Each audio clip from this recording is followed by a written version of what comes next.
Recorded Books presents an unabridged recording of No More Mr. Nice Guy, a proven guide for getting what you want in love, life, and sex, by Dr. Robert A. Glover, narrated by Robert O'Keefe. This book is copyrighted 2000 and 2003 by Robert Glover. This recording is copyrighted 2004 by Recorded Books.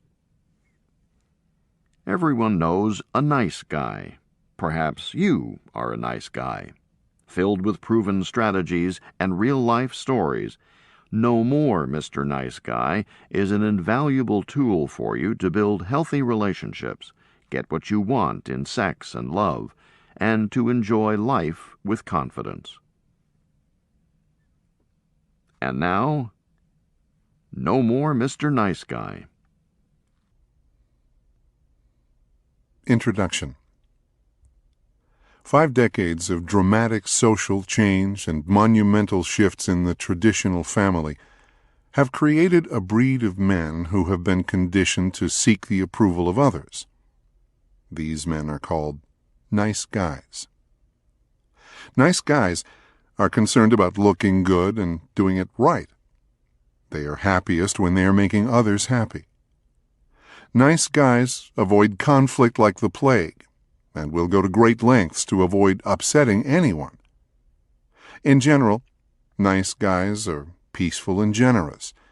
Nice guys are especially concerned about pleasing women and being different from other men. In a nutshell, nice guys believe that if they are good, giving, and caring, they will in return be happy, loved, and fulfilled. Sound too good to be true? It is. Over the last several years, I have encountered countless frustrated and resentful nice guys in my practice as a psychotherapist.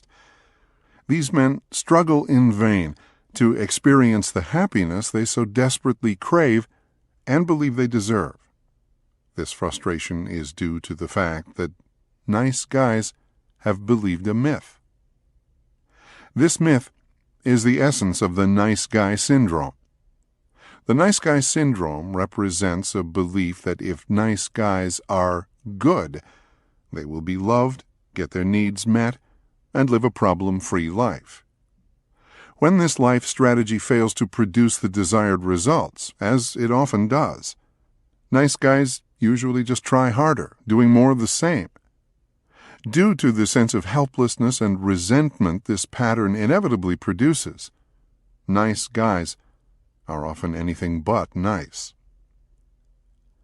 My exploration of the nice guy syndrome grew out of my own frustration of trying to do it right, yet never getting back what I believed I deserved. I was the typical sensitive New Age guy and proud of it. I believed I was one of the nicest guys you would ever meet. Yet I wasn't happy.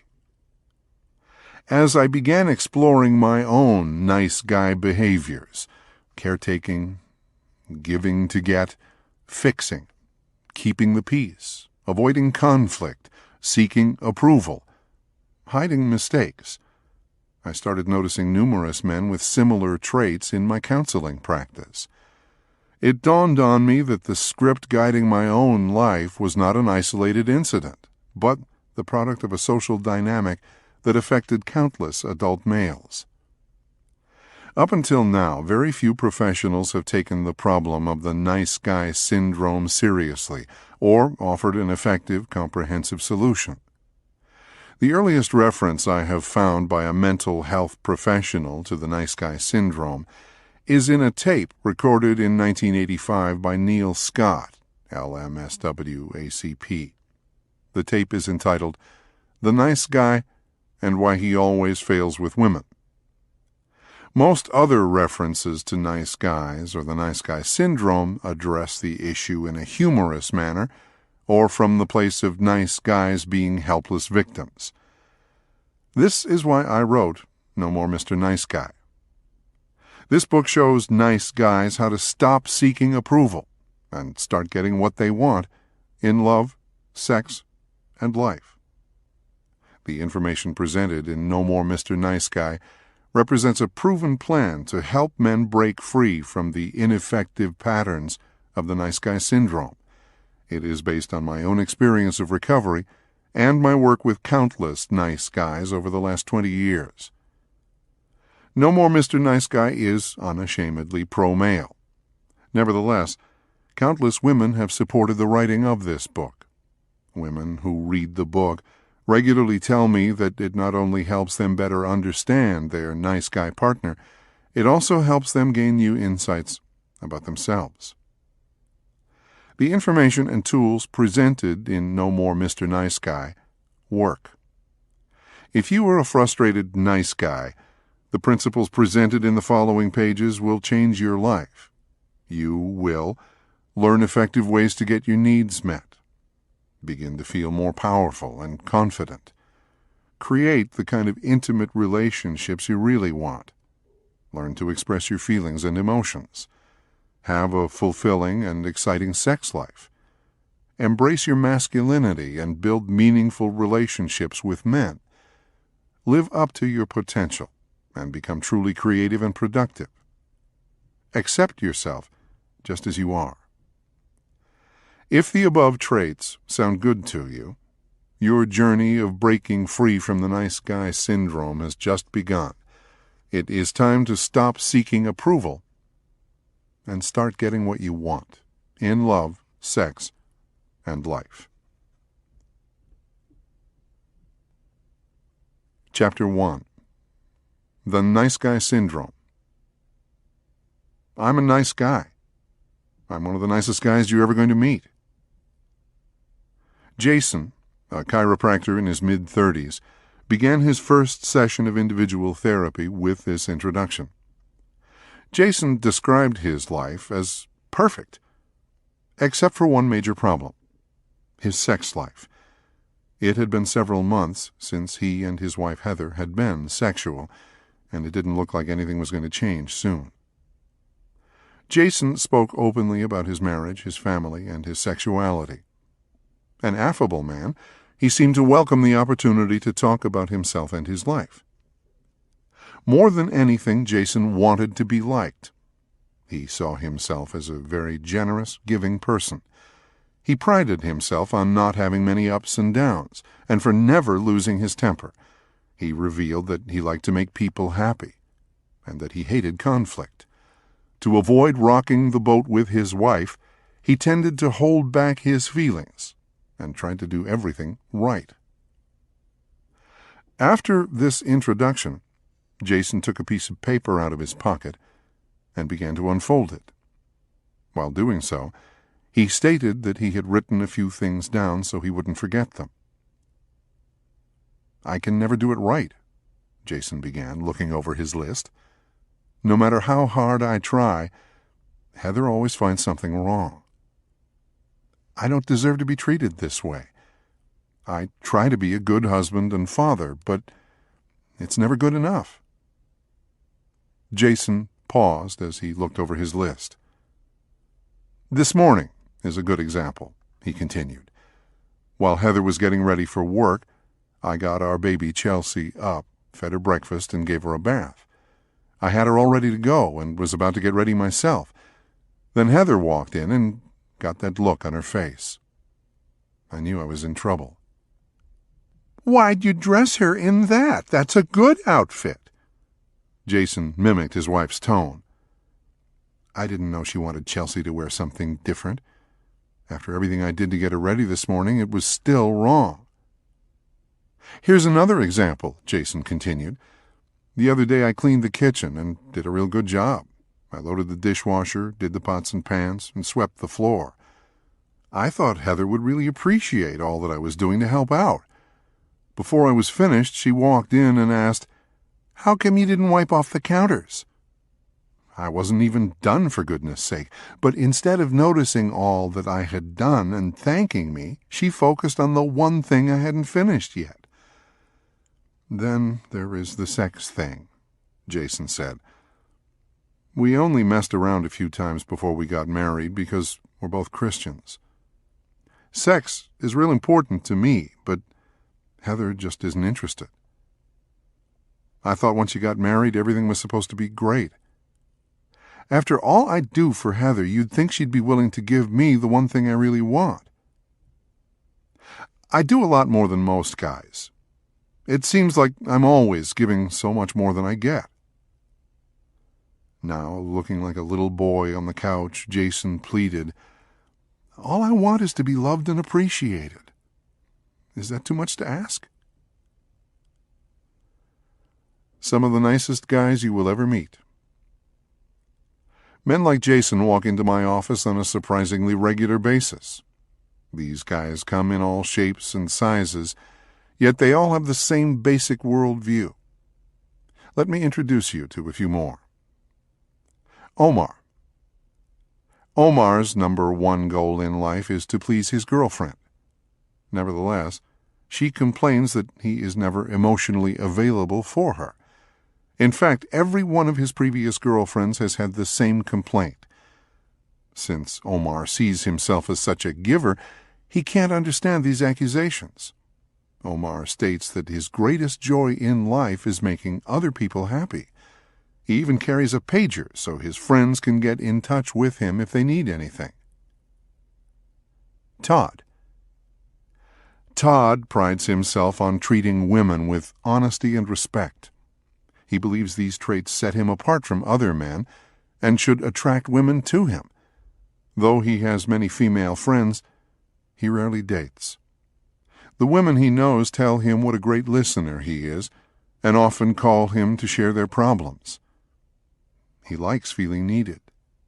These female friends constantly tell him what a great catch he will make for some lucky woman. In spite of the way he treats women, he can't understand why they all seem to be attracted to jerks rather than to nice guys like him. Bill. Bill is the person to whom everyone turns when they need something. The word no just isn't in his vocabulary. He fixes cars for women at his church. He coaches his son's Little League baseball team. His buddies call on him when they need help moving. He looks after his widowed mother every evening after work. Even though it makes him feel good to give to others, he never seems to get as much as he gives. Gary. Gary's wife has frequent rage attacks in which she verbally shames and demeans him. Because he is afraid of conflict and doesn't want to rock the boat, Gary will avoid bringing up subjects that he knows might make his wife angry. After a fight, he is always the first one to apologize. He cannot recall his wife ever saying she was sorry for any of her behaviors. In spite of the constant conflict, Gary says he loves his wife and would do anything to please her. Rick.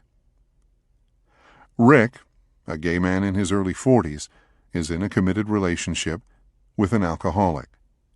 Rick came to counseling to help his partner Jay with his drinking problem. Rick complains that it always feels as if it is up to him to hold everything together. His hope is that if he can help Jay get sober, he will finally have the kind of relationship he has always wanted. Lyle.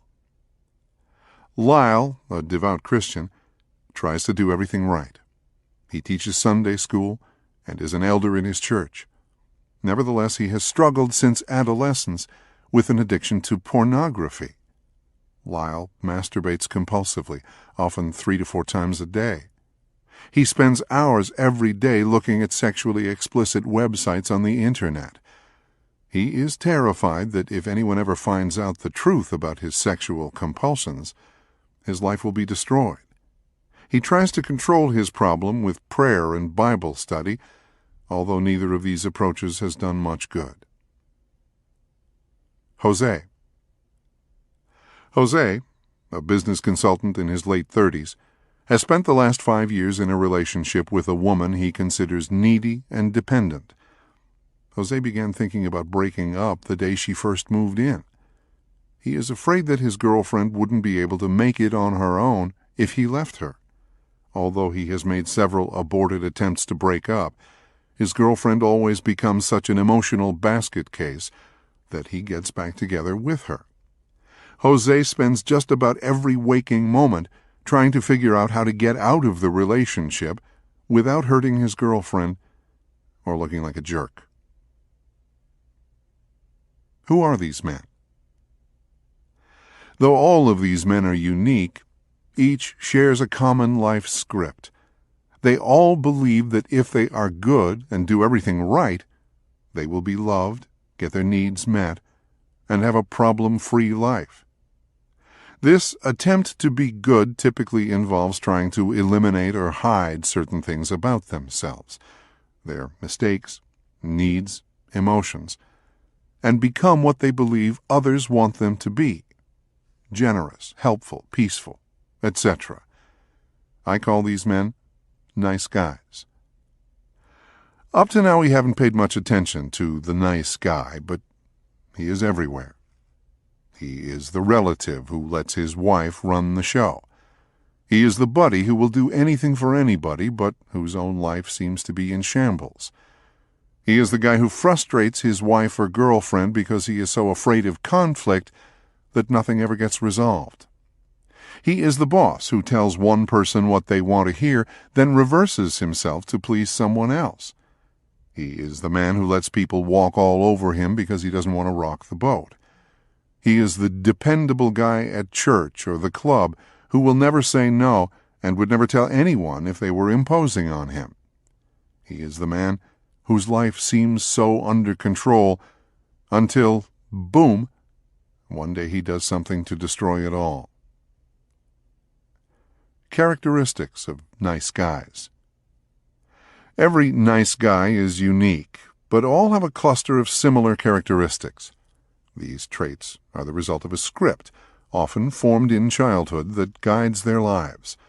While other men may have one or two of these traits, nice guys seem to possess a significant number. Nice guys are givers. Nice guys frequently state that it makes them feel good to give to others. These men believe their generosity is a sign of how good they are and will make other people love and appreciate them. Nice guys fix and caretake. If a person has a problem, has a need, is angry, depressed, or sad, nice guys will frequently attempt to solve or fix the situation, usually without being asked. Nice guys seek approval from others. A universal trait of the nice guy syndrome is the seeking of validation from others. Everything a nice guy does or says is, at some level, calculated to gain someone's approval or avoid disapproval. This is especially true in their relationships with women. Nice guys avoid conflict. Nice guys seek to keep their world smooth. To do this, they avoid doing things that might rock the boat or upset anyone. Nice guys believe they must hide their perceived flaws and mistakes. These men are afraid that others will get mad at them, shame them, or leave them if some mistake or shortcoming is exposed. Nice guys seek the right way to do things. Nice guys believe there is a key to having a happy, problem-free life. They are convinced that if they can only figure out the right way to do everything, nothing should ever go wrong.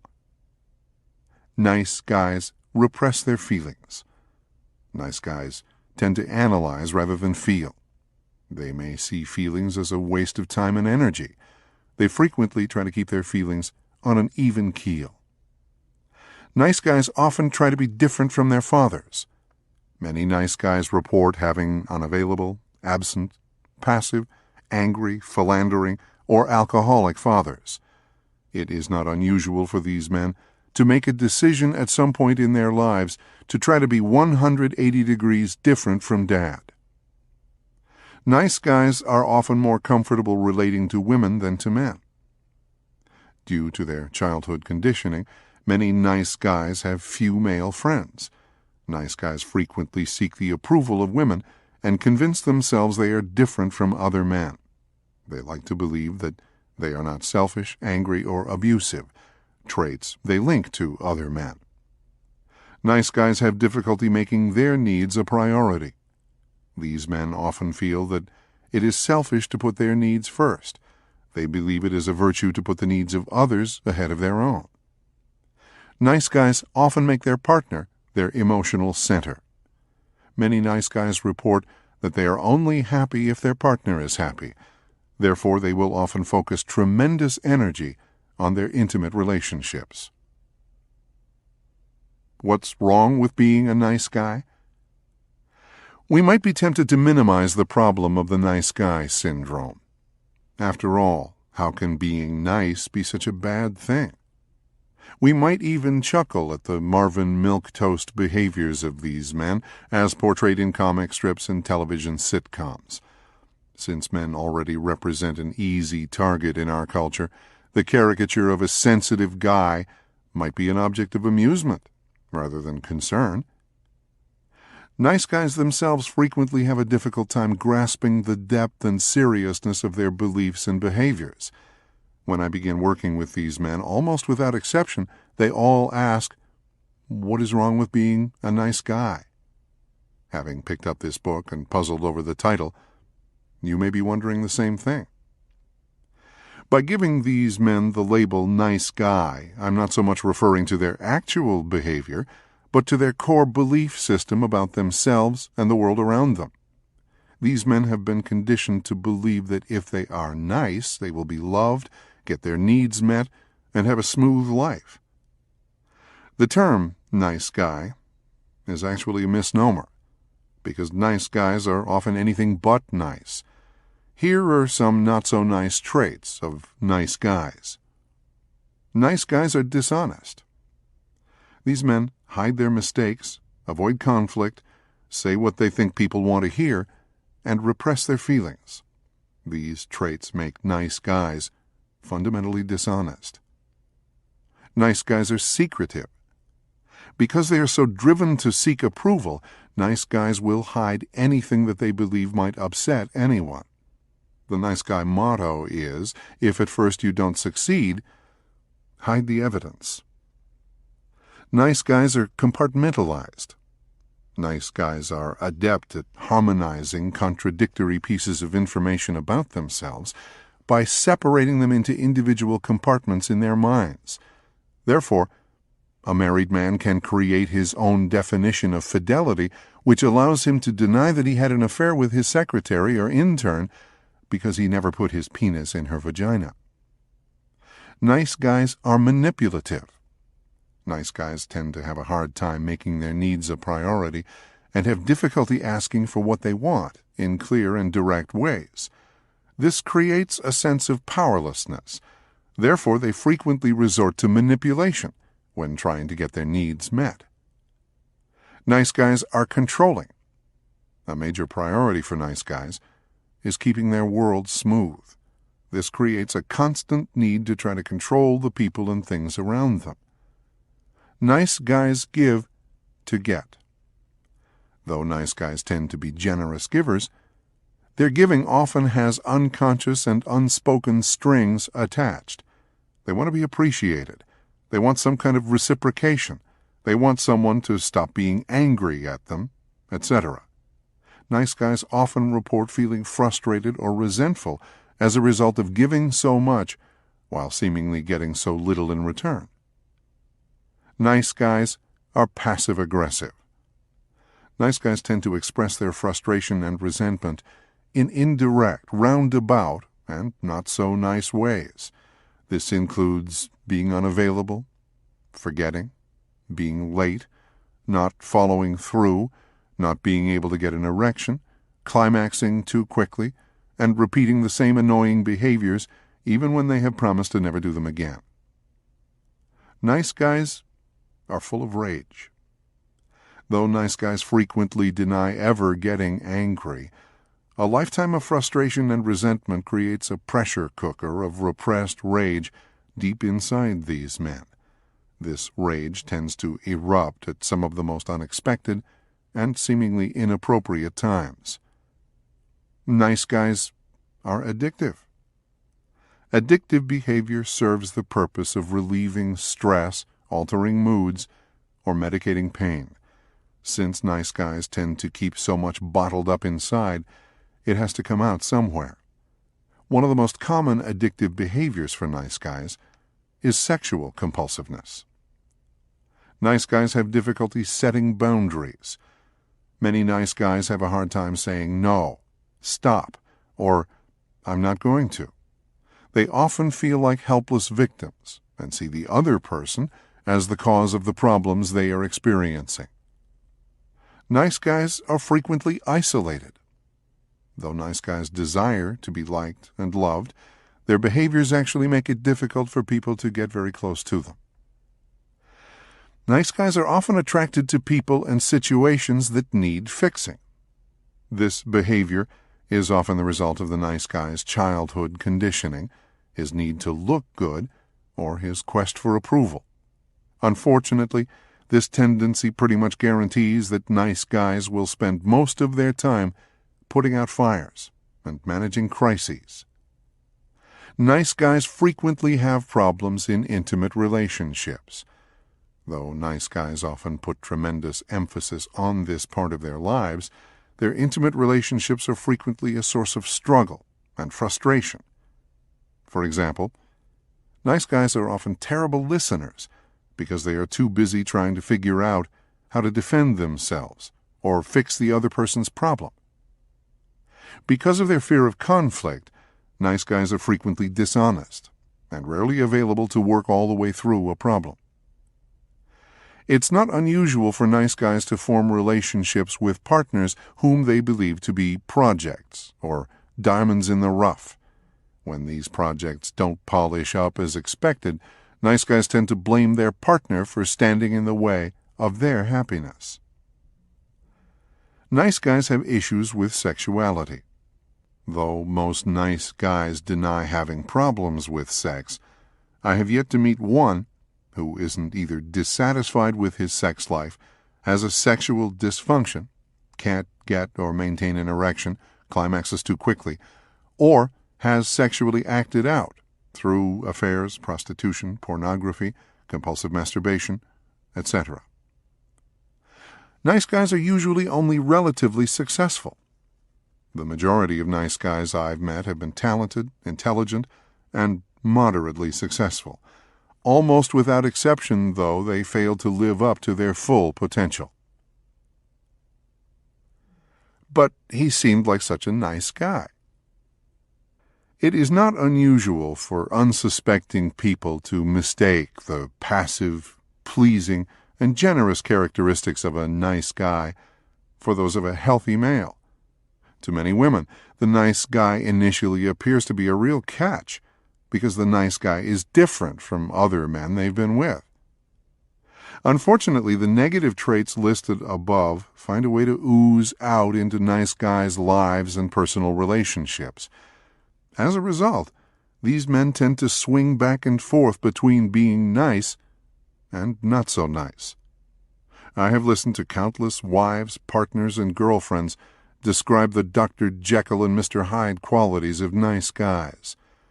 He can be really wonderful, and he can also hurt me deeply. He'll do all the extra little things like picking up the kids and fixing dinner when I have to put in extra hours at work.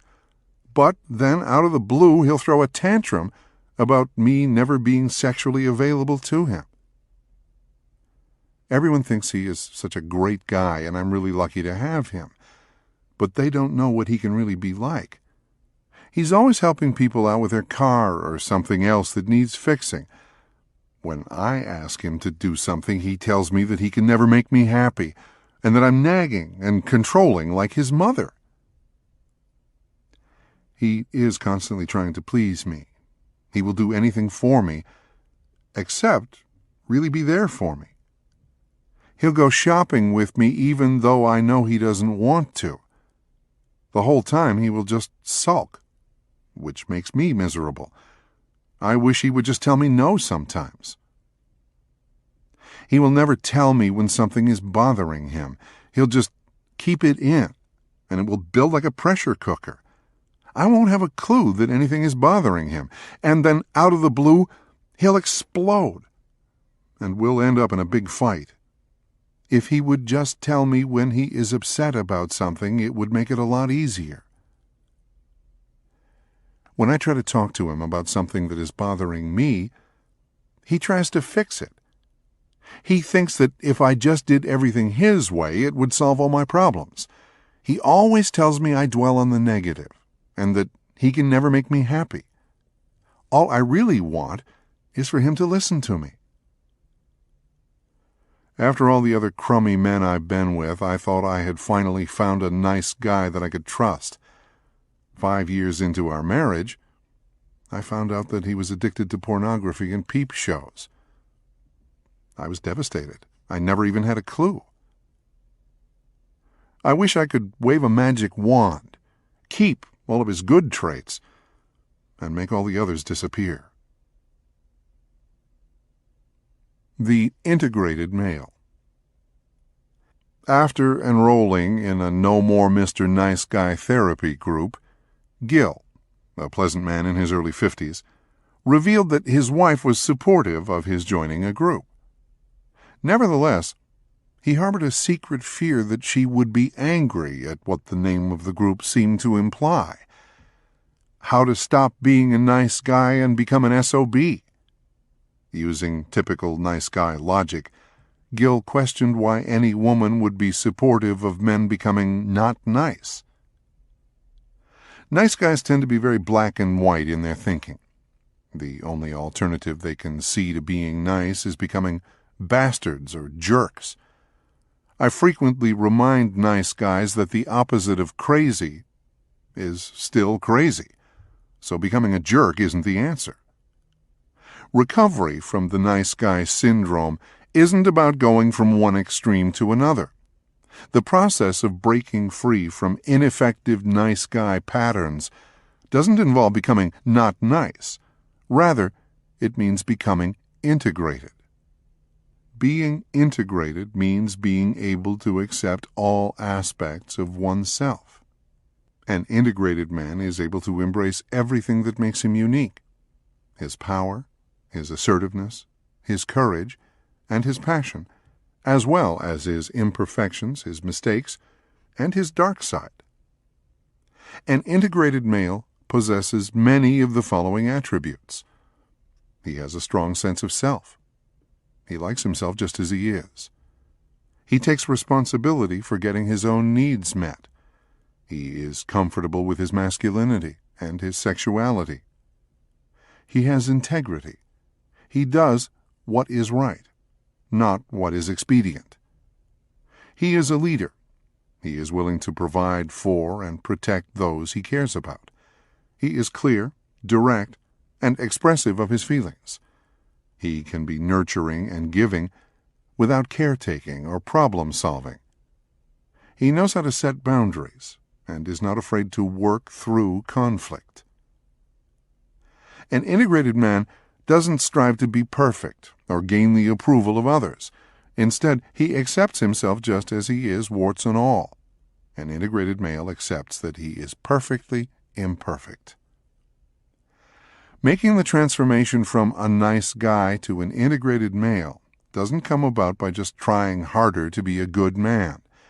Breaking free from the nice guy syndrome demands embracing a totally different way of viewing oneself and the world, and a complete change in one's personal paradigm. Let me explain. Paradigms. A paradigm is the road map we use to navigate life's journey. Everyone uses these road maps, and everyone assumes the map they are using is up to date and accurate. Paradigms often operate at an unconscious level, yet they determine to a large degree our attitudes and behaviors. They serve as a filter through which we process life experiences. Data that does not fit our paradigm is screened out and never reaches our conscious mind. Information that does fit our paradigm is magnified by the process, adding even greater support for that particular way of believing. Paradigms, like roadmaps, can be great tools for speeding us along on our journey. Unfortunately, if they are outdated or inaccurate, they can send us in the wrong direction, or fruitlessly driving around the same old neighborhood. When this happens, We often keep trying harder to find our desired destination while feeling more and more frustrated.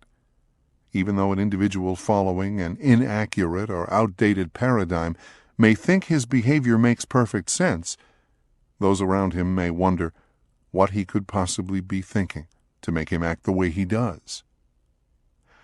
Most paradigms are developed when we are young, naive, and relatively powerless. They are often based on the inaccurate interpretations of childhood experiences. Since they are often unconscious, they are rarely evaluated or updated. Unfortunately, these paradigms are assumed to be 100% accurate, even when they are not. The ineffective nice guy paradigm. The working paradigm of the nice guy is this: if I can hide my flaws and become what I think others want me to be, then I will be loved, get my needs met, and have a problem-free life. Even when this paradigm is ineffective, nice guys only see one alternative: try harder. Nice guys are notoriously slow learners and amazingly quick forgetters when their paradigms are challenged. Their inclination is to hang on to belief systems that have proven to be consistently unworkable, yet are so embedded in their unconscious mind that to challenge them is tantamount to heresy. It is difficult for nice guys to consider doing something different, even when what they are doing isn't working. Jason, whose sexual difficulties with his wife Heather were introduced at the beginning of the chapter, is a good example of the frustration that can result from an ineffective nice guy paradigm.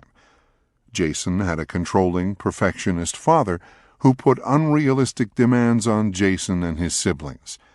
His father believed that there was one right way to do everything, his way. Jason's mother was an emotionally dependent woman who lived through her children. When his mother was needy, she would smother her kids. When the children had needs, she was often too emotionally distressed to respond. Jason learned to cope with his childhood experience by developing a paradigm that included believing that if he could figure out how to do everything right, he could garner his father's approval and avoid his criticism. Believing that if he responded to his mother's neediness by being attentive and nurturing, she would be available to him when he had needs. Believing that if he was never a moment's problem, he would get love and approval. Believing that if he hid his mistakes, no one would ever get mad at him. As a child, Jason was too naive and powerless to realize that no matter what he did, he would never live up to his father's expectations. Similarly, no matter how giving he was, his needy mother would never be available to nurture him. He could not see that there really was no way to do everything right, and regardless of how well he hid his flaws or mistakes, people might still get angry at him. Even when his childhood roadmap failed to take him in the desired direction, the only option he could see was to just keep trying harder, doing more of the same. The only thing his paradigm ever really did was to create a distraction from his feelings of fear, worthlessness, and inadequacy. In adulthood, Jason tried to apply his childhood paradigm to his relationship with his wife. Like his mother, his wife was only attentive when she was emotionally needy. Like his father, she could be critical and controlling. By applying his childhood roadmap to his marriage, trying to do everything right, being attentive and nurturing, never being a moment's problem, hiding his mistakes, Jason created an illusion that he could get his wife to approve of him all the time, be sexually available whenever he wanted, and never get mad at him. His defective paradigm prevented him from seeing that no matter what he did, his wife would still at times be cold, critical, and unavailable, and that maybe he needed her to be that way. Even when his paradigm was just as ineffective in adulthood as it was in childhood, Jason's only option seemed to be to just keep trying harder. Doing something different. One of my all-time favorite Seinfeld episodes is the one where George decided to change his life by acting the opposite of how he would have typically behaved. Ironically, by doing everything the opposite, he gets a beautiful girlfriend and a job with the Yankees. While doing everything the opposite may not be the answer for breaking free from the nice guy syndrome, doing some things different is. Over the last several years, I have watched countless men do something different by applying the principles contained in this book. These men have transformed themselves from resentful, frustrated, helpless, nice guys into assertive, empowered, and happy individuals. Just like George on the Seinfeld show, when nice guys decide to make a change, interesting things begin to happen. Among other things, I've watched these men accept themselves just as they are, use their mistakes as valuable learning tools, stop seeking the approval of others, experience loving and intimate relationships, make their needs a priority, find people who are able and willing to help them meet their needs, learn to give judiciously and with no strings attached, face their fears, develop integrity and honesty, set boundaries, build meaningful relationships with men, create healthier, more satisfying relationships with women, experience and express their feelings, deal with problems directly, develop an intimate and satisfying sexual relationship, find peace with the changing complexities of life.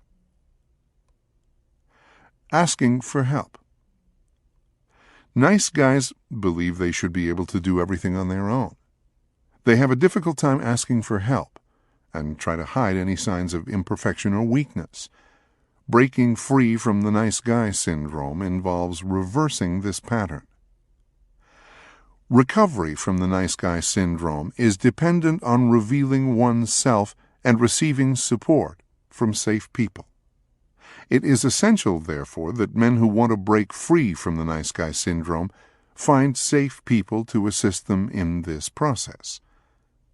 I encourage recovering nice guys to begin this process with a therapist, therapy group, 12-step group, a religious leader, or close friend. Since nice guys tend to seek out the approval of women, I strongly encourage them to begin this process with men. For some nice guys, the concept of safe men may seem like an oxymoron, but I highly recommend it anyway. I have been leading men's therapy groups for recovering nice guys for several years. Some of the most significant aspects of my own recovery from the nice guy syndrome, even before I knew what it was, occurred in the context of 12-step groups and therapy groups. Even though I am sure it is possible to break free from the nice guy syndrome without the help of a group, it is the most effective tool I know for facilitating the recovery process. Breaking free activities. If you recognize yourself or someone you love in what you have read so far, read on.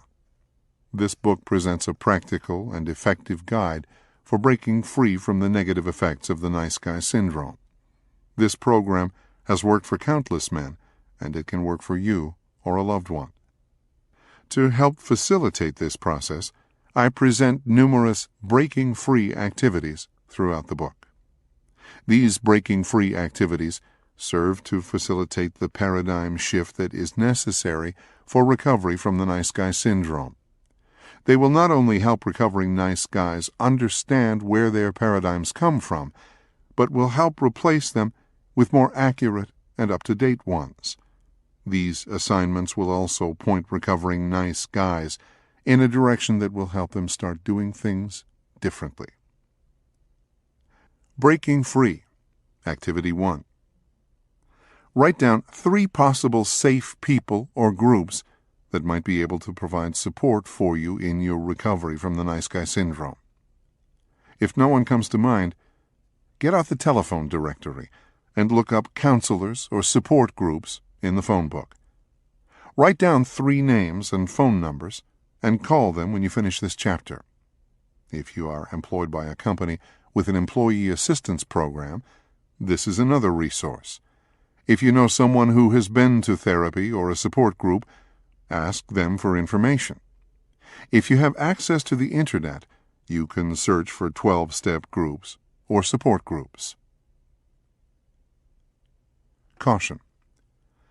Before you decide to apply the principles presented in this book, I must first warn you about 2 things. The first is that the program of recovery presented in No More Mr. Nice Guy is not just a few good ideas to try on for size. It represents a challenge to everything nice guys believe about what they must do to be loved, get their needs met, and keep their world calm. Breaking free from the nice guy syndrome involves a radical change in perspective and behavior. Trying to do it halfway will only result in needless suffering. Second, breaking free from the nice guy syndrome will significantly affect your personal relationships. If you are currently in a relationship, I encourage you to ask your partner to read this book along with you. The program of recovery presented in No More Mr. Nice Guy will significantly affect you as well as those closest to you. Though your partner may be supportive of you making positive changes, they may also initially frighten him or her. Reading this book together can help facilitate this transition. With these warnings aside, if what you have read so far makes sense, keep reading. The following chapters contain information that can help you break free from the nice guy syndrome and start getting what you want in love and life. Breaking Free, Activity 2.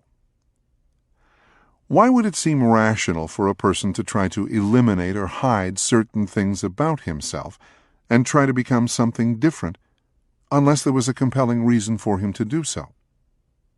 Why do people try to change who they really are? Take some time and think about this.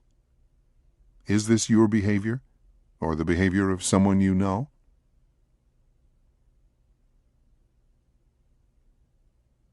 Chapter 2. The Making of a Nice Guy. I concluded the previous chapter with the questions, why would it seem rational for a person to try to eliminate or hide certain things about himself and try to become something different unless there was a compelling reason for him to do so? Why do people try to change who they really are? After spending years examining the nice guy syndrome from every possible angle, there is only one answer to this question that makes sense. Because it does not feel safe or acceptable for a boy or man to be just who he is. Becoming a nice guy is a way of coping with situations where it does not feel safe or acceptable for a boy or man to be just who he is. Furthermore, the only thing that could make a child or an adult sacrifice oneself by trying to become something different is a belief that being just who he is must be a bad and or dangerous thing. The premise of this book is that during their formative years, all nice guys received messages from their families and the world around them that it was not safe, acceptable, or desirable for them to be who they were just as they were. So how did nice guys receive these messages, and why did they respond to them in the way that they did? The following is a short course on how families and society turn perfect little boys into men who believe that they have to be good in order to be loved. Coping with abandonment. The most impressionable time in an individual's life is from birth to about 5 years. In these first few years, a child's personality is most significantly influenced by his surroundings. It is during this time that his paradigms begin to be established. Since the strongest influences during this time are usually a child's parents and extended family, This is where we must begin our examination of the origins of the nice guy syndrome. There are two important facts we must understand about children. First, when children come into the world, they are totally helpless. They are dependent on others to recognize and respond to their needs in a timely, judicious manner. As a result of this dependency, every child's greatest fear is abandonment. To children, abandonment means death. Second, children are ego-centered. This means that they inherently believe they are the center of the universe, and everything revolves around them. Therefore, they believe that they are the cause of everything that happens to them. These two factors, their fear of abandonment and their ego-centeredness, create a very powerful dynamic for all children. Whenever a child experiences any kind of abandonment, he will always believe that he is the cause of what has happened to him. These abandonment experiences might include any of the following. He is hungry and no one feeds him. He cries and no one holds him. He is lonely and no one pays attention to him. A parent gets angry at him. A parent neglects him. A parent puts unrealistic expectations on him. A parent uses him to gratify his or her own needs. A parent shames him. A parent hits him. A parent doesn't want him. A parent leaves him and doesn't come back in a timely manner. Because every child is born into an imperfect world and into an imperfect family, every child has abandonment experiences. Even though their belief that they are the cause of these painful events is, in fact, an inaccurate interpretation of their life, children have no other way to understand the world. Toxic shame. These abandonment experiences and the naive, ego-centered interpretation of them creates a belief in some young children that it is not acceptable for them to be who they are, just as they are. They conclude that there must be something wrong with them, which causes the important people in their lives to abandon them. They have no way of comprehending that their abandonment experiences are not caused by something about them, but by the people who are supposed to recognize and meet their needs. This naive, ego-centered interpretation of their abandonment experiences creates a psychological state called toxic shame. Toxic shame is the belief that one is inherently bad, defective, different, or unlovable. Toxic shame is not just a belief that one does bad things. It is a deeply held core belief that one is bad. Survival mechanisms. As a result of these abandonment experiences and the faulty interpretation of these events, all children develop survival mechanisms to help them do three very important things. Try to cope with the emotional and physical distress of being abandoned. Try to prevent similar events from happening again. Try to hide their internalized toxic shame, or perceived badness, from themselves and others. Children find a multitude of creative ways to try to accomplish these three goals. Since their insight, experience, and resources are limited, these survival mechanisms are often ineffective, and sometimes seemingly illogical. For instance, a child who is feeling lonely may misbehave in a way that is sure to attract his parents' attention in a negative way. Even though it may seem illogical for a child to do something that invites painful or negative attention, the consequences of the behavior may not feel as bad as feeling lonely or isolated. Trying to be good, trying to become what he believes others want him to be, is just one of many possible scripts that a little boy might form as the result of childhood abandonment experiences and the internalization of toxic shame. The origin of the nice guy paradigm. When I first began exploring my own nice guy attitudes and behaviors, I had no idea how all the pieces fit together. I believed that I came from a pretty good family and had lived a pretty good life. When I began observing other men with traits similar to my own, I encountered the same general lack of insight into the origins of their own emotional and behavioral patterns. When questioned about their childhood, nice guys frequently tell me they grew up in perfect, great, Leave It to Beaver or all-American families. Nevertheless, these men learned to hide their flaws and tried to become what they believed others wanted them to be. These factors indicate that at some point in their early lives, their circumstances were less than ideal. Alan, Jason, and Jose are all nice guys. Each of these men had different childhood experiences. They are all unique in the way that their nice guy scripts are played out in their adult lives. In spite of these differences, they all developed a core belief in childhood that they were not okay just as they were. As a result of their internalized toxic shame, each developed a life paradigm that involved seeking approval and hiding perceived flaws. All of these men believed that these life strategies were necessary if they were to have any hope of being loved, getting their needs met, and having a problem-free life. Alan.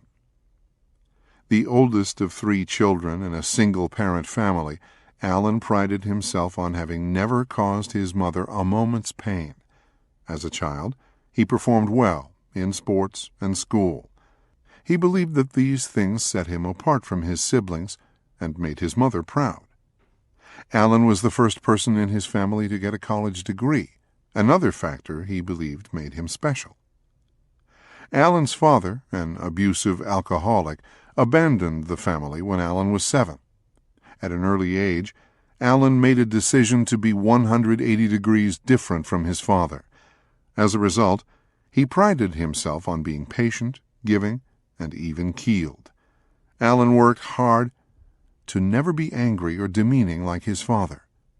He was an active leader in his youth group at church and never drank alcohol or did drugs as a teenager. Alan's mother, a fundamentalist Christian, raised Alan in a sect that preached hellfire and brimstone. He came to believe that he was a sinner for having normal thoughts, impulses, and behaviors. Though he always worked hard to be a good Christian, he lived with a constant fear that he might make a mistake and suffer everlasting punishment. Alan believed his mother was a saint. She would do anything for her children. She would listen and wasn't critical. Frequently, she and Alan would commiserate with each other about all the bad things his dad did. On more than one occasion, Alan's mother told him that she was trying to raise her sons to be different from their father. She wanted them to grow up to be giving, peaceful, and respectful of women. As an adult, Alan still stays in close touch with his mother and does whatever he can to help make her life easier. Jason.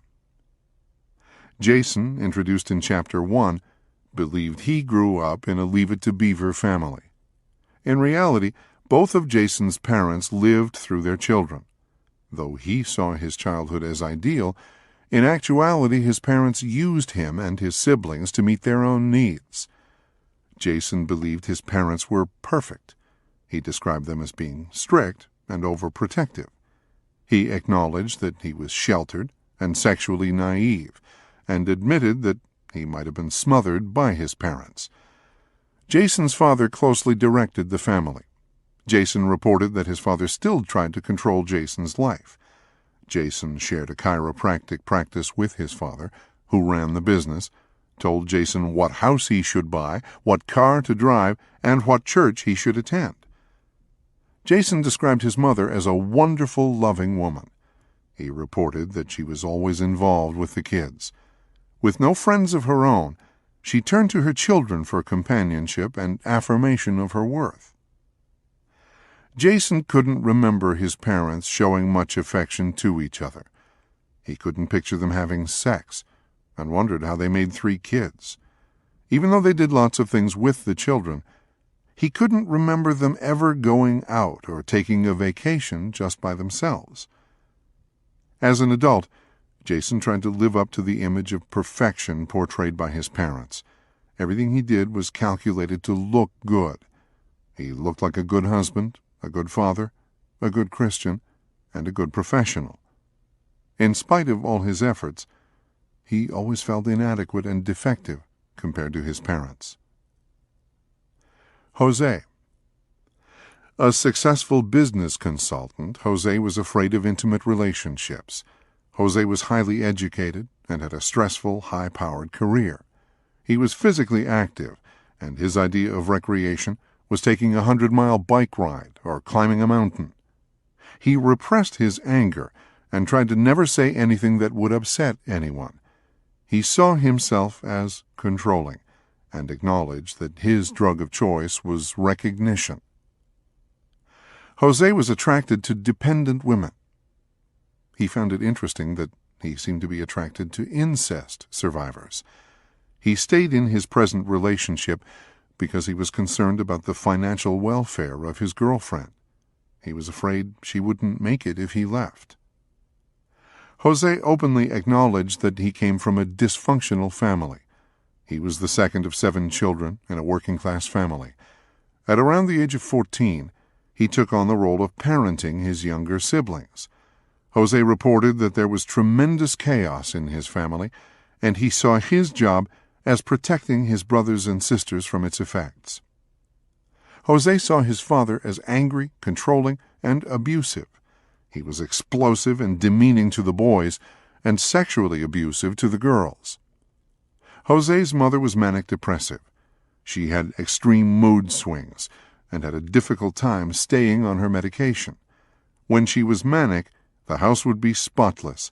She would talk of entertaining politicians and socialites, and she would begin destructive sexual relationships. When she was depressed, she kept the windows covered, the house became a wreck, and she would threaten to kill herself. When he was 15, Jose had to break through a locked door and take a loaded gun away from his mother. She had been threatening suicide, while all 7 kids stood by terrified. Jose saw this as a typical scenario growing up in his home.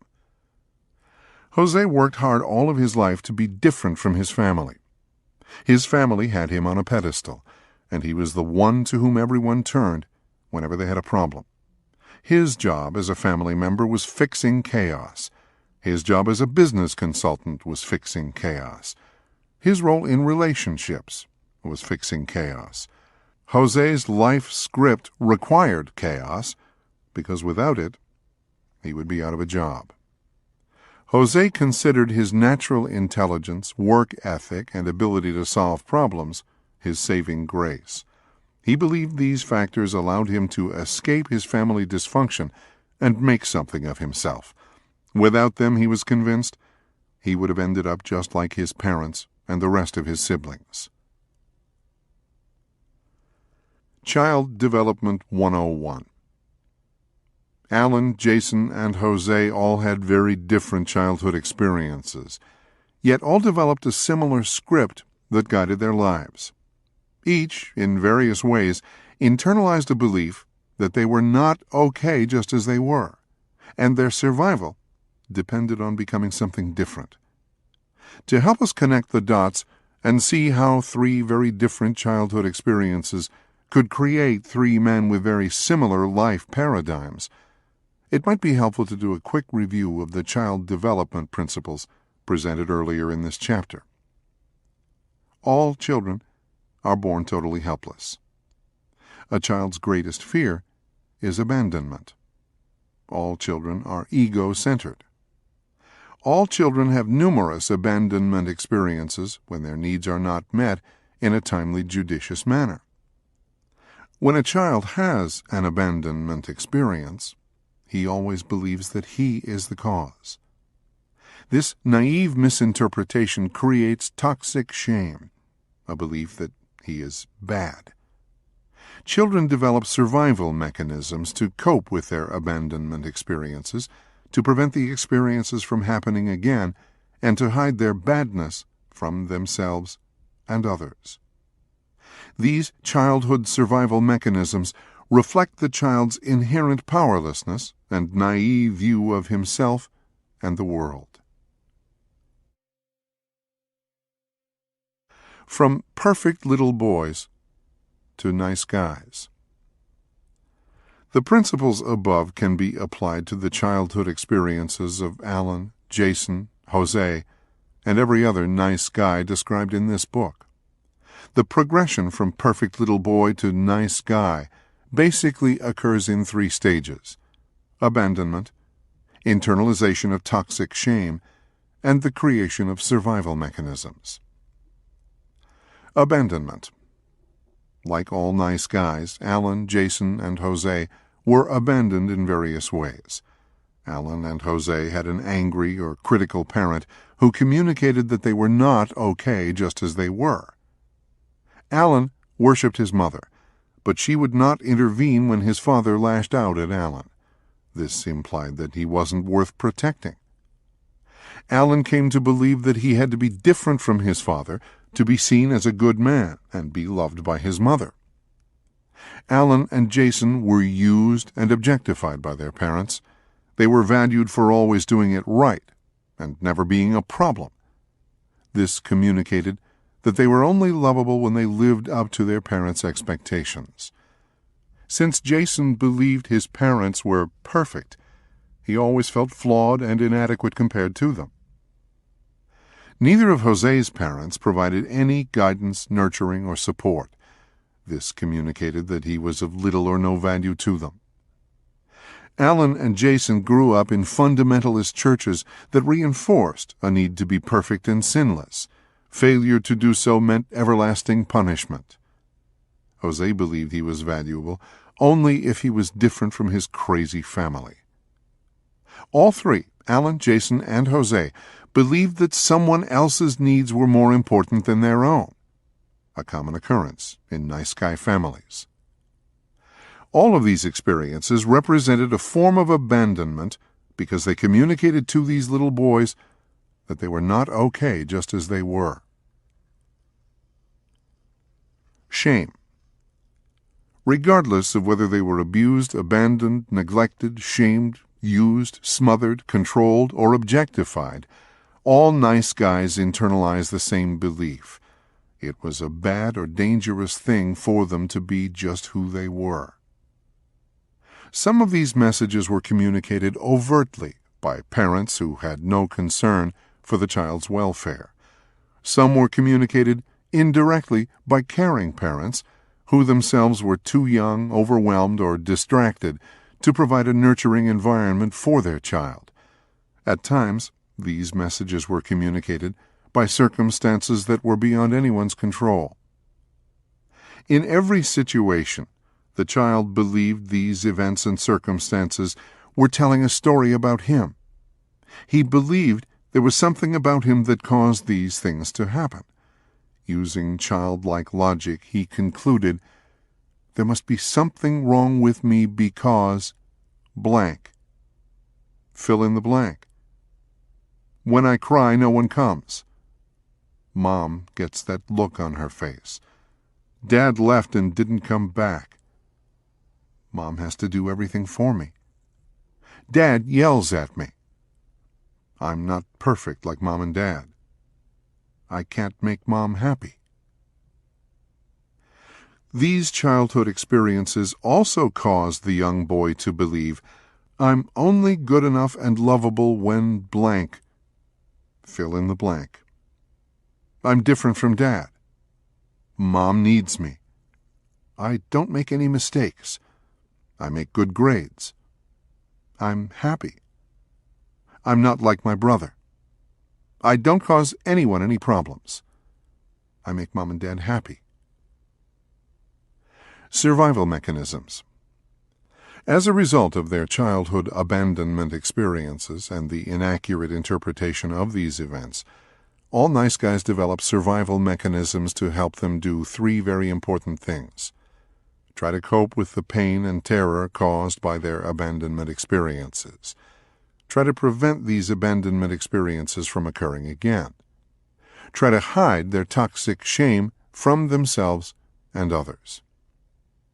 For nice guys, these survival mechanisms take the form of the following life paradigm. If I can hide my flaws and become what I think others want me to be, then I will be loved, get my needs met, and have a problem-free life. It is this paradigm formed in childhood that guides and controls everything nice guys do in their adult lives. Even though it is based on faulty interpretations of childhood events, it is the only roadmap these men have.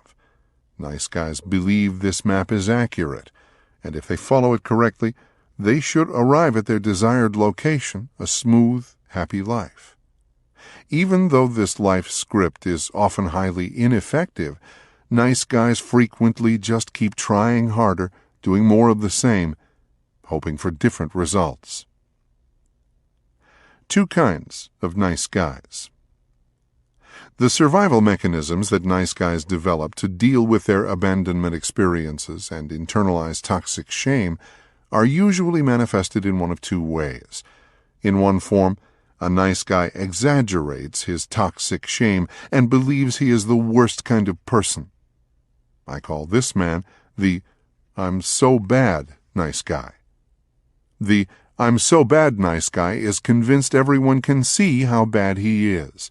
He can give concrete examples of bad behavior in childhood, adolescence, and adulthood that support his core belief about himself. He can tell of breaking windows and getting whippings as a little boy.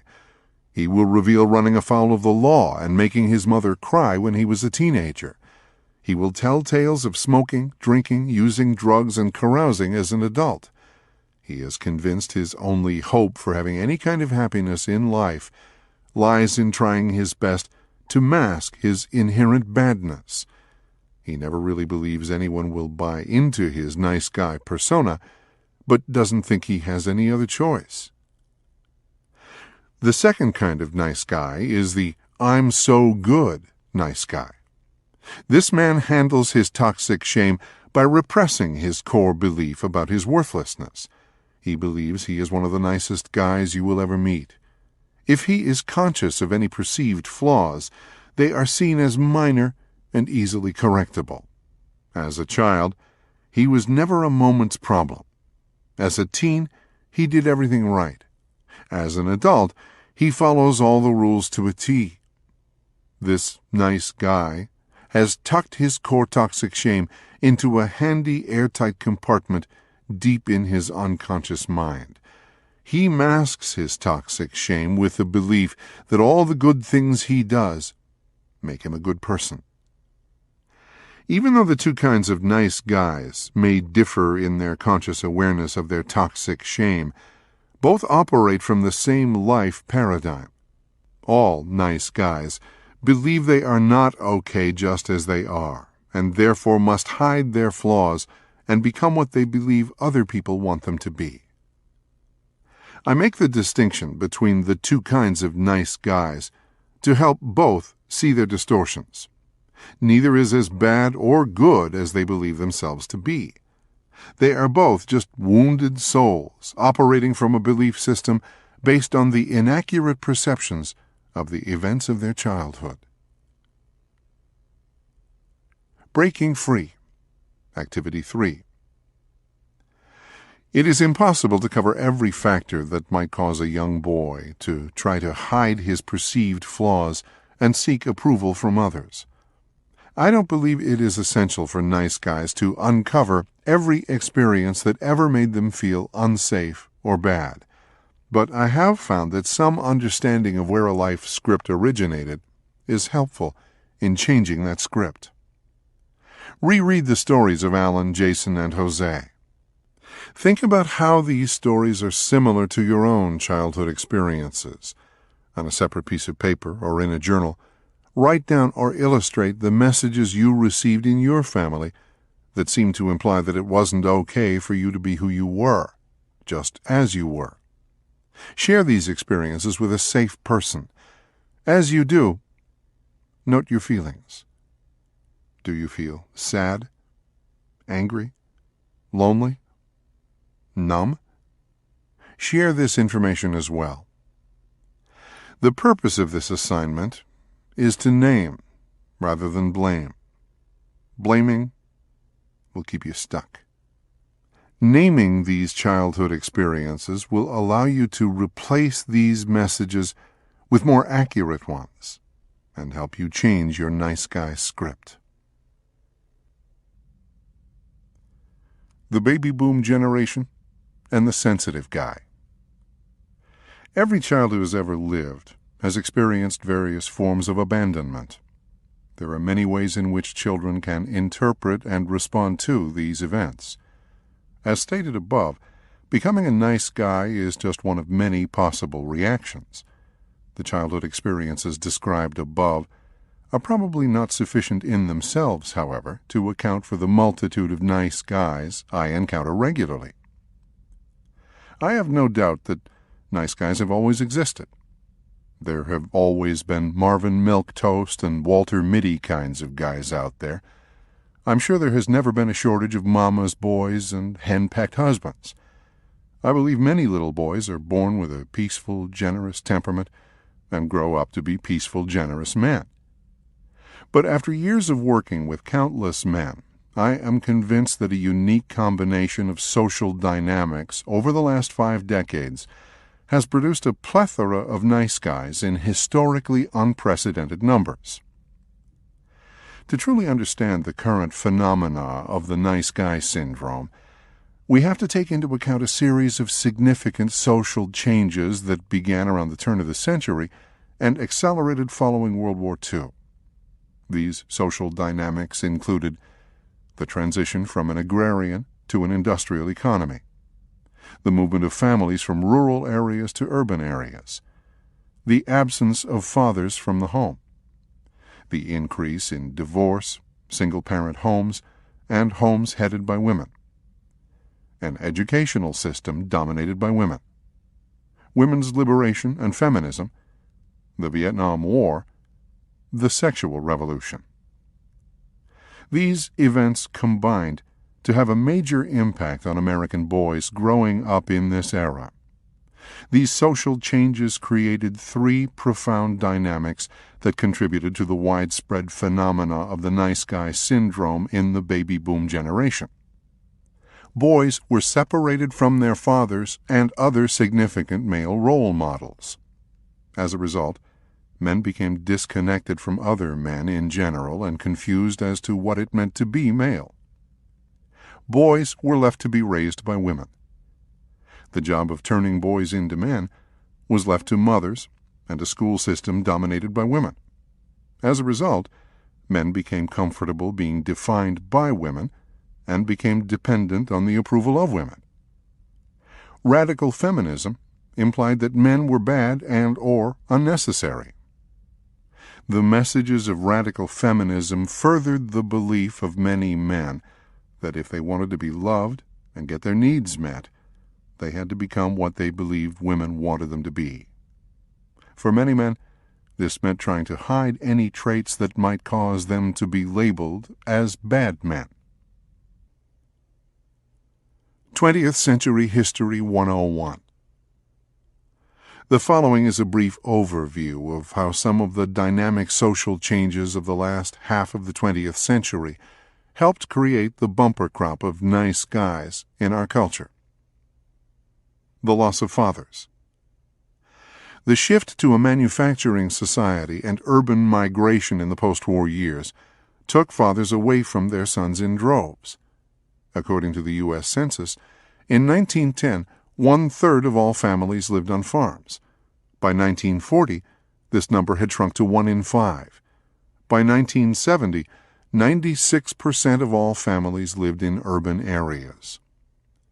In an agrarian society, boys connected with their fathers by working alongside them in the fields. This often meant contact with extended family that included grandfathers, uncles, and cousins. This daily contact with men provided boys with an intimate model of maleness.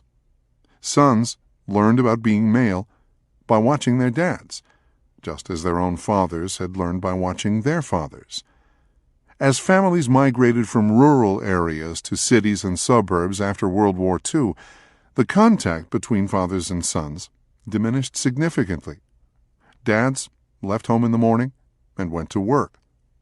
Most sons never got to see what their fathers did, let alone have much time to spend with them. Fathers became unavailable in other ways. Men's addictions to work, TV, alcohol, and sex took them away from their sons. Increases in divorce began to separate boys from their fathers. Census statistics show that the incidence of divorce tripled from 1940 to 1970. In 1940, just over 5 million households were headed by women. By 1970, this figure had almost tripled to over 13 million households. In general, the nice guys I have worked with do not report having had a close, bonded relationship with their fathers in childhood. Sometimes this was a result of their fathers working long hours, being withdrawn, or being passive. More often than not, nice guys describe their fathers in negative terms. They often see them as controlling, rageful, angry, absent, abusive, unavailable, addictive, or philandering. It is not unusual at some point in childhood for nice guys to have made a conscious decision to be different from their fathers. The unavailability of dads during this era often required mothers to take over the job of the fathers. Women inherited the de facto job of turning boys into men.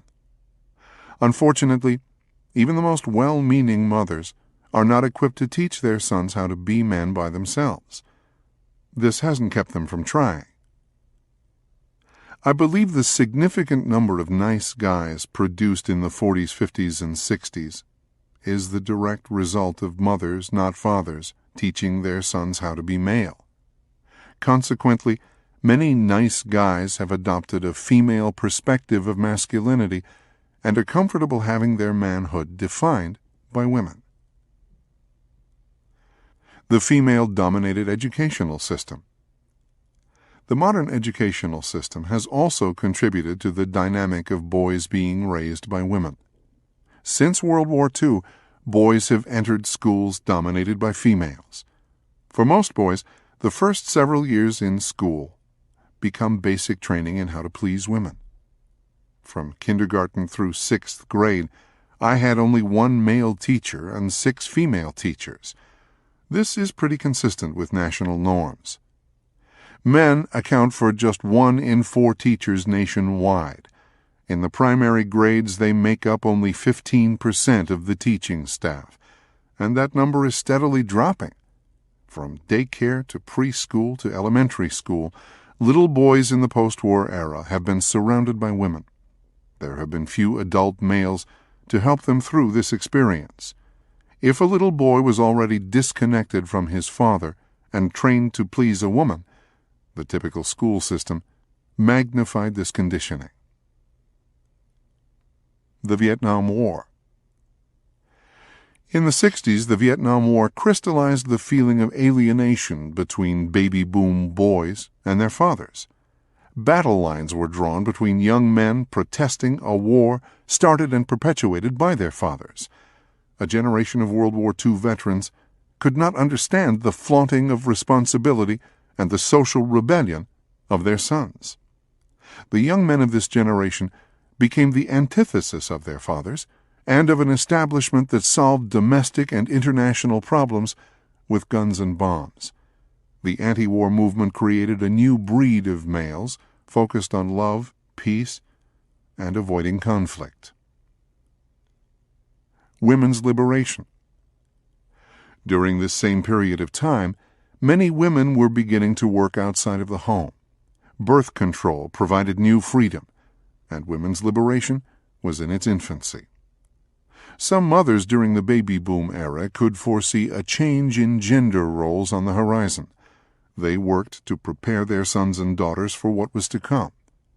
Many of these mothers raised their daughters to not need a man. At the same time, they trained their sons to be different from their fathers, peaceful, giving, nurturing, and attentive to a woman's needs. Radical feminism in the 60s and 70s projected an angry generalization about men. Some feminists claimed that men were the cause of all of the problems in the world. Others asserted that men were merely an unnecessary nuisance. More than likely, the majority of women during this era did not feel this way about men. Nevertheless, enough angry women were significantly vocal to contribute to a social climate that convinced many men that it was not okay to be just who they were. Epithets like "men are pigs" and "all men are rapists" were prominent during this time. Less angry slogans of feminism asserted that a woman needs a man like a fish needs a bicycle. Men who were already conditioned to look to women for definition and approval were especially susceptible to these kinds of messages. This added incentive for these men to try to figure out what women wanted, and to try to become that in order to be loved and get their needs met. Soft males and boy men.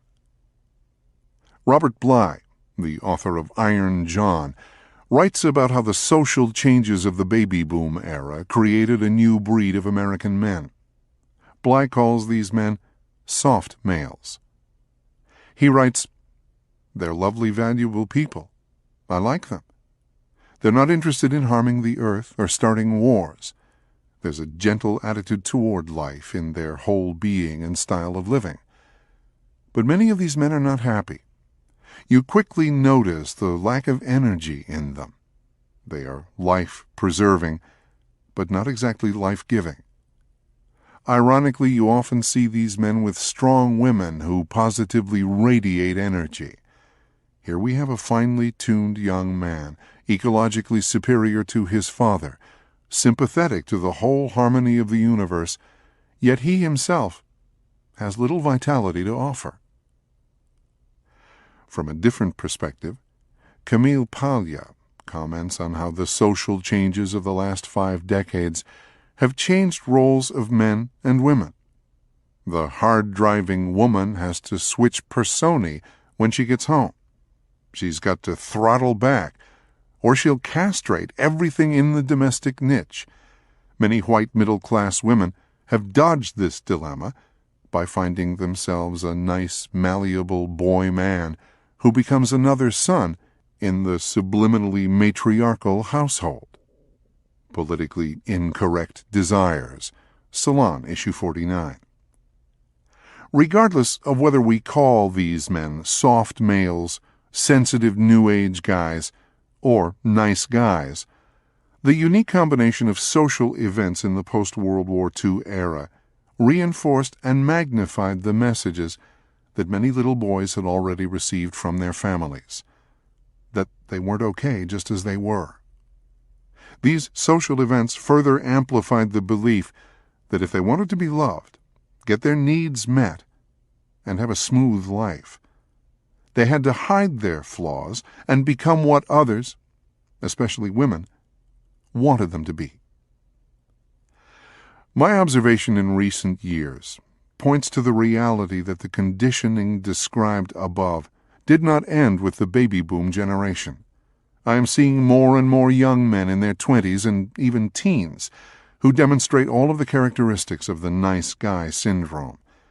Not only have these young men been affected by all of the social dynamics listed above, even more grew up in single-parent families or were raised by nice guy fathers.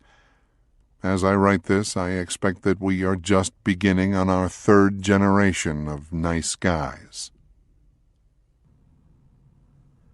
The habits of highly ineffective men. As a result of the family and social conditioning described above, nice guys struggle to get what they want in love and life. Due to their shame and ineffective survival mechanisms, the roadmap they follow just won't take them where they want to go. This is frustrating. But rather than trying something different, their life paradigm requires that they keep trying harder, doing more of the same.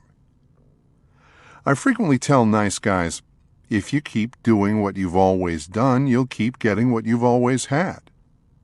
To reiterate what I've illustrated before, nice guys prevent themselves from getting what they want in love and life by seeking the approval of others, trying to hide their perceived flaws and mistakes, putting other people's needs and wants before their own, sacrificing their personal power and playing the role of a victim, dissociating themselves from other men and their own masculine energy, co-creating relationships that are less than satisfying, creating situations in which they do not have very much good sex, failing to live up to their full potential.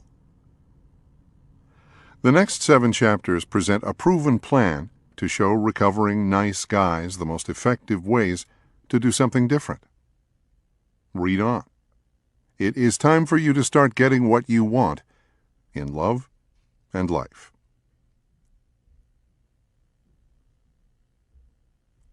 Chapter 3. Learn to please yourself. I'm a chameleon, revealed Todd, a 30-year-old, single, nice guy. I will become whatever I believe a person wants me to be in order to be liked. With my smart friends, I act intelligent and use a big vocabulary. Around my mother, I look like the perfect, loving son. With my dad, I talk sports. With the guys at work, I cuss and swear. Whatever it takes to look cool. Underneath it all, I'm not sure who I really am, or if any of them like me just for who I am. If I can't figure out what people want me to be, I'm afraid I will be all alone. The funny thing is, I feel alone most of the time anyway. Just about everything a nice guy does is consciously or unconsciously calculated to gain someone's approval, or to avoid disapproval. Nice guys seek this external validation in just about every relationship and social situation, even from strangers and people they don't like. Todd is an example of a man who, because of internalized toxic shame, believes he has to become what he thinks other people want him to be. The seeking of external validation is just one way in which nice guys frequently do the opposite of what works. By trying to please everyone, nice guys often end up pleasing no one, including themselves. Seeking approval. Because nice guys do not believe they are okay just as they are, they find a multitude of ways to convince themselves and others that they are lovable and desirable. They may focus on something about themselves, physical appearance, talent, intellect, something they do, act nice, dance well, work hard, or even something external to themselves, attractive wife, cute child, nice car, in order to get value and win others' approval. My word for these value-seeking mechanisms is attachments.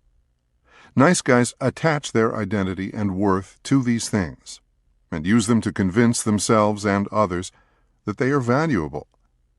Without these attachments, nice guys don't know what else about themselves would make anyone like or love them. Being a nice guy is the ultimate attachment for these men.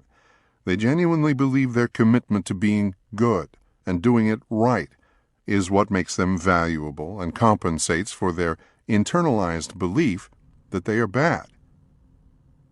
Because of their toxic shame, it is impossible for nice guys to grasp that people might like them and love them just for who they are. They believe they are bad. The "I'm so good" nice guy is unconscious of this core belief, but it is a core belief nonetheless. And therefore they assume that if anyone really got to know them, they would discover the same thing. Being able to attach themselves to things that make them feel valuable and garner approval from others seems essential if they hope to be loved, get their needs met, and have a problem-free life. Breaking Free Activity 4.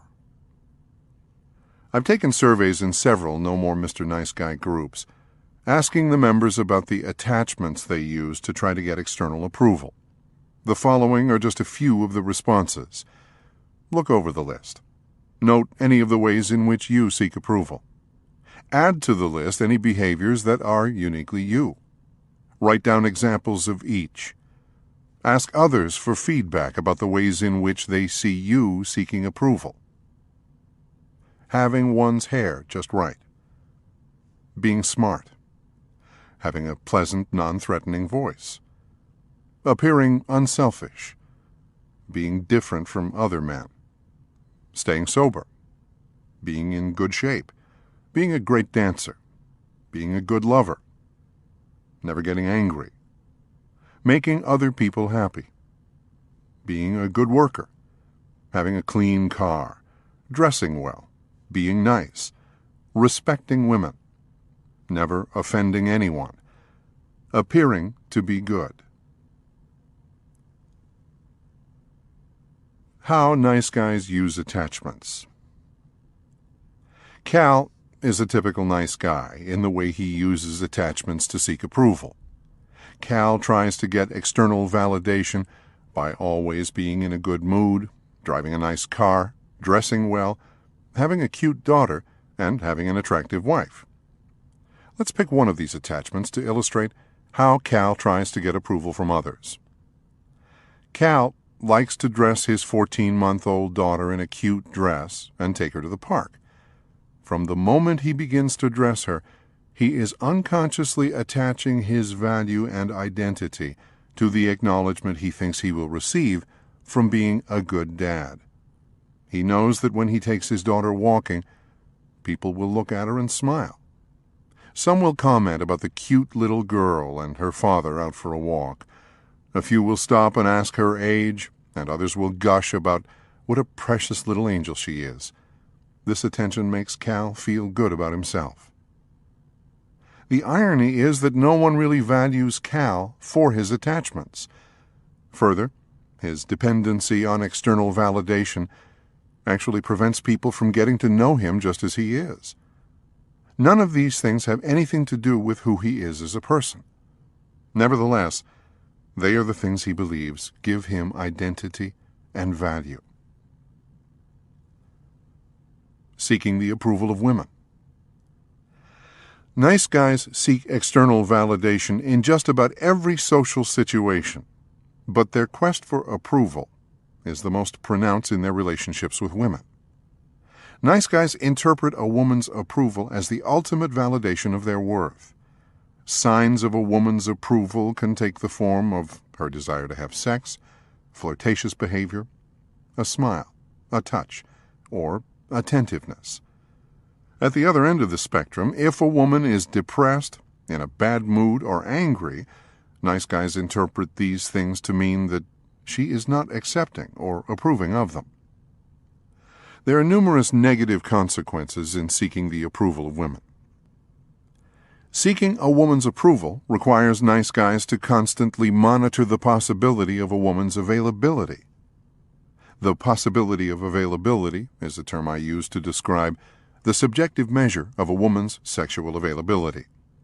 Since nice guys see sex as the ultimate form of acceptance, and they believe a woman must be in a good mood before she will have sex, these men are constantly diligent to not do anything that might upset a woman whom they desire.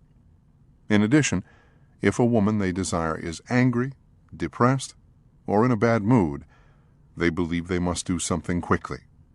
Lie, offer solutions, sacrifice self, manipulate to fix it. The possibility of availability extends beyond just sex, since nice guys have been conditioned by their families and society to never do anything to upset a woman. They are hyper-vigilant in responding to the moods and desires of women they don't even plan on having sex with. Seeking women's approval gives women the power to set the tone of the relationship. Nice guys constantly report that their own moods are often tied to the moods of their partner. If she is happy and doing okay, so is he. If she is angry, depressed, or stressed, he will feel anxious until she feels better. This connection runs so deep that many nice guys have told me that they feel guilty if they are in a good mood when their partner is not. Seeking women's approval gives women the power to define men and determine their worth. If a woman says he is wrong or thinks he is a jerk, a nice guy will be inclined to believe she is right. Even if the nice guy argues with the woman's evaluation, at some level, he knows that since she is the woman, she must be right. One nice guy asked me, if a man is talking in the forest and no woman is there to hear him, is he still wrong? Seeking women's approval creates rage toward women. Though most nice guys claim to love women, the truth is most of these men have tremendous rage toward women.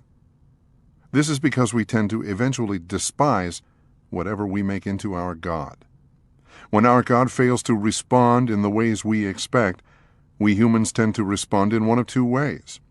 We either blindly intensify our acts of worship or lash out in righteous anger. When nice guys put a woman or women on a pedestal and attempt to win their approval, sooner or later this adoration will turn to rage when these objects of worship fail to live up to the nice guy's expectations. This is why it is not unusual to hear a nice guy proclaim his undying love to a woman in one breath and then ragefully call her a FC only moments later. I have found that many gay nice guys are just as susceptible as straight men to seeking women's approval. As long as the gay nice guy can convince himself that he is not sexually attracted to women, he can delude himself into thinking that women don't have any power over him. Breaking Free, Activity 5. Consider this. If you did not care what people thought of you, how would you live your life differently? If you were not concerned with getting the approval of women, how would your relationships with the opposite sex be different? Cover-up artists. When my son Steve was 9 years old, he accidentally poked some holes in our kitchen table with a ballpoint pen. When he realized what he had done, he immediately showed his mother the damage. Steve had appropriate, healthy shame about his mistake. He knew that his actions had caused damage to the table. He also knew that he had to take responsibility. Most importantly, he knew he wasn't bad. If I had done the same thing as a child, or even as an adult, I would have had an attack of toxic shame and tried my best to hide or deny what I had done. I would have been convinced someone was going to be angry at me and stop loving me. I would have lived with the secret as well as a constant fear of being found out. Numerous nice guys have commented that they could relate to my son's situation. Without exception, every one of them has admitted that they would have done the opposite of what Steve did. Tried to cover it up. As stated above, everything a nice guy does is calculated to try to win approval or avoid disapproval. Since nice guys do not believe they are okay just as they are, they see any mistake or perceived flaw as proof that they are bad and unlovable. They believe that if anyone sees how bad they really are, they will be hurt, shamed, or abandoned. As a result, nice guys are consummate cover-up artists. Nice guys believe they must hide or distract attention from any perceived shortcoming. If they forget something, if they are late, if they break something, if they don't understand something, if they do something wrong, if they are depressed, if they are in pain, if they generally mess up. The nice guy's need to hide is often the most pronounced in areas that are just part of being human and alive. That they are sexual, that they have bodily functions, that they are getting older, that they are losing their hair, that they have needs, that they are imperfect. Breaking Free, Activity 6. Look over the lists above. Write down examples of situations in which you have tried to hide or distract attention from any of these perceived flaws. How effective do you think you are in keeping these things hidden from the people you love? Hiding the evidence. Nice guys find many creative ways to cover up their perceived flaws and mistakes. These include lying. Most nice guys pride themselves on being honest and trustworthy. Ironically, nice guys are fundamentally dishonest. Nice guys will tell lies, partial truths, and omit information if they believe it will prevent someone from focusing on them in a negative way. Drawing on their account. Since nice guys strive so hard to be good, giving, and caring, they believe these acts should build up a credit that wipes clean any wrong they might do. Part of the nice guy's belief is that if he does most things right, no one should ever notice the few things, if any, he does wrong. Fixing. Mature people take responsibility for their actions. When they make a mistake or act inappropriately, they apologize, make amends, or repair the damage. Conversely, nice guys try to fix situations by doing whatever it takes to get the other person to stop being upset. DEAR response. DEAR is an acronym I use for defend, explain, excuse, rationalize. These are all fear-based behaviors used to distract others from focusing on the nice guy's mistakes and badness. The nice guy is most likely to go into DEAR response when he has done something or failed to do something, and someone, usually wife, partner, or boss, confronts him and expresses his or her feelings. Turning the tables. If someone gets angry at a nice guy or points out some flaw or mistake, his shame will be triggered. In an attempt to distract himself and the other person from his badness, he may try to turn the tables and do something to trigger the other person's shame. I call this shame dumping. This unconscious strategy is based on the belief that if the nice guy can shift the focus to the other person's badness, he can slip out of the spotlight. Typical shame-dumping techniques include blame, bringing up the past, deflection, and pointing out the other person's flaws. Walls. Nice guys build walls that prevent others from getting too close. Understandably, this affects their ability to be intimate, but it also protects them from the consequences of being found out. These walls might include addictions, food, sex, TV, alcohol, work, etc., humor, sarcasm, intellectualism, perfectionism, and isolation. Teflon men. As much as nice guys try to look good and get people to like them, the above defenses keep people at arm's length. Like most nice guy patterns, these unconscious behaviors actually accomplish the exact opposite of what the nice guy really craves. While desiring love and connection, his behaviors serve as an invisible force field that keeps people from being able to get close to him. Nice guys have a difficult time comprehending that, in general, people are not drawn to perfection in others. People are drawn to shared interests, shared problems, and an individual's life energy. Humans connect with humans. Hiding one's humanity and trying to project an image of perfection makes a person vague, slippery, lifeless, and uninteresting. I often refer to nice guys as Teflon men. They work so hard to be smooth, nothing can stick to them. Unfortunately, this Teflon coating also makes it difficult for people to get close. It is actually a person's rough edges and human imperfections that give others something to connect with. Self-approval.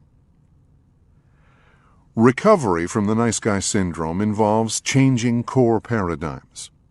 Instead of seeking external validation and avoiding disapproval, recovering nice guys must begin seeking their own approval. Ironically, when nice guys begin focusing on pleasing themselves, they actually begin to experience the intimacy and connection with others that they have always desperately craved.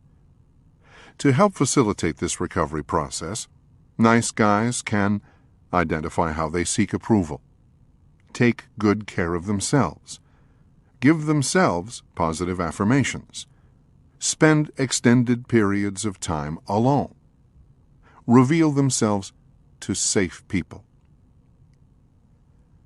Breaking Free, Activity 7. Consider these questions.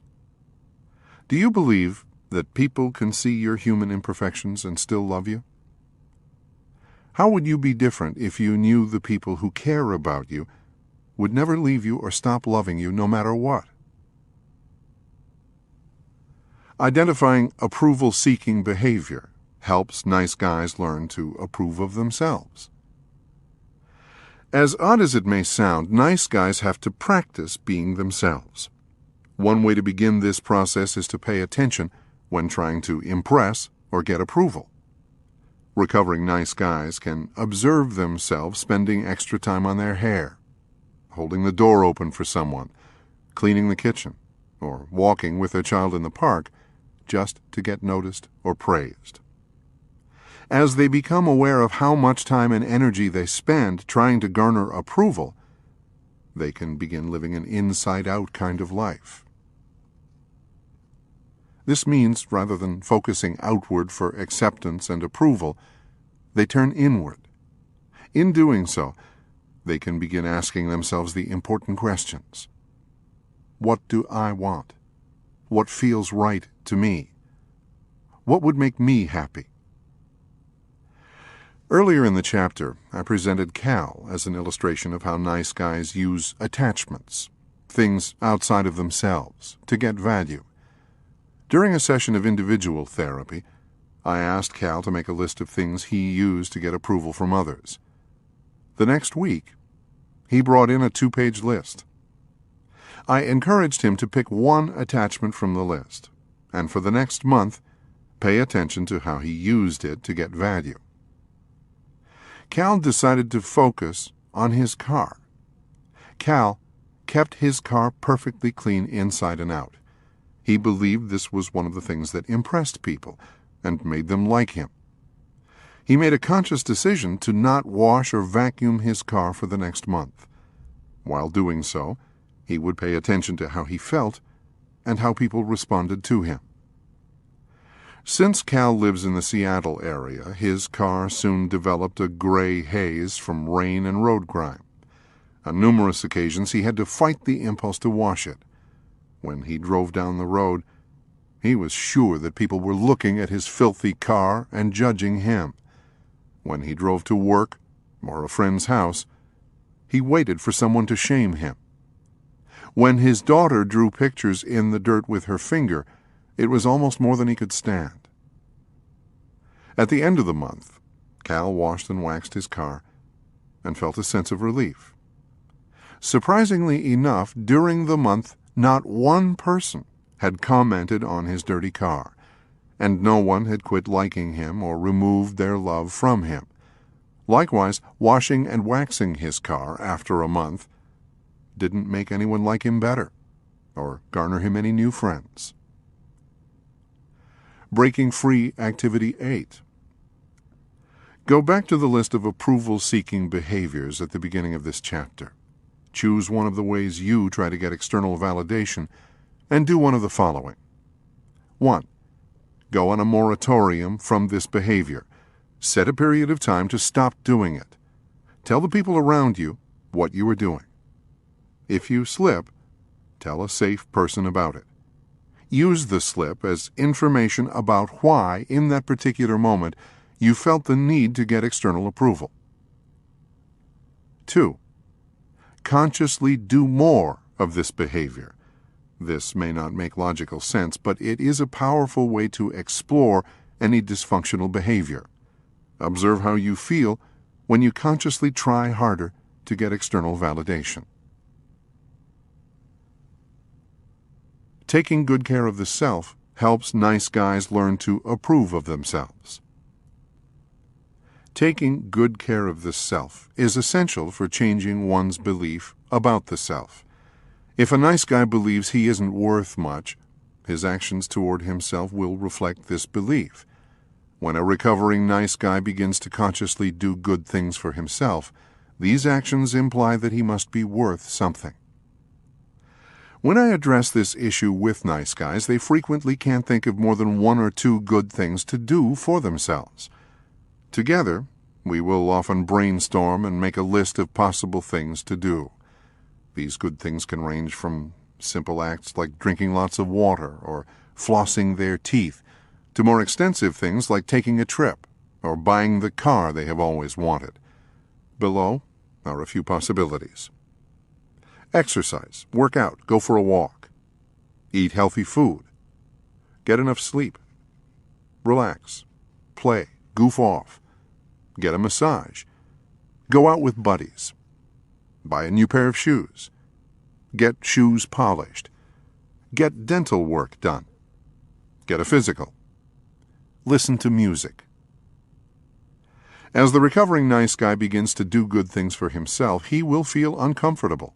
He may actually feel frightened, anxious, guilty, or confused. These feelings are the result of what is called cognitive dissonance. When the nice guy does something good for himself, he is doing something that implies he is valuable. This will conflict with his deeply held belief that he is worthless. As a result, he will experience dissonance, a clashing of two competing messages. In time, one of the beliefs will win. I encourage recovering nice guys to keep being good to themselves no matter how frightening. In time, the core messages from childhood are replaced with new, more accurate beliefs that reflect their inherent worth. Todd, introduced in the beginning of the chapter, spent so much time trying to get the approval of others that he rarely did anything for himself. On the encouragement of other men in his No More Mr. Nice Guy group, Todd decided to consciously begin doing things for himself. He began small, by buying himself new socks and underwear. After a few weeks, he started an exercise program and began working out regularly. Even though it made him feel guilty, he started going to a massage therapist every other week. After 6 months, Todd decided to spend $2,000 to join a singles activity club. He shared with the group that even though he occasionally heard a little voice that said he wasn't worth it, doing so was one of the most affirming things he had ever done. A couple of months later, he reported that he had gone on 2 dates with 2 different women, both of whom seemed to like him just as he was. Breaking Free, Activity 9. Begin with the list above and add good things that you can do for yourself. Put the list up where you will see it, and choose at least one thing per day, and do it for yourself. Affirming self helps nice guys learn to approve of themselves. Positive affirmations can help change the nice guy's core belief about himself. Affirmations replace old, inaccurate messages about the nice guy's worth with new, more realistic ones. When used alone, the effects of affirmations are usually short-lived. This is because these messages are contrary to the oldest, deepest beliefs the nice guy holds about himself. Affirmations are only effective when used along with other processes that help change the nice guy's core beliefs. Spending time alone helps nice guys learn to approve of themselves. Spending extended time alone is an important process in recovering from the nice guy syndrome. When alone, nice guys can discover who they are, what they like about themselves, and what rules they choose to govern their lives. I strongly recommend that nice guys take trips and retreats by themselves to places where no one knows them. In this context, the nice guy has fewer reasons to try to win people's approval, and there is less of a need to try to hide faults and mistakes. While alone, nice guys can reflect on themselves and their life direction. It is also a good time to practice taking responsibility for one's needs. When alone, the recovering nice guy can do what he wants without having to please or compromise. He will go to bed and get up when he wants. He will decide when and what to eat. He will decide where he goes and what he does. When alone, he will be less likely to caretake, seek approval, sacrifice self, or try to fix someone's problems. Spending extended periods of time alone also helps recovering nice guys face their number one fear: loneliness and isolation. When the nice guy discovers that spending time alone doesn't kill him, he may also realize that he doesn't have to stay in bad relationships, tolerate intolerable behavior, or manipulate people to try to get his needs met. This time alone is spent most effectively when the nice guy can observe his tendency to distract himself with addictive patterns, such as keeping busy or using sex, food, or alcohol to medicate. Writing in a journal during these times can be especially effective. Some of the most insightful periods I have experienced in life have been by myself on weekend camping trips, week-long retreats, and times when my wife has been out of town. Breaking Free, Activity 10. Make a list of positive affirmations about yourself. Write them on note cards and place them where you will see them regularly. Change the cards often so they stay fresh. When you read affirmations, close your eyes and fully embrace the meaning of the words. Observe any tendency of your mind to reject the affirmations in favor of old, deeply held beliefs. The following are some possible affirmations. I am lovable just as I am. I am perfectly imperfect. My needs are important. I am a strong and powerful person. I can handle it. People love and accept me just as I am. It is okay to be human and make mistakes. I am the only person I have to please. Breaking Free Activity 11. Plan a weekend trip to the mountains or beach. If possible, plan a vacation or retreat for a week or longer by yourself to a place where no one knows you. Visit a foreign country by yourself if at all possible. Use this time as an opportunity for self-observation and reflection. Keep a journal. Practice good self-care. Take along this book and spend time doing the breaking free exercises. When you return home, observe how you are different and how long it takes for you to begin returning to familiar patterns. Revealing self helps nice guys learn to approve of themselves. When nice guys try to hide their humanity from others, they reinforce their core belief that they are bad and unlovable. Changing this core belief requires that they bring their humanity out into the open, release their toxic shame, and receive more accurate messages than the ones internalized in childhood. By necessity, this process requires a safe person or safe people. As frightening as it may initially feel, finding these safe people is essential for learning to approve of self. The recovering nice guy cannot do this part alone. Safe people are essential for reversing the distorted beliefs all nice guys have about their worth. This process requires building trust. I suggest that the recovering nice guy set a regular time to meet with his safe person or group, and, a little at a time, start revealing himself. This process begins by just talking about himself. This, in itself, makes many nice guys uncomfortable. Over time, the recovering nice guy can begin revealing the things about himself that he is the least comfortable letting others see. Once trust has been established, he can begin to reveal things about himself that create fear and shame. I have watched many nice guys go from being secretive and evasive to revealing their deepest, darkest secrets in the presence of safe people. Reed, a recovering alcoholic and a member of a No More Mr. Nice Guy group, is a good example of this process. Reed came into a group late one evening and remained quiet and detached for the first 30 or 40 minutes. Reed's pattern in the group was either to join in actively or stay withdrawn. His quiet periods were often a signal that he was emotionally distraught. When an opportune time arose, I told Reed that he seemed withdrawn, and I asked how he was doing.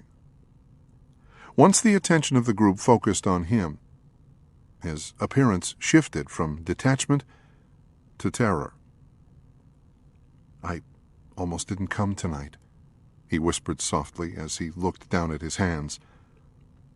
"In fact, I was thinking about quitting the group." A couple of the guys reflected the concern of the whole group by asking what was going on. "I just feel so terrible," Reed continued.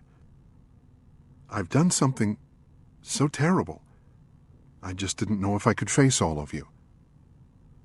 My thoughts began to race as to what he could have done that might cause the group to rise up in judgment against him. One of the group members asked if he was having an affair. "No, worse," Reed responded. "I've done something so terrible, I don't even know if I can tell you about it." As the group offered their support and encouragement, Reed broke through his fear and shame and began to open up. "Last week, I got reprimanded by my boss, and then I got into a fight with my wife. I was so depressed that I went out and bought a fifth of vodka and got drunk. I've been on a binge ever since, and I just can't make myself stop." Tears were running down Reed's face as the shame of his addiction to alcohol raised its ugly head once again. He had been clean and sober since joining the group 6 months earlier. He was active in Alcoholics Anonymous, but had experienced a number of slips and relapses in his 12 years of recovery. A group member handed him a box of tissues, and Reed wiped his eyes. Then he continued telling his story and revealing his shame in between sobs. "I'm back to all my old ways of lying and manipulating. I'm totally out of control." I asked if he had called his sponsor or gone to a meeting since this began. He shook his head and shared that he had slipped so many times that he didn't think anyone would care or want him back. Various members of the group shared with Reed that they didn't think he was bad, nor did they judge him. They could see that he was hurting. They told him that they had great respect that he came into group and revealed what was going on, especially since he had so much shame about it. After a few moments, Reed revealed, "That's not all. There's more." He began to sob once again. Lifting his hand to his forehead, he shook his head, as in disgust of himself. "It gets worse. I went to the peep shows near my work 2 times this week." He turned his eyes to the floor and wept almost uncontrollably. "I had been doing so good," he choked out between sobs. "Now I've blown it all. I feel totally worthless. I don't want to go on living. I've made a mess of everything." For the rest of the hour, the group supported Reed and encouraged him to go all the way through his shame. They reassured him that he wasn't bad and that no one judged him. To the contrary, everyone respected him for revealing his shame and pain. They supported him in talking to his wife, calling his sponsor, and going to a meeting. They asked him to call one group member each day during the next week and let them know how he was doing. When Reed left the group that night, he was obviously shaken and scared. He had also released a heavy burden and received the support of a group of people who genuinely cared about him and wanted him to be okay. No matter how deeply Reed feared that his badness would cause people to judge him and abandon him, neither of these things happened. Instead, he received the message that there was nothing he could do that would make the men in the group stop liking him or stop caring about him. Shedding old skin. As recovering nice guys release their toxic shame and start seeking their own approval, they begin to realize several important truths. They are not bad. They don't have to do anything to win other people's approval. They don't have to hide their perceived flaws or mistakes. People can love them just as they are. As recovering nice guys begin to apply the principles described in this chapter, they can embrace the reality that they are human. Like every other human, nice guys make mistakes, use poor judgment, and act inappropriately. Nevertheless, their humanity doesn't make them bad or unlovable, nor does it cause other people to stop loving them. Imperfect humans can only connect with other imperfect humans. Most folks tend to be attracted to individuals who have some substance and sense of self. Chameleons usually don't draw much of a crowd or get many ovations. By shedding their chameleon skin and learning to please themselves, recovering nice guys begin to experience the intimacy and connection they have always desired. By learning to approve of themselves, they begin to radiate a life energy and charisma that draws people to them. As nice guys stop seeking approval and stop trying to hide their perceived flaws, they open a door to start getting what they really want in love and life. Chapter 4. Make your needs a priority. I want you to know that I'm really uncomfortable with that thing we talked about last week. Lars, an anxiety-filled executive, began his second session of counseling with this statement. Lars had come to see me on the encouragement of his wife. He reported being generally depressed and unhappy for as long as he could remember. In recent months he had found it difficult to sleep at night and was experiencing migraine headaches on a regular basis. Even though everything in his life seemed to be fine, good job, nice home, family, etc., he never seemed to be happy. In his first counseling session, Lars revealed that he had constant fantasies of chucking it all and disappearing to somewhere else in the world. These thoughts made him feel guilty, so he kept them to himself. In that session, I asked Lars what he did for himself. He gave me a puzzled look. "What do you mean?" he asked. I repeated the question. After a pause, he answered, "Not much, I guess." For the rest of the session, I shared with him the importance of making his needs a priority and taking responsibility for finding ways to meet them. This discussion was met with both fear and resistance from Lars. The same hesitancy was repeated as he began his second counseling session. "Which part of our discussion last week made you uncomfortable?" I asked. "All of it," he responded. "That part about making my needs a priority really made me uptight." I asked him what part about taking responsibility for his needs made him anxious. "Everything," he responded. "That seems like that would make me selfish and self-centered." "What's wrong with that?" I asked. Lars looked at me with amazement. "What's wrong with that," he replied, "is that being selfish would make me too much like my old man. All he ever thought about was himself, and the rest of us suffered as a result. I just couldn't do that. I couldn't be a self-centered SOB like him. I've got a wife, kids, a job, a mortgage, and bills to pay. There's no room for me to start behaving like my father." Low-maintenance kinds of guys. Lars is a fairly typical nice guy when it comes to his needs. Nice guys generally focus their attention on meeting everyone else's needs while trying to be low-maintenance kinds of guys themselves. When I talk with them about making their needs a priority, their responses are similar to that of Lars. This ubiquitous pattern among nice guys is the result of childhood conditioning. When a child's needs are not met in a timely, healthy manner, the child may come to believe that he is bad for having needs. He may also think that it is his needs that cause people to hurt him or abandon him. Typically, nice guys respond to these inaccurate interpretations of their life events by developing a number of survival mechanisms. Trying to appear needless and wantless, making it difficult for others to give to them. Using covert contracts.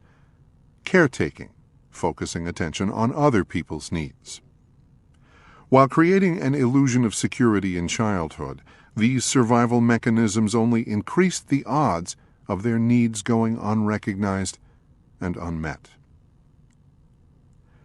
Trying to appear needless and wantless prevents nice guys from getting their needs met. For nice guys, trying to become needless and wantless was a primary way of trying to cope with their childhood abandonment experiences. Since it was when they had the most needs that they felt the most abandoned, they believed it was their needs that drove people away. These helpless little boys concluded that if they could eliminate or hide all of their needs, then no one would abandon them. They also convinced themselves that if they didn't have needs, it wouldn't hurt so bad when the needs weren't met. Not only did they learn early not to expect to get their needs met, but also that their very survival seemed to depend on appearing not to have needs. This created an unsolvable bind. These helpless little boys could not totally repress their needs and stay alive, and they could not meet their needs on their own. The only logical solution was to try to appear to be needless and wantless while trying to get their needs met in indirect and covert ways. As a result of these childhood survival mechanisms, nice guys often believe it is a virtue to have few needs or wants.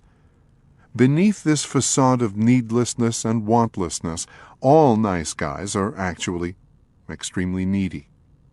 Consequently, when they go about trying to get their needs met, nice guys are frequently indirect, unclear, manipulative, and controlling. Making it difficult for others to give to them prevents nice guys from getting their needs met. In addition to using ineffective strategies to get their needs met, nice guys are terrible receivers. Since getting their needs met contradicts their childhood paradigms, nice guys are extremely uncomfortable when they actually do get what they want. Though most nice guys have a difficult time grasping this concept, they are terrified of getting what they really want, and will go to extreme measures to make sure they don't. Nice guys carry out this unconscious agenda by connecting with needy or unavailable people, operating from an unspoken agenda, being unclear and indirect, pushing people away, and sabotaging. A good illustration of this dynamic is the way nice guys commonly try to get their sexual needs met. Many of the nice guys I've worked with have expressed a heightened interest in sex, yet they frequently feel frustrated in their attempts to get these needs met. This is usually because their actions pretty much guarantee that they won't get what they believe they want. Nice guys have an uncanny knack of picking partners who, because of childhood sexual abuse or other negative experiences with sex, tend to have a difficult time being sexually expressive. When these partners do make themselves available to be sexual, it is not uncommon for nice guys to do something that further ensures that they don't get their needs met. The nice guy may respond by taking control, rather than letting the sexual experience unfold. He may focus on his partner's sexual needs before she has a chance to pay attention to him. He may start a fight by making a comment about her weight or her past unavailability. All of these strategies pretty much ensure that the nice guy won't have to experience the fear, shame, or anxiety that might get triggered if he actually allowed someone to focus on his needs. Breaking Free, Activity 12. Ask yourself if you believe it is okay to have needs. Do you believe people want to help you meet your needs? Do you believe this world is a place of abundance? Using covert contracts prevents nice guys from getting their needs met. All nice guys are faced with a dilemma. How can they keep the fact that they have needs hidden, but still create situations in which they have some hope of getting their needs met? In order to accomplish this seemingly impossible goal, nice guys utilize covert contracts. These unconscious, unspoken agreements are the primary way that nice guys interact with the world around them. Almost everything a nice guy does represents some manifestation of a covert contract. The nice guy's covert contract is simply this: I will do this, fill in the blank, for you, so that you will do this, fill in the blank, for me. We will both act as if we have no awareness of this contract. Most of us have had the experience of leaning over and whispering in our lover's ear, I love you. We then wait expectantly for our beloved to respond with, I love you too. This is an example of a covert contract in which a person gives to get. Saying, I love you, to hear, I love you too in return, is the basic way nice guys go about trying to get all of their needs met. There is nothing wrong with asking your partner to tell you she loves you, but saying, I love you first to get an I love you too in return is indirect, unclear, and manipulative. As a result of the conditioning they received in their family and society, nice guys believe if they are good, then they should be loved, get their needs met, and have a problem-free life. In reality, the primary paradigm of the nice guy syndrome is nothing more than a big covert contract with life. Caretaking prevents nice guys from getting their needs met. One of the most common ways nice guys use covert contracts to try to meet their needs is through caretaking. Nice guys believe their caretaking is fundamentally loving and is one of the things that makes them good people. In reality, caretaking has nothing to do with being loving or good. Caretaking is an immature and indirect attempt to try to get one's needs met. Caretaking always consists of two parts: focusing on another's problems, needs, or feelings in order to feel valuable, get one's own needs met, or to avoid dealing with one's own problems or feelings. Reese, a graphic designer in his late 20s, is a good example of the extremes to which nice guys caretake in their intimate relationships.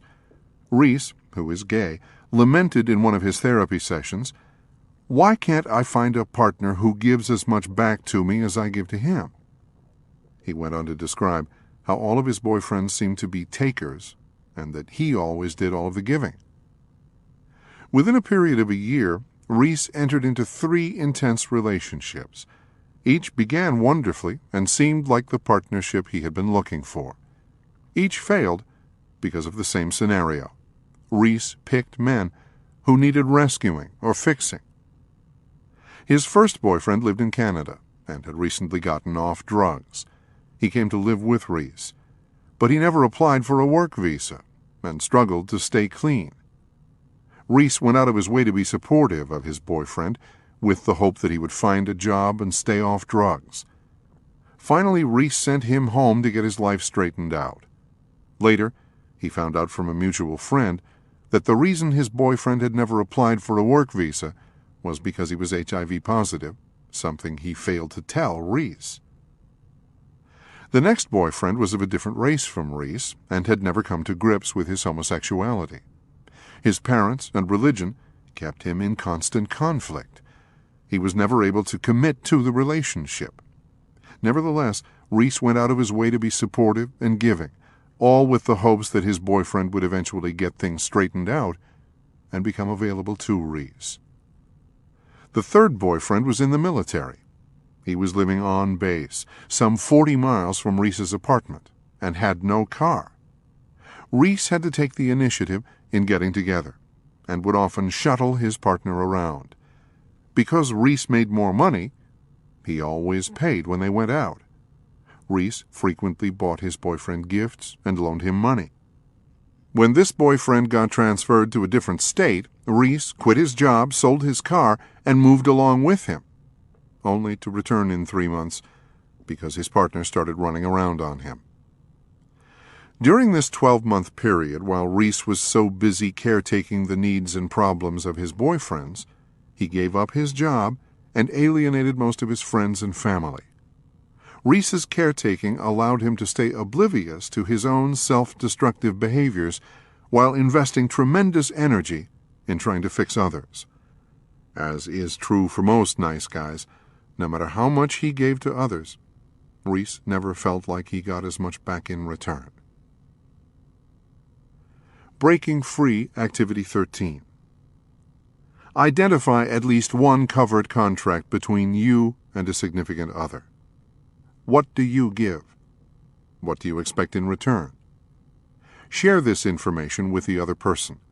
Ask the person how it feels to respond to an unclear agenda.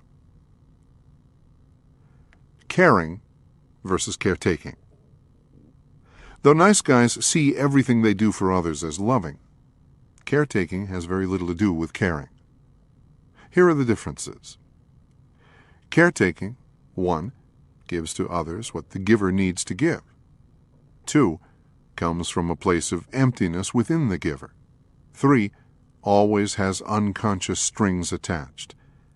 Caring, 1, gives to others what the receiver needs. 2, comes from a place of abundance within the giver. 3, has no strings attached. Nice guys caretake for a number of reasons, none of them having anything to do with love. For them, even the most innocuous and subtle act often has some string attached. Nice guys give in the ways they would like others to give to them. They give gifts, affection, back rubs, sex, surprises. They will encourage their partner to take a day off, buy a new outfit, go to the doctor, take a trip, quit a job, go back to school, yet would not give themselves permission to do any of the same things. Breaking Free Activity 14. Identify 2 or 3 examples of your caretaking behavior. In order to stimulate awareness of your caretaking, do one of the following for a period of 1 week. 1. Go on a caretaking moratorium. Because nice guys have a difficult time differentiating between caring and caretaking, stop giving completely, except to young dependent children. Tell people what you are doing so they won't be confused. Observe your feelings and other people's reactions. 2. Consciously try to caretake more than you already do. As odd as this assignment may sound, it is a very effective way to create awareness of your caretaking behavior. Pay attention to how you feel and how other people react to you. The Victim Triangle. Rather than helping nice guys meet their needs, covered contracts and caretaking only lead to frustration and resentment. When this frustration and resentment builds long enough, it often spills out in some not-so-pretty ways. Giving to get creates a cycle of craziness called the Victim Triangle. The Victim Triangle consists of 3 predictable sequences. 1. The nice guy gives to others, hoping to get something in return. 2. When it doesn't seem that he is getting as much as he gives, or he isn't getting what he expected, he feels frustrated and resentful. Remember, the nice guy is the one keeping score, and he isn't totally objective. 3. When this frustration and resentment builds up long enough, it spills out in the form of rage attacks, passive-aggressive behavior, pouting, tantrums, withdrawing, shaming, criticizing, blaming, even physical abuse. Once the cycle has been completed, it usually just begins all over again. My wife refers to these episodes as victim pukes. Sometimes the puking will resemble a child's temper tantrum. Sometimes the victim puke will take a more passive-aggressive form, in which the nice guy will have an affair or act out in some hidden way. All the while the person doing the puking will feel justified because of the many ways he has been victimized. These victim pukes are one of the primary reasons nice guys aren't always so nice. Shane's relationship with his girlfriend Raquel is a good example of the victim triangle and emotional puking. Shane had Raquel on a pedestal, but deep inside, he believed she could only love him if he was good enough. In order to win her love, he gave her gifts, sent her cards, left phone messages, bought her clothes, planned special surprises, and helped her with her home and children. All of this created a sense of emotional indebtedness for Raquel. She felt like she could never repay Shane for everything he did for her. The truth was she couldn't. Shane was trying to buy her love. Only the contract wasn't clear. In time, the only way she could cope with his pleasing and caretaking was by pushing him away.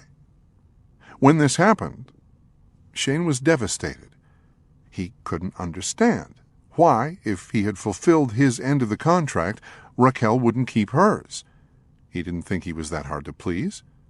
The more Shane gave to Raquel, the more resentful he became. He would accuse her of not loving him. They would have tremendous battles in which they would break up, calling each other all kinds of names. Afterward, Shane would feel frightened and remorseful and pursue Raquel and try to fix things, all the while resenting her for not pursuing him and trying to fix things. He would then start caretaking and pleasing again to win her love. The cycle repeated itself over and over again. Breaking Free, Activity 15. It can be difficult to make a direct link between your caretaking behavior and the victim pukes which inevitably follow. Observe the ways you hurt the people you love. Do you make cutting remarks or hurtful jokes? Do you embarrass them in public? Are you frequently late? Do you forget things they've asked you to do? Do you criticize them? Do you withdraw from them or threaten to leave? Do you let frustration build until you blow up at them? Ask the significant others in your life to give you feedback about your caretaking and victim pukes. This information may be hard to hear and may trigger a shame attack, but it is important information for breaking out of the victim triangle. Becoming truly selfish. When I began writing this book, I shared the early drafts with members of my No More Mr. Nice Guy men's groups. On one occasion, a group member stated, "It seems like the whole emphasis of the book is about focusing on oneself. It seems really selfish and self-centered, like the nice guy should just think about himself and not worry about anyone else." Even though I did not set out to write No More Mr. Nice Guy with this theme in mind, this group member's comments contained an important truth that I hadn't been fully conscious of before. Since nice guys learn to sacrifice themselves in order to survive, recovery must center on learning to put themselves first and making their needs a priority. Most nice guys are astonished when I tell them that it is healthy to have needs and that mature people make getting their needs met a priority. Sometimes I have to repeat this truth many times in order for it to sink in. For nice guys, having needs means being needy, and needy represents a one-way ticket to abandonment. I tell nice guys, no one was put on this planet to meet your needs, except their parents, and their job is done. I also remind them they weren't put on this planet to meet anyone else's needs, except those of their children. This paradigm shift is always terrifying for recovering nice guys. The idea of making their needs a priority feels like the quickest route to being disliked unloved, and all alone. Whenever I challenge nice guys to focus on making their needs a priority, their responses are pretty predictable. People will get angry at me. People will think I'm selfish. I'll be alone. What if everyone lived this way? I then list the benefits for nice guys and the people around them when they begin to put themselves first. They increase the likelihood of getting what they need and want. They can give judiciously, giving what people really need. They can give without resentment and expectation. They become less needy. They become more attractive. Most nice guys will really like the last benefit on the list. Helpless, whiny, wimpy, and needy are not attractive on a man. Confidence and self-assurance are attractive. Most folks are attracted to men who have a sense of self. Putting the self first doesn't drive people away, it attracts them. Putting the self first is essential for getting what one wants in love and life. Taking responsibility for their own needs helps nice guys get their needs met. In order for nice guys to get their needs met, they must begin to shift their core paradigms. This shift includes coming to believe having needs is part of being human. Mature people make meeting their own needs a priority. They can ask for help in meeting their needs in clear and direct ways. Other people really do want to help them meet their needs. This world is a place of abundance. In order to get their needs met, recovering nice guys must do something radically different from what they have done previously. For nice guys, putting the self first is not just a suggestion to try on for size. It is essential, not only for getting needs met, but also for reclaiming personal power, feeling fully alive, and experiencing love and intimacy. Interestingly enough, when nice guys take responsibility for their own needs and make them a priority, those around them benefit too. Gone are the covert contracts, the guessing games, the anger outbursts, and passive-aggressive behavior. Gone are the manipulation, the controlling behavior, and the resentment. I learned this lesson firsthand a few years back. A holiday weekend was approaching, and our kids were going to be out of town. I tried to plan some time with my wife Elizabeth, but she seemed ambivalent and unwilling to make a commitment to what she wanted to do. I felt frustrated and put my plans on hold. Finally, upon the urging of a friend, I decided to try putting myself first over the weekend. I made plans and invited my wife to join me if she felt inclined.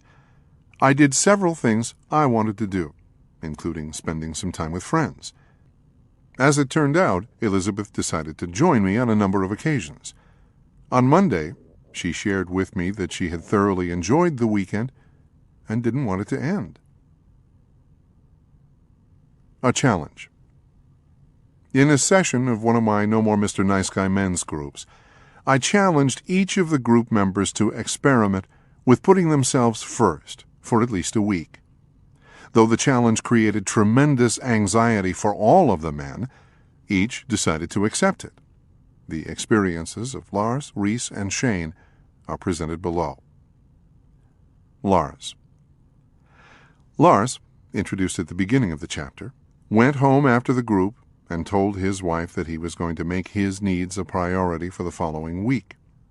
She was initially resistant to his proclamation, which added to his anxiety. To boost his courage, Lars called a couple of men in the group. Their encouragement gave him the support he needed to follow through with his commitment. Lars decided to keep it simple. His plan for the week involved making time every day to go to the gym and work out. Before his children were born, Lars had been physically active. The demands of job, home, and children had put an end to that. Lars decided to alternate his workouts before and after work. When he shared his plan with his wife, she applied a little guilt. "That's not fair that you get to work out and I don't," she proclaimed. Lars was tempted to back down. He had an impulse to try to find a solution so his wife could work out too. Instead, he reflected her concern and told her he was going to work out anyway. During his first couple of trips to the gym, Lars was overwhelmed with guilt and anxiety. Nevertheless, he persevered. After the third day, his wife actually asked him how his workout went. As the week continued, Lars began to feel more energized and optimistic about life. He started sleeping better. At the gym, he enjoyed being around other people who were also taking good care of themselves. Surprisingly, after his first week, his wife told him that he had inspired her to start taking better care of herself. She told him that she was going to start dropping the kids off at the daycare center at the gym and begin an aerobics class for herself. Reese. Reese had joined the No More Mr. Nice Guy group after his breakup with his last boyfriend. At first he had been uncomfortable being the only gay man in the group, but the other men accepted him, and he had begun to work on developing non-sexual relationships with men. Reese's habit on weekends was to go out with his latest boyfriend to gay bars on Friday, Saturday, and Sunday nights. By Monday morning he was exhausted. He would spend the rest of the week playing catch-up. Reese was afraid that if he didn't go out whenever his boyfriend wanted, his boyfriend would leave him. Reese decided that for one weekend he would put himself first and do what felt right to him. He told his boyfriend in advance. Reese decided that he would go out just one night, not drink, and be in by midnight. On Saturday, he made some plans to go to a movie with a couple of guys in the group. On Sunday, he stayed at home to relax and get caught up on some house cleaning and laundry. His goal was to be in bed by 10 p.m. on Sunday evening. When Monday came, Reese felt rested and clear-headed at work. His boyfriend hadn't dropped him, and the rest of the week felt productive and enjoyable. Shane. Shane, also introduced earlier in the chapter, liked to do things for his girlfriend. Shane regularly gave her gifts, planned surprises, and did whatever he could to help her out. Shane's plan for putting himself first involved paying attention to when he had an impulse to do something for his girlfriend. Whenever he felt this impulse, he would instead do something for himself. When he thought about washing her car, he washed his own instead. When he felt the urge to buy her a gift, he bought himself something instead. When he thought about calling her just to see if she was okay, he called a group member instead. All of this created tremendous anxiety for Shane. Much to his surprise, at the end of the week, Raquel reported she felt a lot less smothered by Shane and actually looked forward to spending time with him.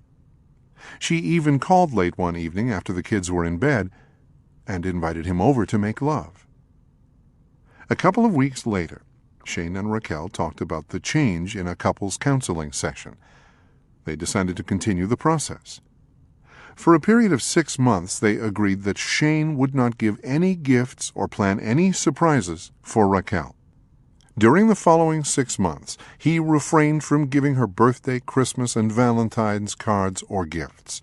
During this time, he focused on taking better care of himself and getting his needs met. In time, Shane came to see that not only did Raquel not stop loving him, she actually became more giving to Shane.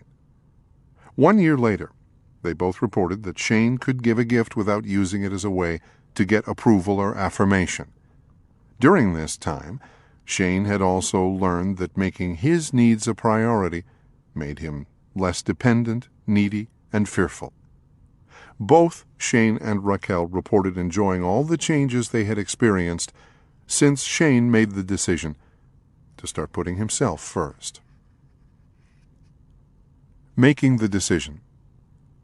Nice guys have believed a myth that promises them that if they give up themselves and put others first, they will be loved and get their needs met. There is only one way to change this illogical, non-productive nice guy paradigm. put themselves first. Making the decision to put oneself first is the hardest part. Actually doing it is relatively easy.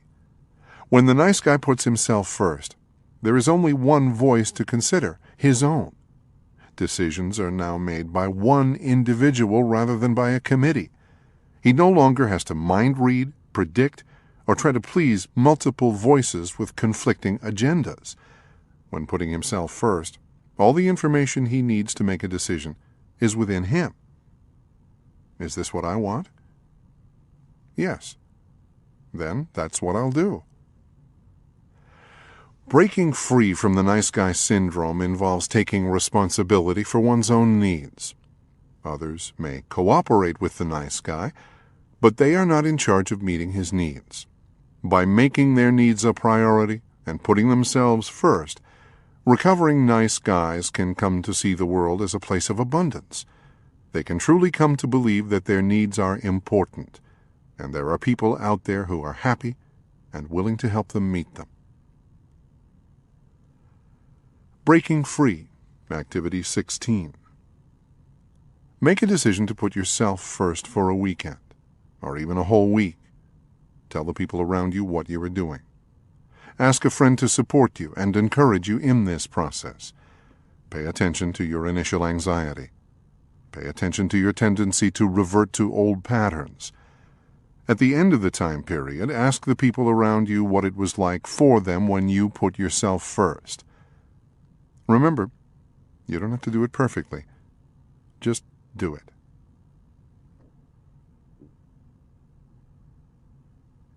Chapter 5. Reclaim Your Personal Power. One Saturday morning a few years back, my wife Elizabeth and I were engaged in a heated discussion over something I had done. Like many of our arguments, Elizabeth felt helpless to get me to see my denial. At the same time, I felt unjustly persecuted. Finally, when the argument reached an emotional crescendo, Elizabeth shouted in frustration, "You're nothing but a wimp!" Elizabeth left the room, and I retreated to the bathroom to dry my eyes. After a few minutes of reflection, Elizabeth knocked on the bathroom door. I assumed she was coming back to take another stab at her wounded prey. Instead, she apologized. "I'm sorry for calling you a wimp. That wasn't fair." "Actually," I responded, wiping a tear away, "it was the most accurate thing you said all morning." Nice guys are wimps. This may not sound like a nice thing to say, but it's true. Nice guys tend to be wimpy victims because their life paradigm and childhood survival mechanisms require them to sacrifice their personal power. As stated in previous chapters, a common denominator for nice guys is that they did not get their needs met in a timely, healthy fashion in childhood. These little boys were helpless to prevent people from abandoning them, neglecting them, abusing them, using them, or smothering them. They were victims to the people who failed to love them, pay attention to them, meet their needs, and protect them. As a result of these childhood experiences, feeling like a victim feels familiar for most nice guys. These men tend to see others as causing the problems they are experiencing in life. As a consequence, they often feel frustrated, helpless, resentful, and rageful. You can see it in their body language. You can hear it in their voices. It's not fair. How come she gets to make the rules? I always give more than I get.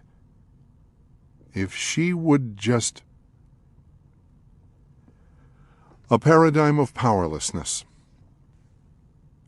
In an attempt to cope with their childhood abandonment experiences, all nice guys developed the same paradigm. If I am good, then I will be loved, get my needs met, and have a problem-free life.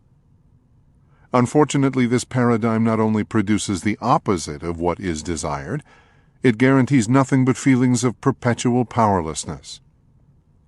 Even though nice guys are obsessed with trying to create a smooth, problem-free life, Two major factors prevent them from attaining this goal.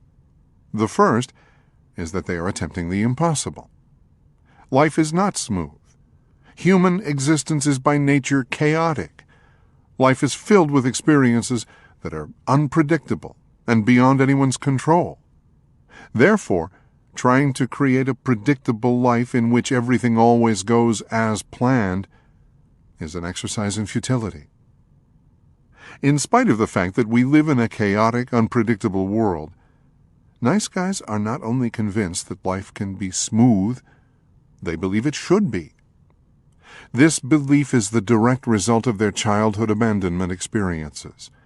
The unpredictability of not having their needs met in a timely, judicious fashion was not only frightening, it was potentially life-threatening. In an attempt to cope with the uncertainty of their chaotic childhood, nice guys developed a belief system that if they could just do everything right, then everything would go right in their lives. Sometimes these men also developed belief systems that their childhood was ideal and problem-free, the opposite of reality, in order to cope with their abandonment experiences. These were all distorted beliefs, but these illusions helped these helpless little boys deal with the turmoil that was out of their control. A second reason nice guys never accomplish their goal of having a smooth life is that they do the opposite of what works. By approaching adult situations with survival mechanisms that were formed when they were naive and powerless, they are ensured of having very little success in creating anything that resembles stability in their lives. The dependence on these ineffectual survival mechanisms keeps nice guys trapped in the memory of their fearful childhood experiences and perpetuates a vicious cycle. The more frightened they are, the more they use their childhood survival mechanisms. The more they use these ineffectual mechanisms, the less successful they are at negotiating the complexities, challenges, and ambiguities of life. The less successful they are, the more fearful they become. You get the picture. Overcoming the wimp factor. Reclaiming personal power. I define personal power as a state of mind in which a person is confident he can handle whatever may come. This kind of power not only successfully deals with problems, challenges, and adversity, it actually welcomes them, meets them head-on, and is thankful for them. Personal power isn't the absence of fear. Even the most powerful people have fear. Personal power is the result of feeling fear but not giving in to the fear. There is a solution to the helplessness and vulnerability nice guys feel. Recovery from the nice guy syndrome allows nice guys to embrace the personal power that is their birthright. Reclaiming personal power includes surrendering, dwelling in reality, expressing feelings, facing fears, developing integrity, setting boundaries. Breaking free, Activity 17.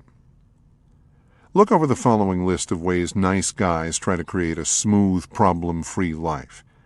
Write down an example of how you used each coping mechanism in childhood.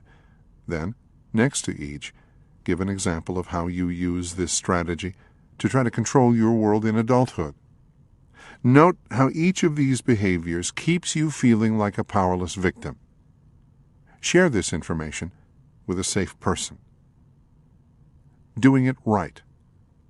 Playing it safe. Anticipating and fixing. Trying not to rock the boat. Being charming and helpful. Never being a moment's problem. Using covered contracts. Controlling and manipulating. Caretaking and pleasing, withholding information, repressing feelings, making sure other people don't have feelings, avoiding problems and difficult situations. Surrendering helps nice guys reclaim their personal power. Ironically, the most important aspect of reclaiming personal power and getting what one wants in love and life is surrender. Surrender doesn't mean giving up. It means letting go of what one can't change and changing what one can. Letting go doesn't mean not caring or not trying. Letting go means letting be. It is like opening up a tightly clenched fist and releasing the tension stored inside. At first, the fingers will want to return to their former clenched position. The hand almost has to be retrained to open up and relax. So it is with learning how to surrender and let go. Surrender allows recovering nice guys to let go and respond to life's complex beauty, rather than trying to control it.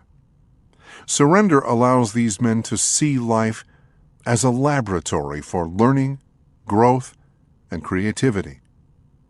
Surrender allows recovering nice guys to see each life experience as a gift from the universe to stimulate growth, healing, and learning. Instead of asking, "Why is this happening to me?" the recovering nice guy can respond to life's challenges by pondering, "What do I need to learn from this situation?" Gil exemplifies the process of letting go. Gil had reached a crisis point in his relationship with his girlfriend Barb. Gil had originally begun couples counseling with Barb to fix her problem. He claimed that she was depressed, angry all the time, and had no interest in sex. He reported that he constantly walked on eggshells trying to make sure he never did anything to upset her. Gil and Barb were both in their early 50s and had been living together for 8 years. They had discussed marriage, but both felt apprehension due to the unsettled nature of their relationship. After a couple months of couples counseling, Gil began to entertain the idea that all the problems in the relationship might not be about Barb. He began looking at his own caretaking and controlling behavior. He also became aware that he had few outside interests and no male friends. After a couple more months, he joined a No More Mr. Nice Guy men's group. Even as Gil began to look at his own problems and ineffective life patterns, he kept seeking the key for making Barb better. It was a slow process, but Gil began to see that he could not do anything to change Barb, and that he was going to have to focus on himself. As he began to let go and detach from Barb, he felt tremendous anxiety. He had a deep fear that he was going to get in trouble. He also believed that Barb couldn't handle her problems without his help. With the support of the group, Gil surrendered. He came to realize that he would be okay regardless of whether he and Barb made it as a couple.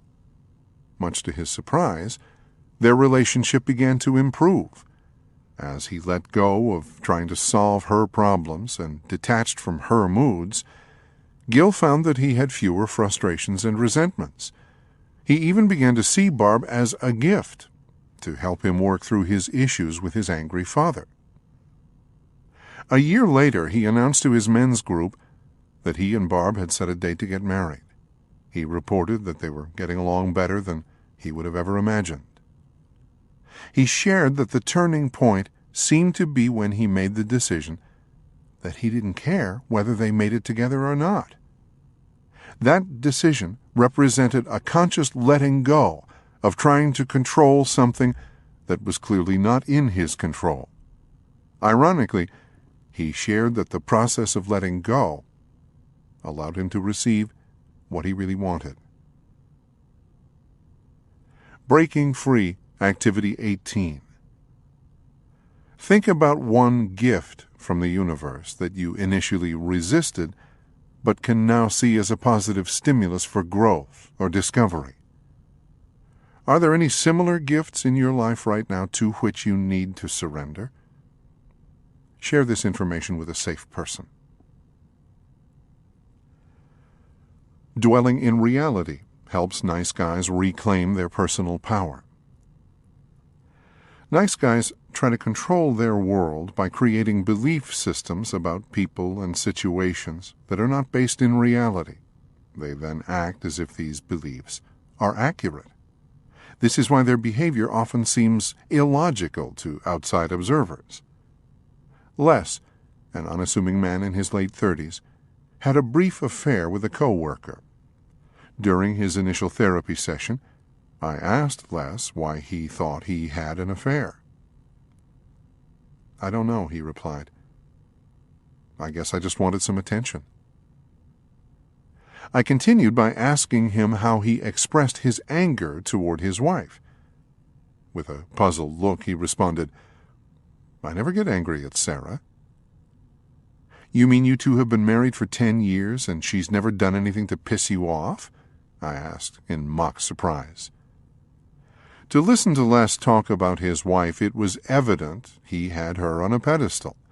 It was equally clear that he was not dwelling in reality when it came to his marriage. When I asked specific questions about his wife, Les revealed how Sarah had gained 60 pounds since they married, refused to cook, was depressed, no longer wanted to have sex with him, treated him with contempt, and would rage at him without provocation. In spite of all these things, Les maintained that his wife was the woman of his dreams, and that he loved her dearly. Throughout the next few months of therapy, I consistently held up a mirror of reality to Les in regard to his wife and his relationship with her. This was a slow and difficult process. Les needed to see Sarah in a certain way because of his fear of being alone. To dwell in reality might mean he would have to do something frightening or difficult. As Les began to face his fears of abandonment, he also began to see his wife more accurately. This change allowed him to start asking for what he wanted, set boundaries, and express his feelings of resentment and anger. It soon became apparent that Sarah had no desire to look at her role in the relationship or make any kind of changes. Though it was painful and frightening, accepting things as they really were allowed Les to make the decision to move out and file for divorce. Dwelling in reality allowed Les to look at why he had created the kind of system he had with Sarah. It put him in a position to make difficult but realistic decisions. It allowed him to access the inner power he needed to make significant changes in his life. It also opened the door for him to find someone who was available to help him create the kind of relationship he wanted. Breaking Free, Activity 19. Pick one area in your life in which you routinely feel frustrated or out of control. Step back from the situation.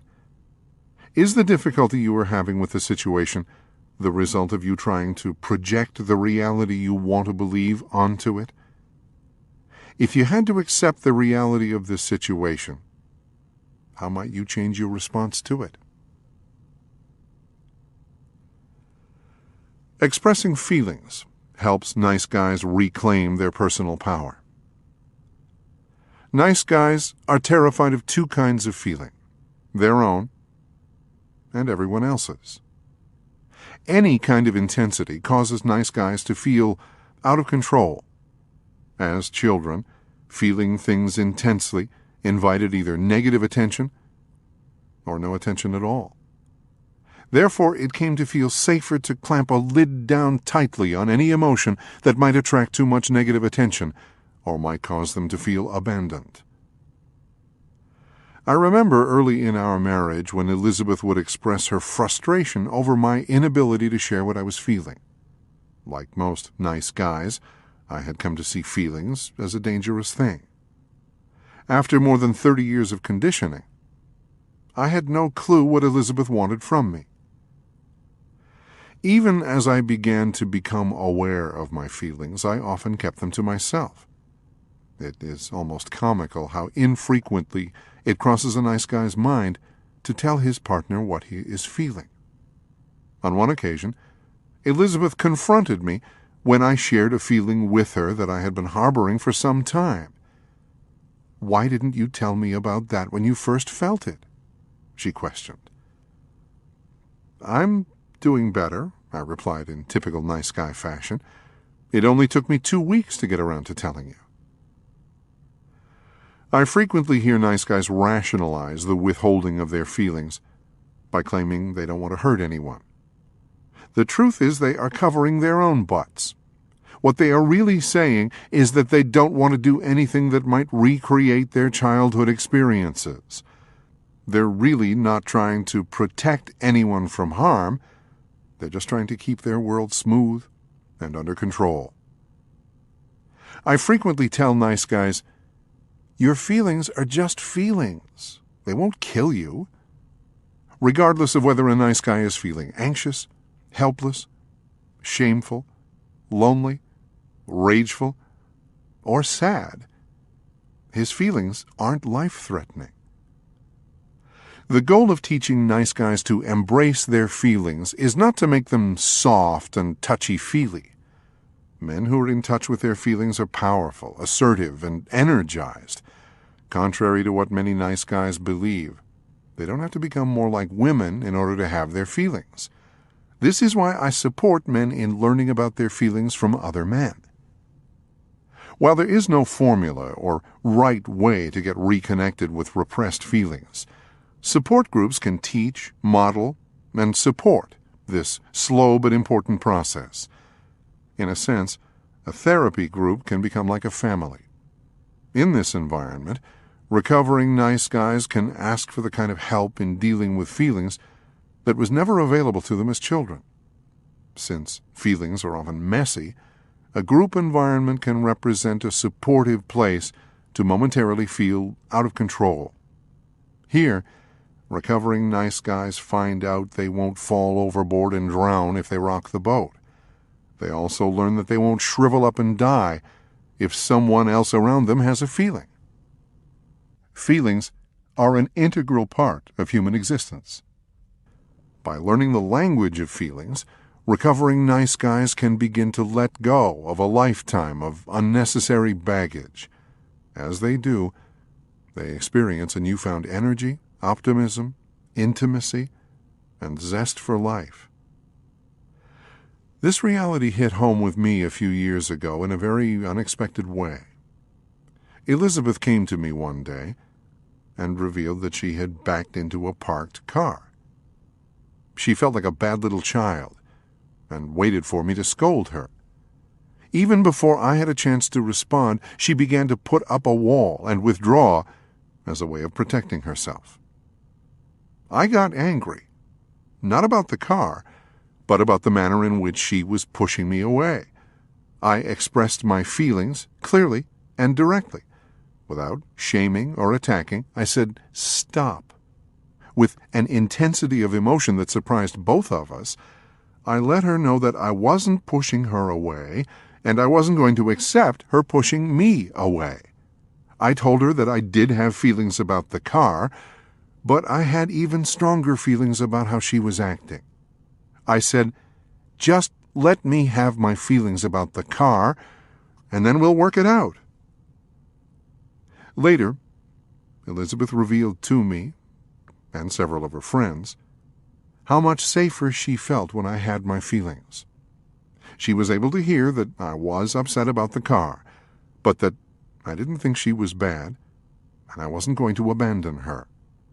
The fact that I had such intensity about not letting her push me away actually made her feel secure and loved. As a result, she felt safe to stay connected to me and hear my feelings about the car. The whole incident brought us closer and has since provided a reference point for the healing power of expressing emotions in powerful and direct ways. Breaking Free, Activity 20. Some guidelines about expressing feelings. Don't focus on the other person. "You are making me mad." Instead, take responsibility for what you are feeling. "I am feeling angry." Don't use feeling words to describe what you are thinking, as in, "I feel like Joe was trying to take advantage of me." Instead, pay attention to what you are experiencing in your body. I'm feeling helpless and frightened. In general, try to begin feeling statements with I rather than you. Try to avoid the crutch of saying, I feel like, as in, I feel like you were being mean to me. Facing fears helps nice guys reclaim their personal power. Fear is a normal part of human experience. Everyone experiences fear, even those people who seem to be fearless. Healthy fear is a warning sign that danger may be approaching. This is different from the fear nice guys experience on a daily basis. For nice guys, fear is recorded at the cellular level. It is a memory of every seemingly life-threatening experience they ever had. It was born of a time of absolute dependency and helplessness. It originated in not having their needs met in a timely, judicious manner. It was fostered by fearful systems that discouraged risk and rewarded conservatism. It was heightened by the reality that life is messy and chaotic, and any kind of change promises a journey into the unknown. I call this kind of fear memory fear. Because of the memory fear created in childhood, nice guys still approach the world as if it is dangerous and overpowering. To cope with these realities, nice guys typically hunker down and play it safe. As a consequence of playing it safe, nice guys experience a lot of needless suffering. Suffering because they avoid new situations. Suffering because they stay with the familiar. Suffering because they procrastinate, avoid, and fail to finish what they start. Suffering because they make a bad situation worse by doing more of what has never worked in the past. Suffering because they expend so much energy trying to control the uncontrollable. Nolan is a good example of the paralyzing effect of memory fear. Nolan came to see me on the recommendation of a friend. He had been separated from his wife for a year, but was having a difficult time making a final decision about getting divorced. Nolan frequently told me he was confused. This confusion was mixed with a strong dose of guilt. Nolan constantly weighed all the issues. What if he left his wife, and later realized that it was a mistake? What if he messed up his kids' lives? What if his children never wanted to talk to him again? What if his friends thought he was bad? What if God sent him to hell? As long as Nolan stayed confused about what he should do, he remained paralyzed. When I told Nolan that I didn't think he was confused but that he was afraid, he was initially defensive. He didn't like seeing himself as being fearful. As we explored the memory fear from his childhood, he came to realize that any mistakes he made as a child seemed to have everlasting consequences. He believed the same would be true in his present situation. Behind Nolan's fear of making a decision was the childhood fear that he wouldn't be able to handle whatever happened. Together we brainstormed all the possible consequences of divorcing his wife. Behind each potential consequence was the unconscious belief that he wouldn't be able to handle it. I sent Nolan home with his list of fears, along with a more accurate statement about each. No matter what happened, he would handle it. The following week, Nolan proudly announced that he had contacted an attorney. Even though he felt tremendous fear and anxiety, he found courage in repeating his newfound mantra, "I can handle it." Facing present-day fears is the only way to overcome memory fear. Every time the nice guy confronts a fear, he unconsciously creates a belief that he can handle whatever he is afraid of. This challenges his memory fear. Challenging this memory fear makes the things outside of him seem less threatening. As these things seem less frightening, he feels more confident in confronting them. The more this confidence grows, the less threatening life seems. Breaking Free, Activity 21. List one fear that has been controlling your life. Once you decide to confront the fear, begin repeating to yourself, I can handle it. No matter what happens, I will handle it. Keep repeating this mantra until you take action and stop feeling fear. Developing integrity helps nice guys reclaim their personal power. Most nice guys pride themselves on being honest and trustworthy. In reality, nice guys are fundamentally dishonest. They have the ability to tell a lie or withhold the truth and still believe the illusion that they are basically honest people. Since dishonesty is a fear-based behavior, telling lies and withholding the truth robs nice guys of their personal power. I define lying as anything less than the truth. This may seem evident to most people, but it is important to define lying and telling the truth because nice guys are adept at creating definitions that justify their behavior. It is not unusual to hear them make statements like, I'm pretty honest, or I'm honest most of the time, without the slightest awareness of their contradiction of terms. In an almost childlike manner, nice guys will often offer the following defense. I didn't lie, I just didn't tell everything. Joel was the owner of a successful construction company. On occasion, he would leave work a little early and catch an afternoon movie before heading home. Because he feared his wife's disapproval, he would refrain from telling her how he spent those afternoons. He would always have some cover story ready in case she tried to call him while he was out. The irony of the situation is that there was absolutely no reason for Joel to lie to his wife. In spite of all the effort Joel put into hiding the truth of his whereabouts, it never crossed his mind that he was lying to himself and to his wife. The bottom line was that Joel's lying perpetuated a fear-based relationship with his wife and robbed him of his personal power. When nice guys are learning to tell the truth, I encourage them to pay attention to the things they least want others to know and what they least want to reveal. These are the things they are most likely to hold back and the things they most need to tell. Sometimes they have to practice telling a certain truth several times until all of these pieces of information get told.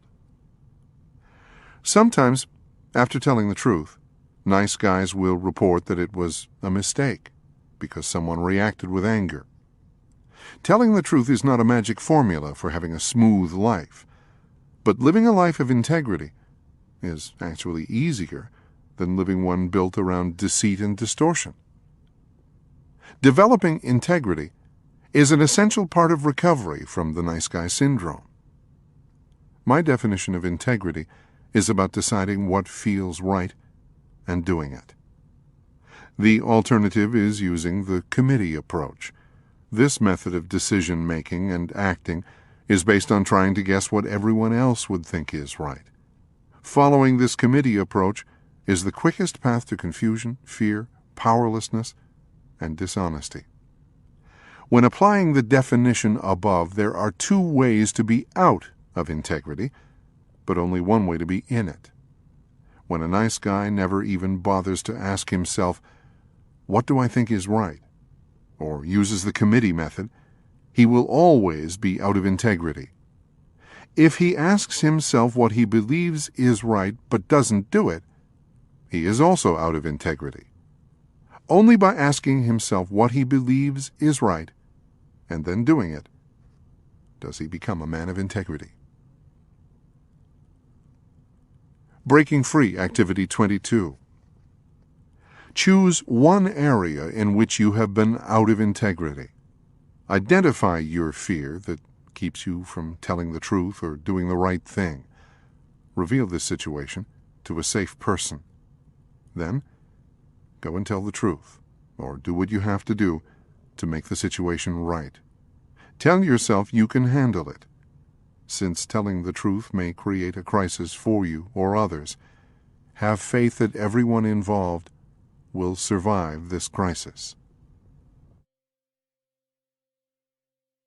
Setting boundaries helps nice guys reclaim their personal power. Boundaries are essential for survival. Learning to set boundaries allows nice guys to stop feeling like helpless victims and reclaim their personal power. Boundary setting is one of the most fundamental skills I teach to recovering nice guys. I demonstrate the concept of boundaries by laying a shoestring on the ground.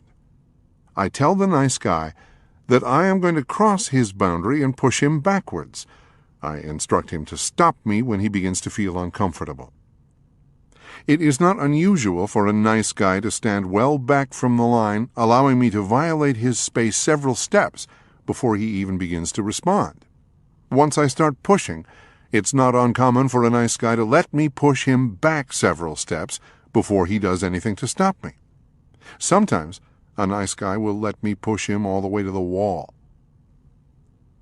I use this exercise as a graphic demonstration of the need for boundaries in all areas of life. Nice guys are usually more comfortable backpedaling, giving in, and keeping the peace. They believe if they take one more step backward, the other person will quit pushing, and then everything will be smooth. It's not unusual for recovering nice guys to go a little overboard when they first learn about boundary setting. They have a tendency to swing from one extreme to another. They become kamikaze boundary setters. They try to set boundaries with a sledgehammer or machete. They usually learn in time that they only have to use as much resistance as necessary to get the job done. In time, they also learn that boundary setting isn't about getting other people to be different, but about getting themselves to be different. If someone is crossing their boundary, it isn't the other person's problem, it is theirs. Because of memory fear, nice guys often unconsciously reinforce the very behaviors they find intolerable.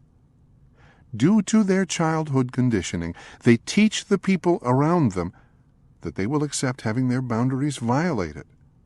As recovering nice guys begin to take responsibility for how they let people treat them, their own behavior begins to change. As they stop reinforcing things they aren't willing to tolerate, the people around them are given the opportunity to behave differently. This gives relationships a chance to survive and grow. Jake, an enlisted man in his mid-20s, is a good example of how tolerating intolerable behavior can kill a relationship, and how setting boundaries can give a relationship a chance to survive. Just prior to his marriage to his wife Keisha had an affair with an old boyfriend. Because Jake didn't want to lose her, he forgave her and promised to never bring up her infidelity. This established a pattern of Keisha pretty much doing whatever she wanted, while Jake withheld his feelings and walked on eggshells. He would always measure his words in order to avoid saying anything wrong that might upset her. On one occasion, while they were out drinking with some friends, Keisha got drunk. Whenever she had too much to drink, she would become belligerent and promiscuous. On this occasion, she made several demeaning remarks to Jake and spent most of the evening slow dancing with other men in the bar. After holding his tongue as long as he could, Jake finally told Keisha that she was drunk and that it was time to go home. She swore at him and kept on doing what she was doing. Jake retaliated by calling her a bitch and drove home. One of her friends brought Keisha home the next morning. For the rest of the day, she gave Jake the silent treatment. He tried to hold out, but after a few hours of misery, he apologized for calling her a bitch. Later that week, he somewhat reluctantly talked about the episode in his No More Mr. Nice Guy group. The group members lovingly confronted him. They pointed out how his willingness to tolerate his wife's intolerable behavior gave her license to act in any way she pleased. They told Jake that the problem was not Keisha, it was him. Until Jake changed, His wife would have no incentive to change. By not setting boundaries, he was robbing his marriage of the opportunity to become what it could be. The next day, Jake confronted his wife. He acknowledged his role in their situation. He told her that he was no longer going to tolerate intolerable behavior. He told her his boundaries. He would no longer tolerate Keisha dancing or flirting with other men. He would not tolerate her demeaning him in front of their friends. He told her that if she wanted to stay married to him, she had to go to treatment for her drinking problem. Keisha responded by telling Jake that no one was going to tell her what to do. She packed a bag and moved out that night to a friend's house. Even though Jake was miserable for the next few days, he resisted the temptation to call her and beg her to come back. Instead, he called some guys in the group.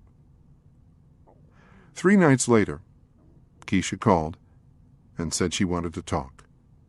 She came over and told Jake that even though she initially wanted to tell him to go to hell, she knew he was right. For the first time in their marriage, she said she felt respect for him. She said she wanted to save their marriage and was willing to do whatever it took to make it work. The following week, Keisha entered treatment. Breaking Free, Activity 23. Before you can start setting boundaries, you have to become aware of how much you back up from your line to avoid conflict or to keep the peace. For the next week, observe yourself. Do you say yes when you would rather say no? Do you agree to do something to avoid conflict? Do you avoid doing something because someone might get upset at you? Do you tolerate an intolerable situation, hoping that it will just go away? Write these observations down and share them with a safe person. Take a walk on the wild side. There is no key to a smooth life. Being good or doing it right doesn't insulate nice guys from the chaotic, ever-changing realities of life. All the nice guy paradigm does is create wimpy men who allow bullies to kick sand in their face or shame them for loading the dishwasher wrong. As recovering nice guys begin to surrender, dwell in reality, express their feelings, face their fears, develop integrity, and set boundaries, they access a power that allows them to welcome and embrace the challenges and gifts of life. Life isn't a merry-go-round. It's a roller coaster. As they reclaim personal power, recovering nice guys can experience the world in all of its serendipitous beauty. Life won't always be smooth. It may not always be pretty. But it will be an adventure, one not to be missed.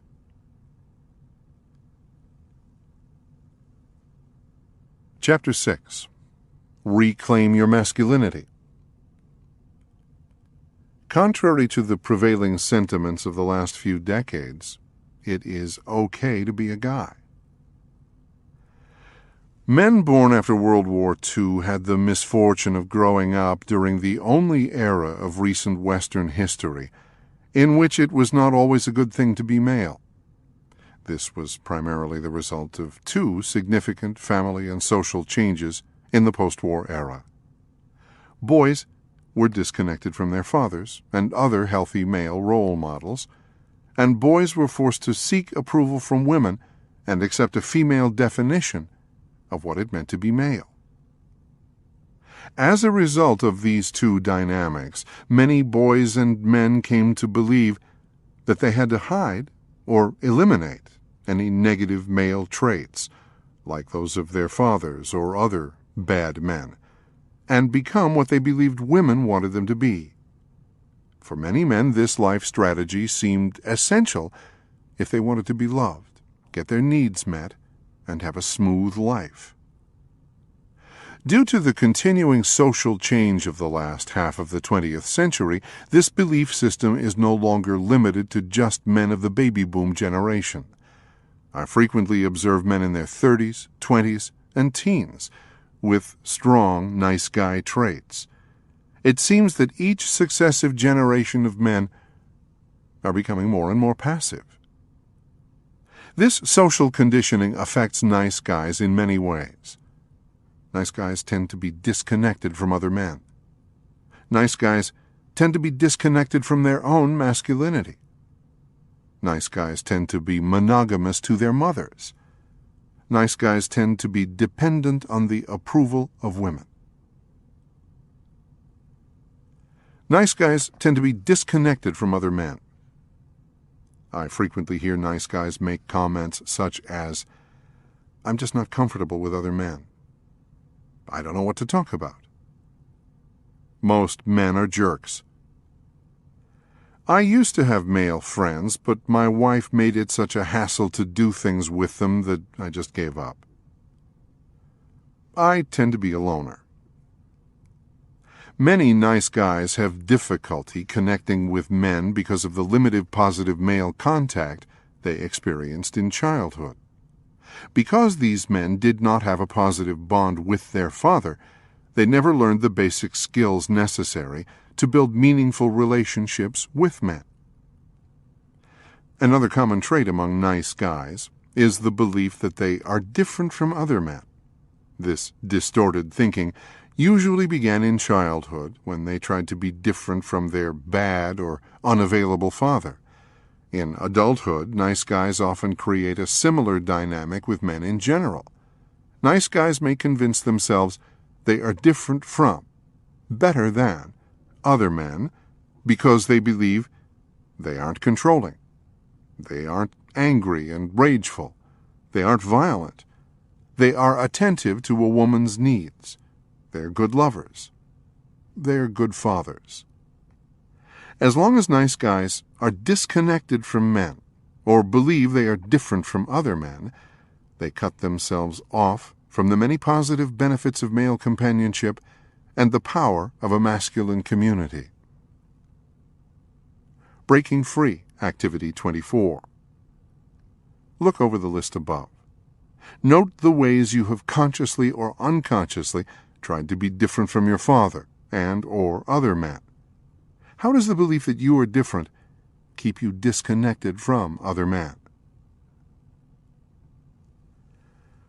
Nice guys tend to be disconnected from their masculinity. I define masculinity as that part of a man that equips him to survive as an individual, clan, and species. Without this masculine energy, we would have all become extinct eons ago. Masculinity empowers a man to create and produce. It also empowers him to provide for and protect those who are important to him. These aspects of masculinity include strength, discipline, courage, passion, persistence, and integrity. Masculine energy also represents the potential for aggressiveness, destructiveness, and brutality. These characteristics frighten nice guys, and most women. Therefore, nice guys work especially hard to repress these traits. Most nice guys believe that by repressing the darker side of their masculine energy, they will win the approval of women. This seems logical considering the anti-male climate that has permeated our culture since the 1960s. Ironically, these same men frequently complain that women seem to be attracted to jerks rather than nice guys like them. Many women have shared with me that due to the absence of any discernible life energy in nice guys, there is little to be attracted to. They also revealed that their tendency to be attracted to jerks is because these men have more of a masculine edge to them. As nice guys try to avoid the dark side of their masculinity, they also repress many other aspects of this male energy force.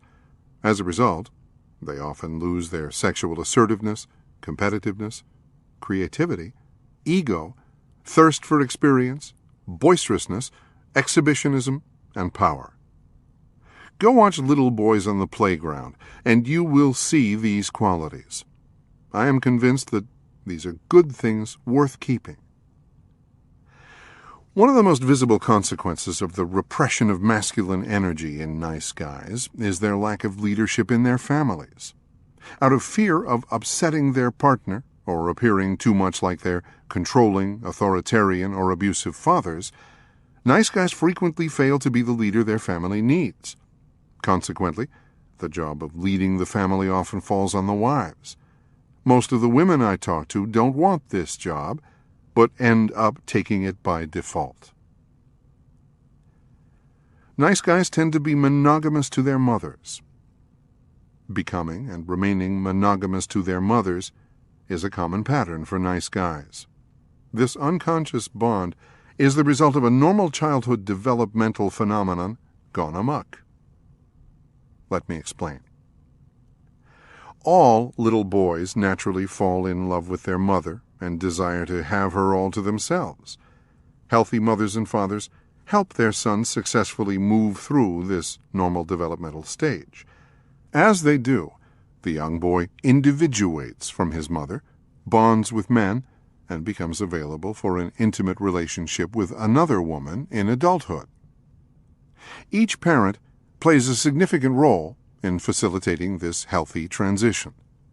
First, the mother must know how to give enough to meet the child's needs without creating dependency. She must also know how to get her own needs met, so she is not tempted to use her son to fill the void. Second, the father must be present and have a healthy bond with his son. This connection helps the little boy move from the cozy lap of his mother to the challenging world of men. As stated above, most nice guys do not report having had a close relationship with their father in childhood. As a result, many nice guys were forced into an unhealthy bond with their mother. This bond might have formed if they had to please an angry, critical, or controlling mother. More often than not, the bond was the result of being forced to take care of a needy, dependent, or smothering mother. Without a supportive father, these boys had to negotiate an impossible situation on their own. Both childhood situations, trying to please an angry or controlling mother, or becoming mother's little partner, created a dynamic in which nice guys unconsciously became monogamous to their mothers and did not individuate in a healthy way. When a nice guy has been conditioned to be monogamous to his mother in childhood, his adult partner will know at some level that he is not really available. The partner may not consciously connect this to his bond with his mother, but she knows something is missing. Anita, a woman in her late 50s, was married to a man who was monogamous to his mother. I met Anita when she called and made an appointment for individual counseling. She believed her husband was having an affair, and she wanted some advice. As we began our session, she sat down on the couch and smiled nervously. "I feel so foolish coming here, but I just don't know who to talk to. I feel crazy because I think my husband is having an affair with his secretary. He denies it, but I know something is going on. There's just too much evidence." Anita's smile disappeared and was replaced with a look of grief. She took a tissue and dabbed the corner of her eye. "Dutton, that's my husband, has been through so much lately. He's under a lot of pressure at work. Things have been tight financially, and his mother died last year. He was really close to her, and I think it was really hard on him." Anita told of her suspicions of her husband's infidelity, but then came back to the subject of his mother again. "If I didn't know better, I'd say his infatuation with his secretary began right after his mother died. It's like he needed something to fill a hole in his life. I always liked his mother. She was a nice lady. But I always had the feeling that Dutton was more connected to her than he was to me.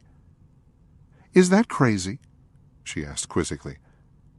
"To be jealous of your mother-in-law?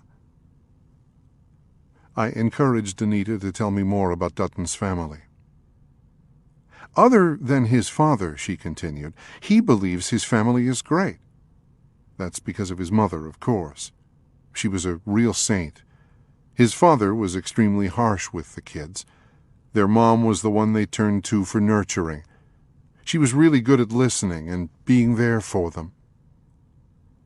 Anita seemed relieved to be able to talk about something besides her suspicions of her husband.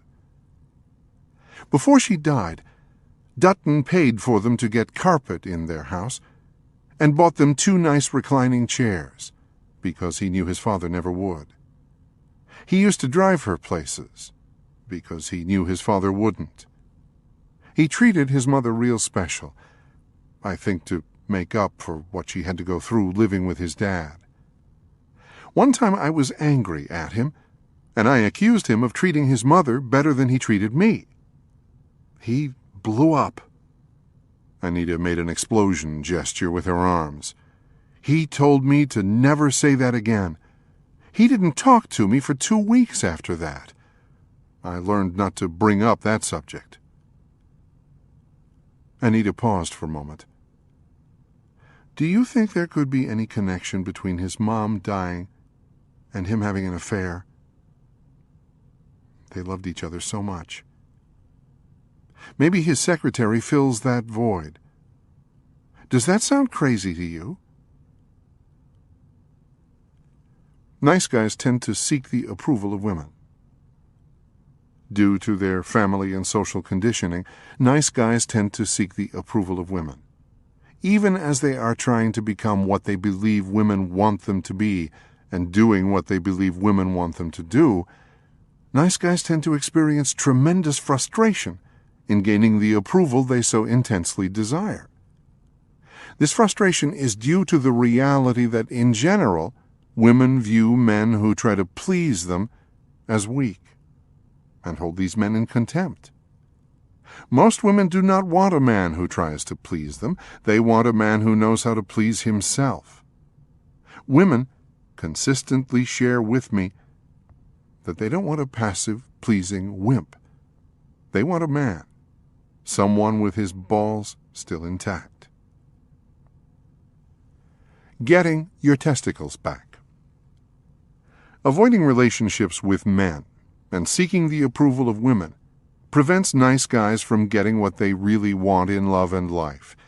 In order to reverse the effects of the nice guy syndrome, nice guys have to reclaim their masculinity. The process involves believing that it really is a good thing to be a man and embracing all of their masculine traits. Reclaiming one's masculinity involves connecting with other men, getting strong, finding healthy male role models, re-examining one's relationship with one's father. Connecting with men helps nice guys reclaim their masculinity. Connecting with men is essential for reclaiming masculinity. Building relationships with men requires a conscious effort. This process begins with a commitment to develop male friendships. In order to do this, recovering nice guys must be willing to make the time, take risks, and be vulnerable. For most nice guys, time seems to be a big factor that keeps them disconnected from men. It takes time to talk with a neighbor, call up a friend, or go to a ball game. Since many nice guys are enmeshed with their wives, families, or work, this means taking time away from these things. Connecting with men involves doing guy things with guys. There is no right way to do this, but it can include joining a team, going to sporting events, joining a prayer or discussion group, having a poker night, doing volunteer work, going fishing, going for a run, or just hanging out. Alan is an example of what can happen when a recovering nice guy makes the decision to connect with men. Alan had a difficult time doing things for himself, especially with other men. When he made a conscious effort to begin addressing this issue, he had to first take a look at what kept him disconnected from men, and what he could do to start changing the pattern.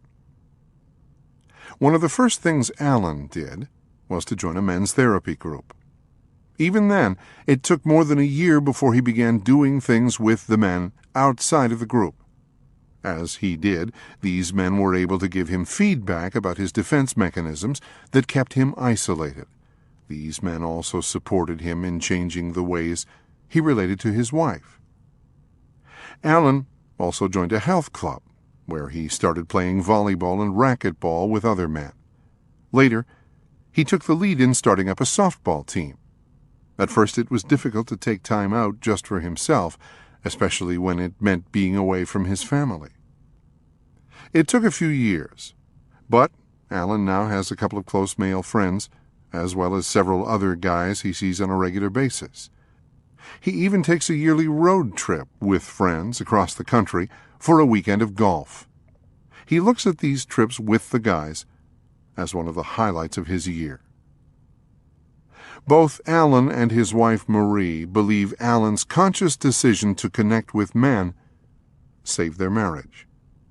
Alan had made his wife his emotional center. His life revolved around trying to please her and make her happy. Due to his ineffective covered contracts, Alan never believed Marie gave as much to him as he gave to her. As a result, he was often resentful and passive-aggressive. When Alan began to get his emotional and social needs met with men, it took a lot of pressure off his wife. As Alan reclaimed his masculine energy, he also began to look more attractive to Marie. Even though it was initially difficult to tell her that he was going to spend time with his friends, she respected him when he did. This newfound respect rekindled the feelings she had first felt toward Alan early in their relationship. As Alan found out, there are numerous benefits from developing male relationships. Perhaps one of the most significant benefits for nice guys is that it improves their relationships with women. I consistently tell nice guys, the best thing you can do for your relationship with your girlfriend or wife is to have male friends. As they get many of their emotional needs met with men, recovering nice guys become less dependent, needy, manipulative, and resentful in their relationships with women. Developing male relationships makes recovering nice guys less susceptible to seeking women's approval or allowing themselves to be defined by the opposite sex. If the nice guy's girlfriend or wife is angry at him or thinks he is a jerk, he can take comfort in knowing his buddies think he is okay. He is therefore less likely to resort to peacekeeping or fixing to try to keep his partner happy.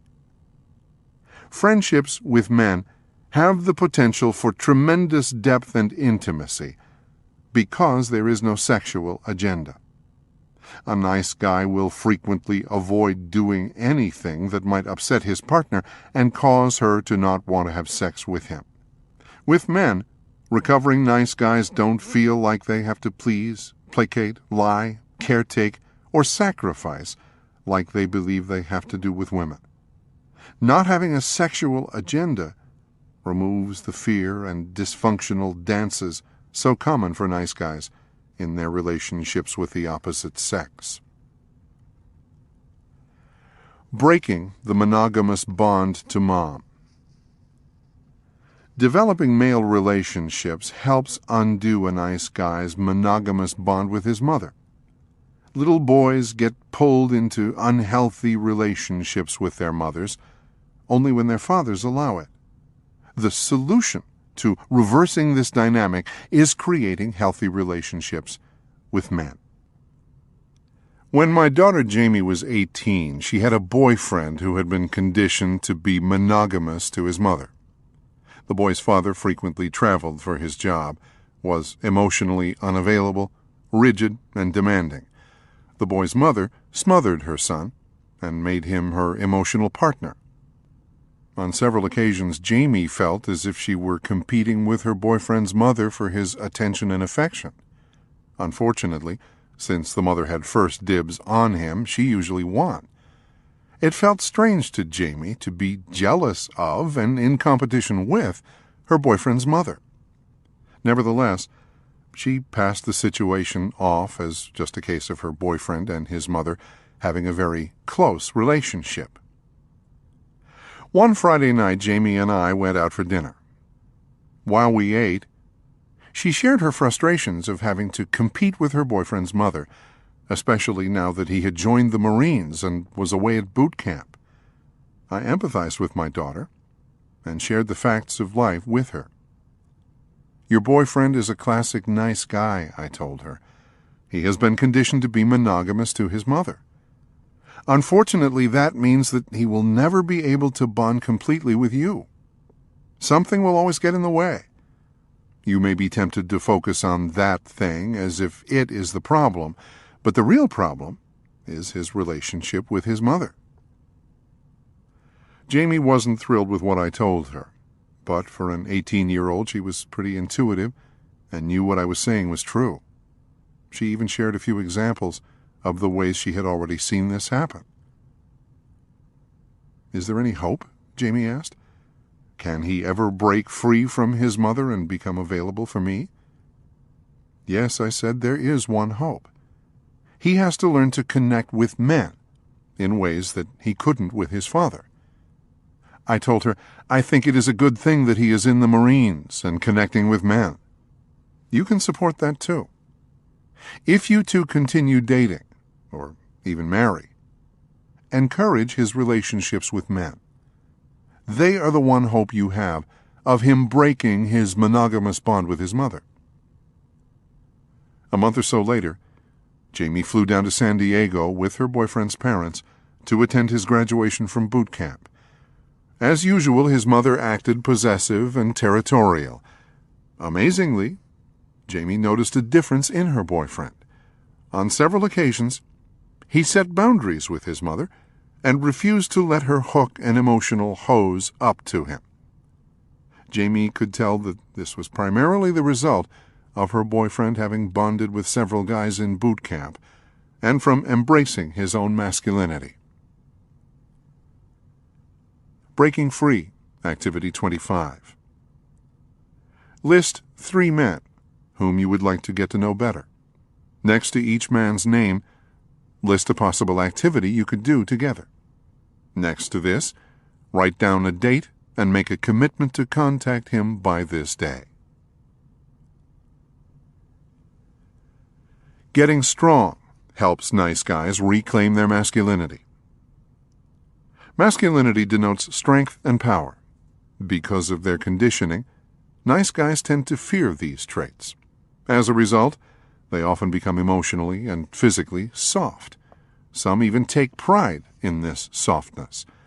I've met many nice guys who work out or practice martial arts, but who are still afraid of their strength. Embracing one's masculinity means embracing one's body, power, and spaciousness. In order to do this, recovering nice guys have to stop putting junk into their bodies and train them to respond to the physical demands of being male. This involves eating healthy foods, eliminating drugs and alcohol, working out, drinking lots of water, playing, relaxing, and getting enough rest.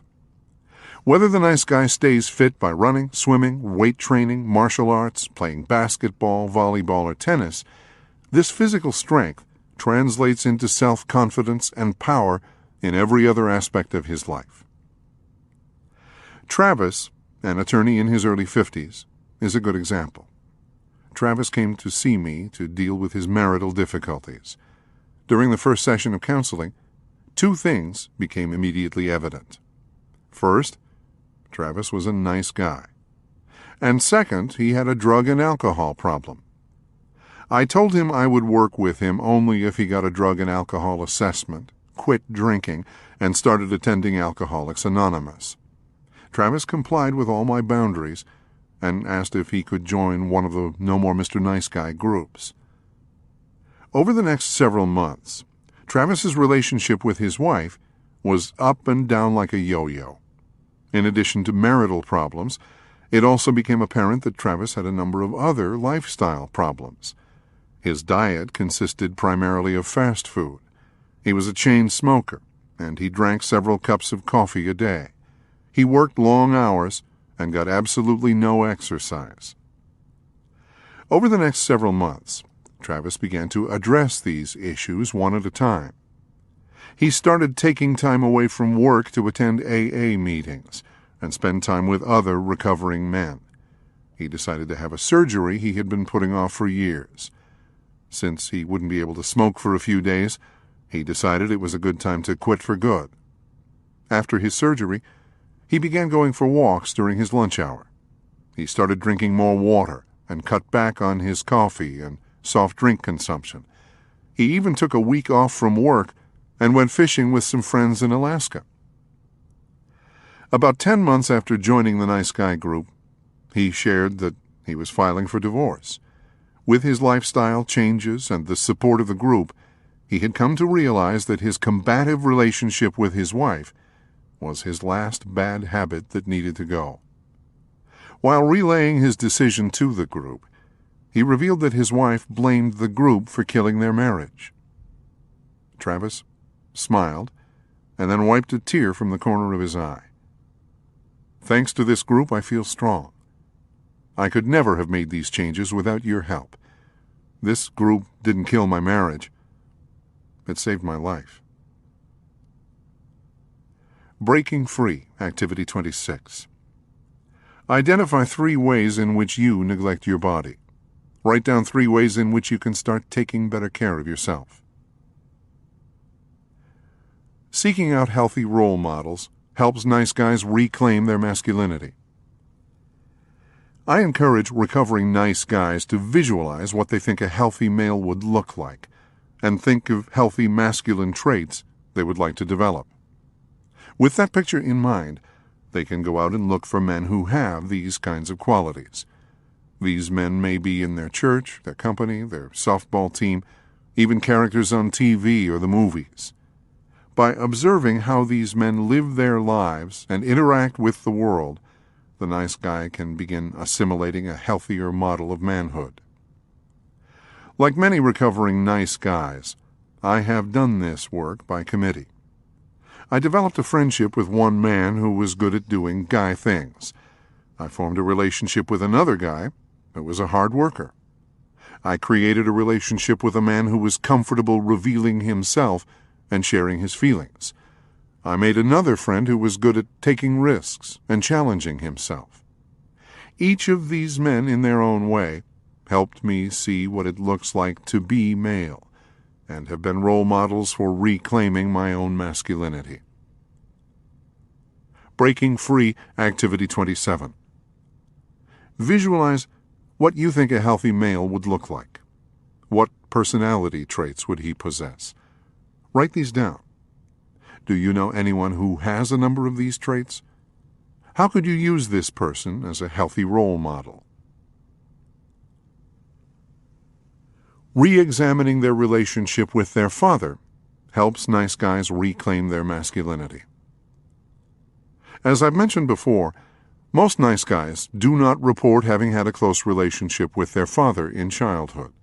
Their fathers were either passive, unavailable, absent, or defined in some negative way. Reclaiming their masculinity requires that nice guys examine their relationships with their fathers and take a look at them through adult eyes. Matthew, a computer programmer in his mid-40s, is a good example of this process.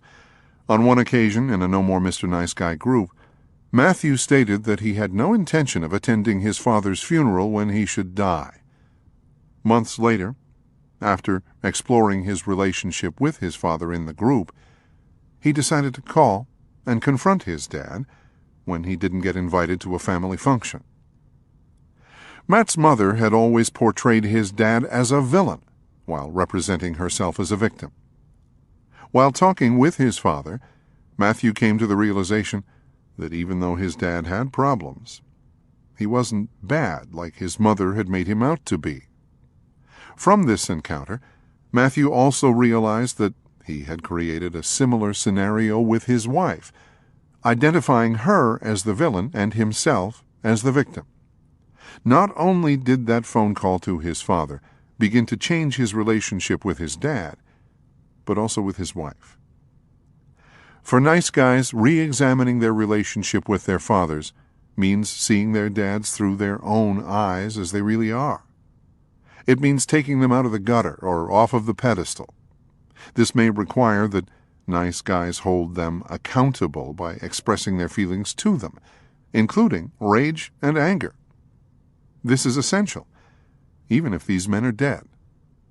Sometimes this takes place in their father's presence, sometimes not. It's not so important that the father is available to do this work. What is essential is that recovering nice guys embrace the male heritage they and their fathers share. The goal is to find a way to view fathers more accurately. Recovering nice guys can begin to accept these men for who they were and are, wounded human beings. This shift is essential if nice guys are going to view themselves more accurately, accept themselves for who they are, and reclaim their masculinity. Breaking Free, Activity 28. Embracing masculinity involves coming to see Dad more accurately. To facilitate this process, create a list. On the left side, list a number of your father's characteristics. Write the opposite characteristic on the right side. Indicate where on the spectrum between the two that you see yourself. When recovering nice guys do this exercise, they are often surprised at what they discover about their fathers and themselves. They often see how they have made their fathers into a caricature, a distortion of who they really are. They may realize that if the man they have become is based on a reaction to how they saw their fathers, they too have become caricatures. Remember, the opposite of crazy is still crazy.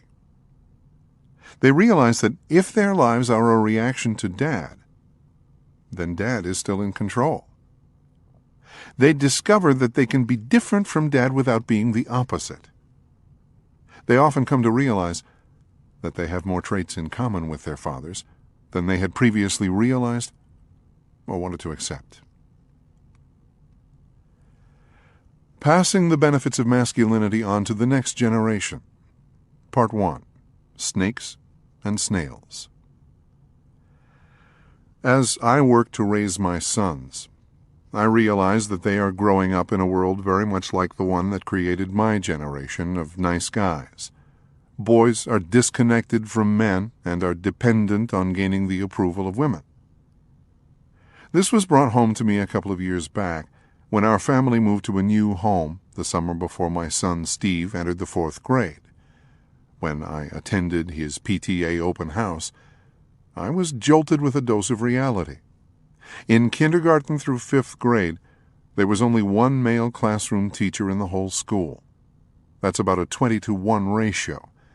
As the teachers were introduced a grade at a time and then stood together on the gym floor, I received a visual picture of the environment in which little boys spend the most impressionable years of their lives. As a recovering nice guy, I have a unique chance to pass on a new model of masculinity, not only to my sons and daughter, but to a whole generation of boys and girls. The more time I spend working with nice guys, the more I realize that this process represents a powerful tool for giving the next generation a saner model of what it means to be men and women. Unfortunately, our culture provides few rituals in which adult males help boys leave the comfort of a nursery ruled by women, home, preschool, school, and enter the world of adult manhood. Robert Bly discusses the importance of these rituals in his book Iron John. In primitive societies, Bly writes, the boys are pretty much raised by the women until early adolescence. When it is time for the boys to leave the sphere of female influence and move into the men's world, the men of the tribe stage a raid. They put on their war paint, enter the village, and steal the boys away. The women, on cue, weep, protest, and do their best to hang on to the boys. After the men have taken the boys outside the village for their period of initiation, the women get together and ask, "How did I do? Was I believable?" In these cultures, the men and women work together to facilitate this process of transition and initiation. These days, boys try to make this transition from a world ruled by women, but they can't do it on their own. I have a theory that the phase that adolescent boys pass through, where they dress sloppily, look scraggly, act aggressively, hole up in their room, slouch, play loud music, swear, and spit a lot, are all unconsciously aimed at making themselves so repulsive that even their mothers can't stand them. This helps them break the symbiotic bonds with their moms. Nevertheless, these young men still need help from adult males in pulling away from their mothers without feeling guilt and shame, and without overly self-destructive behaviors. I believe recovering nice guys can help boys find a saner model of what it means to be male in our culture. This is because there are certain things that boys can only learn from men.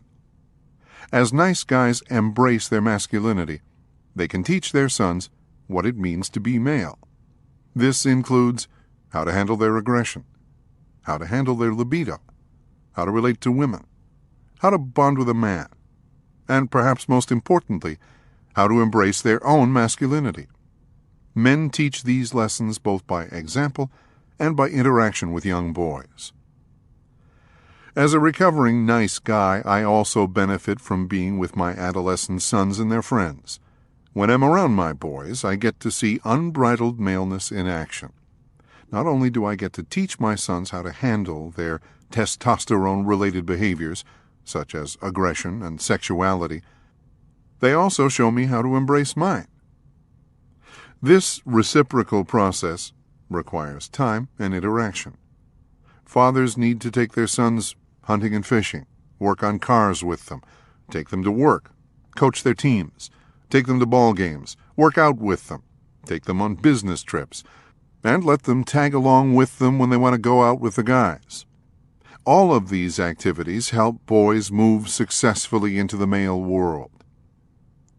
This process is not just limited to a man's biological sons. Nice guys can get involved with young relatives, scouts, sports teams, school activities, or big brothers. Trey, a single man in his late 30s, illustrates the power of this male influence. One night in his men's group, Trey talked about his nephew, who was being raised by Trey's sister, a single mother. Trey had strong feelings about what was happening to his nephew because the boy was going through some of the same rebellion and acting out with alcohol that Trey had experienced at the same age. The group encouraged Trey to reach out to his nephew and be a positive male influence. The next week in group, Trey was beaming. He told how he had taken his nephew to the hardware store and how the two of them had put together a workbench. His nephew was thrilled with the male contact. Trey came away with a feeling that he had done something positive to help change the direction of a struggling young boy. Breaking Free, Activity 29. How can you provide a healthy male support system for the boys and young men you know? List 3 boys along with an activity you can participate in with them. Passing the Benefits On, Part 2, Sugar and Spice. Little girls can benefit from this reclaimed masculine energy as well. The men in one of my No More Mr. Nice Guy groups showed me the benefits of male energy on a young girl in a powerful way. One of the members, Lamar, had a 12-year-old daughter with bone cancer. She had to have a leg removed and undergo chemotherapy and radiation. As a result, she had spent countless days and nights in a hospital bed. One Friday evening, while Lamar was sitting at the hospital at his daughter's bedside, the members of his men's group showed up unexpectedly to take him out to dinner. In addition to providing masculine support for Lamar during a difficult time, the men also produced an unexpected dividend. Energized by their presence, Lamar's daughter sat up and received hugs from each guy. That night, she needed less medication and slept better than she had in weeks. The next day, all she could talk about was her guys who had come to visit her the night before. Recovering nice guys can show their daughters what a real man looks like. Girls benefit by seeing their fathers set boundaries, ask for what they want in clear and direct ways, work hard, create, produce, have male friends, and make their own needs a priority. As with little boys, girls can learn what it means to be male both by watching their fathers and by interacting with them. This modeling will have a positive influence on their choice of future partners. A no-lose situation. As nice guys reclaim their masculine energy, everyone wins. Not only does the recovering nice guy get to experience deeper bonds with men, but his relationships with women grow too. Perhaps most significantly, a whole new generation of boys and girls reap the benefits of seeing what a healthy male really looks like.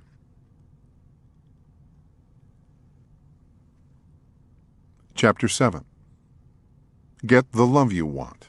Success Strategies for Intimate Relationships. I'm a victim of her dysfunction.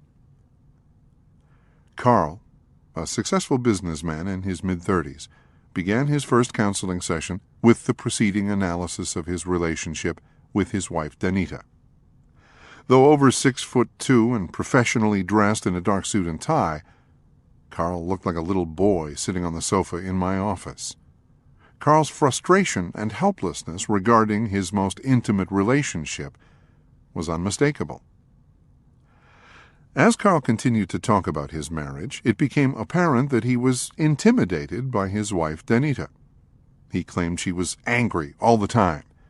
When talking about her, he used adjectives like relentless and steamroller. Because of his fear of her anger, he lied to her and avoided interacting with her. In many ways, Carl revealed, Danita is just like my mother. There was just no pleasing Mom.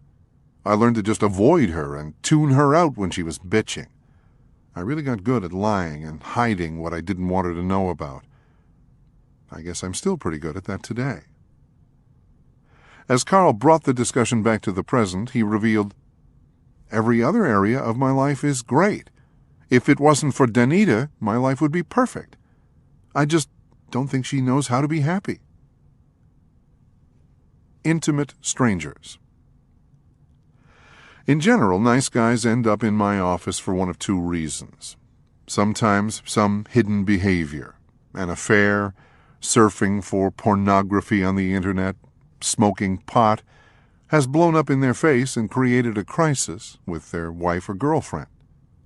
More often, their call to a therapist is motivated by some problem or dissatisfaction in their most intimate relationship. Their partner doesn't want to have sex as often as they do. She is depressed, angry, unavailable, or unfaithful, or all of the above. These men usually believe there is a simple answer to their problem. Some of them are sure everything will be okay if they can just stop doing that one thing that keeps making their partner so angry. The rest of them are convinced that if they can get their partner to change, then life will be great. A note. The majority of the men with whom I work are heterosexual.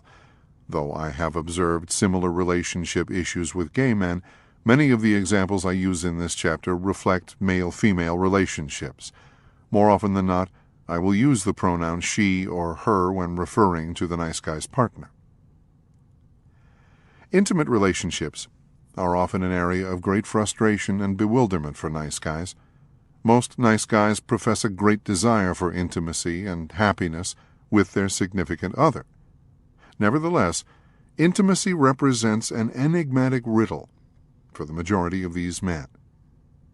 Here is what I have concluded after several years of observing countless nice guys.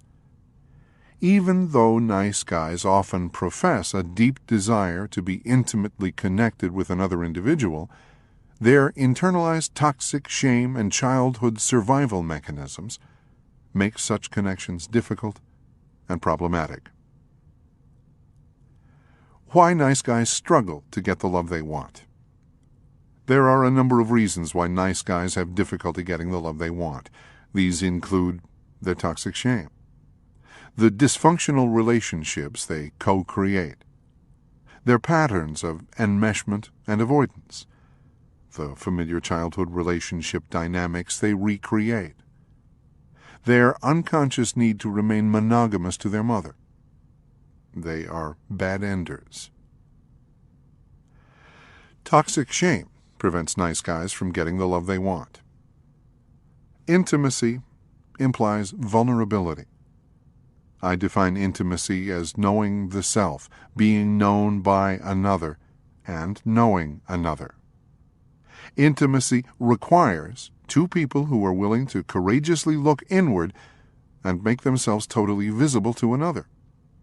Internalized toxic shame makes this kind of exposure feel life-threatening for nice guys. Intimacy by its nature would require the nice guy to look into the abyss of his most inner self and allow others to peer into these same places. It would require the nice guy to let someone get close enough to see into all the nooks and crannies of his soul. This terrifies nice guys, because being known means being found out.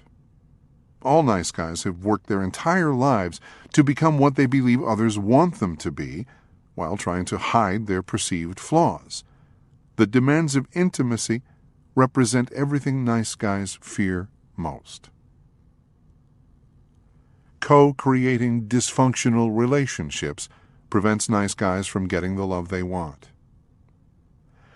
The nice guy's ongoing attempt to hide his perceived badness makes intimacy a challenge. The moment a nice guy enters a relationship, he begins a balancing act. In relationships, a life and death struggle is played out to balance their fear of vulnerability with their fear of isolation. Vulnerability means someone may get too close to them and see how bad they are. Nice guys are convinced that when others make this discovery, these people will hurt them, shame them, or leave them. The alternative doesn't seem any better. Isolating themselves from others recreates the abandonment experiences that were so terrifying in childhood. In order to balance his fear of vulnerability and fear of abandonment, a nice guy needs help. He finds it in people who are equally wounded and also have difficulty with intimacy. Together, they co-create relationships that simultaneously frustrate all parties while protecting them from their fear of being found out. Even though it may look like many of the problems nice guys experience in relationships are caused by the baggage their partner brings with them, this is not the case. It is the relationship the nice guy and his partner co-create that is the problem. It is true that nice guys often pick partners who appear to be projects, and indeed, they do at times pick some pretty messed up people. The fact that these partners may have challenges. They are single moms, they have financial problems, they are angry, addictive, depressed, overweight, non-sexual, or unable to be faithful, is precisely the reason nice guys invite these people into their lives. As long as attention is focused on the flaws of the partner, it is diverted away from the internalized toxic shame of the nice guy. This balancing act ensures that the nice guy's closest relationship will most likely be his least intimate. Patterns of enmeshment and avoidance prevent nice guys from getting the love they want. This intimacy balancing act gets played out in two distinct ways for nice guys. The first is through becoming overly involved in an intimate relationship at the expense of oneself and other outside interests. The second is through being emotionally unavailable to a primary partner while playing the nice guy role outside of the relationship. I call the first type of nice guy an enmesher, and the second type an avoider. The enmeshing nice guy makes his partner his emotional center. His world revolves around her. She is more important than his work, his buddies, his hobbies. He will do whatever it takes to make her happy. He will give her gifts, try to fix her problems, and arrange his schedule to be with her. He will gladly sacrifice his wants and needs to win her love. He will even tolerate her bad moods, rage attacks, addictions, and emotional or sexual unavailability, all because he loves her so much. I sometimes refer to enmeshing nice guys as table dogs. They are like little dogs who stand beneath the table just in case a scrap happens to fall their way. Enmeshing nice guys do this same hovering routine around their partner, just in case she happens to drop him a scrap of sexual interest, a scrap of her time, a scrap of a good mood, or a scrap of her attention. Even though they are settling for the leftovers that fall from the table, enmeshing nice guys think they are getting something really good. On the surface, it may appear that the enmeshing nice guy desires and is available for an intimate relationship, but this is an illusion. The nice guy's pursuing and enmeshing behavior is an attempt to hook up an emotional hose to his partner. This hose is used to suck the life out of her and fill an empty place inside of him. The nice guy's partner unconsciously picks up on this agenda and works like hell to make sure the nice guy can't get close enough to hook up the hose. Consequently, the nice guy's partner is often seen as the one preventing the closeness the nice guy desires. The avoider can be a little tougher to get a handle on. The avoiding nice guy seems to put his job, hobby, parents, and everything else before his primary relationship. He may not seem like a nice guy to his partner at all, because he is often nice to everyone else but her. He may volunteer to work on other people's cars. He may spend weekends fixing his mother's roof. He may work 2 or 3 jobs. He may coach his children's sports teams. Even though he may not follow his partner around and cater to her every whim, he still operates from a covered contract that since he is a nice guy, his partner should be available to him, even if he isn't available to her. Both patterns, enmeshing and avoiding, inhibit any real kind of intimacy from occurring. They may help the nice guy feel safe, but they won't help him feel loved. Breaking Free, Activity 30. Ask yourself, are you an enmesher or an avoider in your present relationship? How would your partner see you? Does the pattern ever change? What roles have you played in past relationships? Recreating familiar childhood relationship patterns prevents nice guys from getting the love they want. It is human nature to be attracted to what is familiar. Because of this reality, nice guys create adult relationships that mirror the dynamics of their dysfunctional childhood relationships. For example, if listening to his mother's problems as a child gave a nice guy a sense of connection, he may grow up believing such behavior equals intimacy. In order to feel valuable and connected in his adult relationships, he will have to pick a partner who has her fair share of problems. If he was trained to caretake and fix needy or dependent family members, the nice guy may find a way to do the same in his adult relationships. If he believed he could only get his own needs met after he had met the needs of other, more important people, the nice guy may sacrifice himself for the sake of his partner.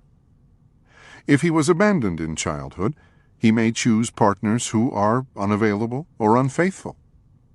If he grew up with an angry, demeaning, or controlling parent, he may choose a partner with similar traits. Occasionally, the person the nice guy chooses to help him recreate his childhood relationship patterns isn't the way he unconsciously needs her to be when the relationship begins. If this is the case, he will often help her become what he needs. He may project upon her one or more traits of his parents. He may act as if she is a certain way even when she isn't.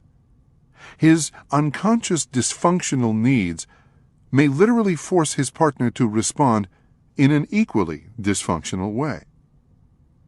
For example, as a child, I never knew what kind of mood my father would be in when I came into the house. More often than not, it wasn't good. I learned to come home prepared for the worst. I later recreated the same pattern in my marriage. I projected my father's unpredictable moods onto my wife, and would frequently arrive home prepared for her to be angry. Even if she was in a good mood, my defensiveness often triggered some kind of confrontation between us. Thus, Elizabeth came to look like my angry father, and I perpetuated a familiar, though dysfunctional, relationship dynamic. Breaking free. Activity 31. We tend to be attracted to people who have some of the worst traits of both of our parents. Instead of blaming your partner for your unconscious choice, identify the ways in which she helps you recreate familiar relationship patterns from your childhood. Share this with your partner. The unconscious need to remain monogamous to mom prevents nice guys from getting the love they want. The tendency of nice guys to be monogamous to their mothers seriously inhibits having a genuinely intimate relationship with a partner in adulthood. Nice guys are creative in finding ways to maintain this childhood bond. What all of these behaviors have in common is that they all effectively ensure that the nice guy will not be able to bond in any significant way with any woman except his mother.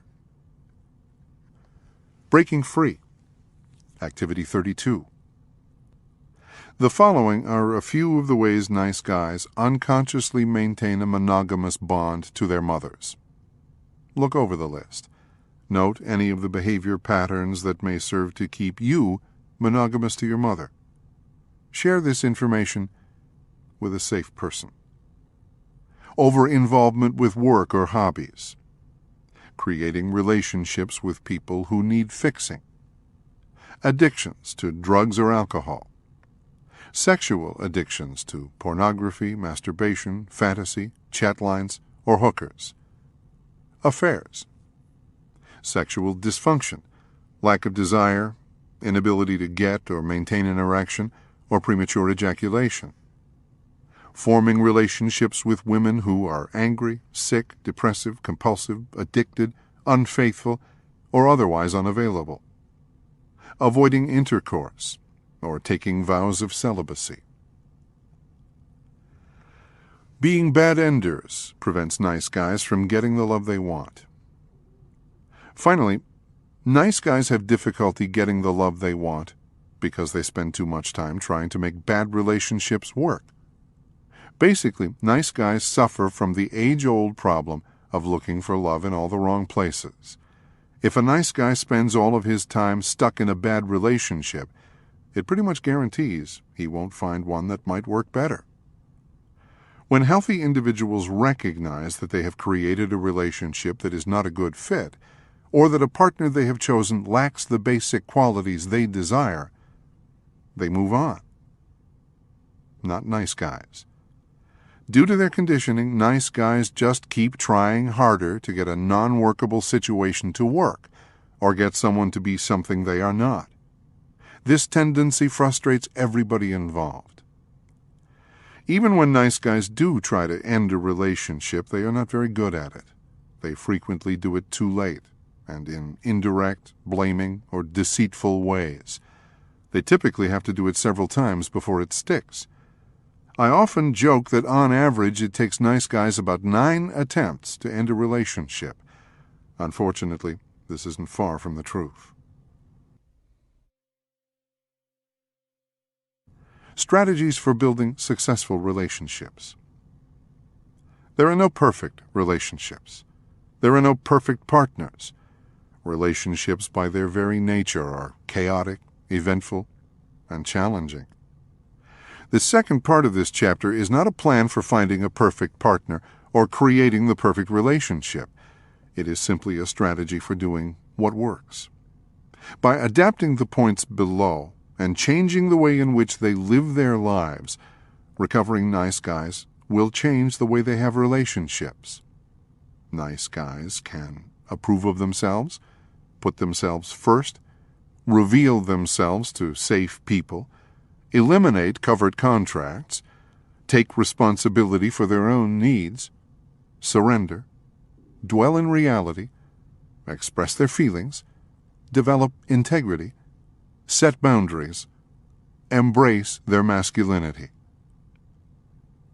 Previous chapters have included illustrations of what can happen to relationships when nice guys begin to make these life changes.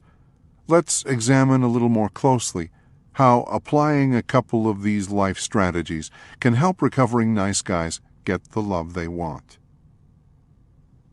A warning. If you are in a relationship, the program of recovery from the nice guy syndrome presented in this book will seriously affect you and your partner. One of two things will happen. 1. Your present relationship will begin to grow and evolve in exciting and unpredictable ways. 2. Your present relationship will be sent to a long overdue grave. Learning to approve of themselves helps nice guys get the love they want. The essence of recovery from the nice guy syndrome is the conscious decision to live one's life just as one desires. I frequently encourage recovering nice guys to be just who they are without reservation. I support them in deciding what is right for them and being that with all of their energy for the whole world to see. The people who like them just as they are will hang around. The people who don't won't. This is the only way to have a healthy relationship. No one really wants to believe that they have to be false or hide who they really are to get someone to love them or stay with them. Yet this is a common dynamic in the intimate relationships nice guys create. George is a good example of what can happen when a recovering nice guy decides to start pleasing himself and stop pleasing his partner. Throughout his relationship with his wife Susan, George's primary goal was to make her happy. Over a period of 5 years, George gave up hunting and fishing, 2 of his passions, quit hanging out with his friends, turned the control of his finances over to Susan, and supported her in quitting her job because she was unhappy at work. These changes occurred gradually. All were an attempt on George's part to please Susan. Nevertheless, Susan was rarely happy. By the time George joined a No More Mr. Nice Guy group, he felt helpless and resentful and was ready to leave his wife. George saw Susan as the cause of the frustration he was feeling. George spent the first few weeks in our group complaining about his wife. Eventually, the group members began to confront George on his victim role and challenged him to do something different instead of blaming Susan. It took a few more months, but George began to change. The most significant change was a conscious decision to quit trying to make Susan happy. He realized that his attempts to please her weren't working and were causing him to feel resentful. George began by setting aside 1 weekend a month to go hunting or fishing. When Susan tried several different methods to manipulate him or guilt him out of his decision, he held fast. Next, instead of handing his paycheck over to Susan to control, he began giving himself an allowance to spend how he wanted. This, too, drew resistance from his wife. Perhaps the most frightening step was when George set up a budget and told Susan that if she wanted more control over the income, she would have to go back to working full-time. Ironically, 2 things began to happen. George felt less like a victim and actually started having more positive feelings toward Susan. Second, Susan began taking charge of her own life and became less dependent on George. After about a year in the group, George shared how much more content he was and how much his marriage had improved. He gave credit to the group members who supported him in finding the courage to start pleasing himself and stop trying to make Susan happy. Breaking Free, Activity 33. List some of the ways you try to please your partner. What changes would you make if you did not have to worry about making her happy? Setting boundaries helps nice guys get the love they want. The subject of boundaries was presented in Chapter 5. Nowhere is the issue of boundary setting more important for nice guys than in their most intimate relationships. By setting healthy boundaries with their partners, nice guys create situations in which both they and their partner can feel safe to be vulnerable and experience true intimacy. I show nice guys, often with their partners watching, how to step up to their line and set boundaries. On more than one occasion, I have had the partner of a nice guy applaud during the demonstration. The nice guy will turn slack-jawed and say, "You mean you want me to stand up to you, dear?" "Of course I do," she will respond. "I don't want to be married to someone I can walk all over." Then I warn him. Your wife is telling you the truth. She doesn't feel safe knowing she can push you around. She wants to know that you will stand up to her. That is how she will feel secure in the relationship. But here's the catch. She has to test to see if she can trust you. The first time you set a boundary with her, she may react intensely. She will push against it. She will tell you that you are wrong for setting that boundary. She will do her best to find out if your boundary is for real. When a recovering nice guy sets boundaries with his partner, it makes her feel secure. In general, when women feel secure, they feel loved. She will also come to know that if her partner will stand up to her, he is also likely to stand up for her. Setting boundaries also creates respect. When a nice guy fails to set boundaries, it communicates to his partner that he doesn't really honor himself. So why should she? To help nice guys decide if they need to set a boundary with a particular behavior, I have them apply the second date rule. Using the second date rule, nice guys ask themselves, if this behavior had occurred on the second date, would there have been a third?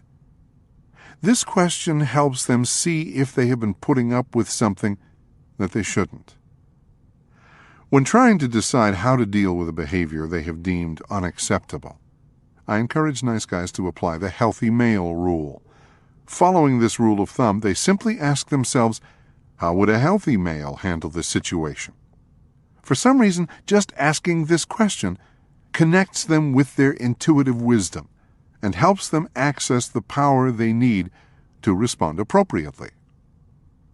Once the nice guy knows he can set a boundary anytime he needs to, he can let people move toward him, get close, have feelings, be sexual, and so on.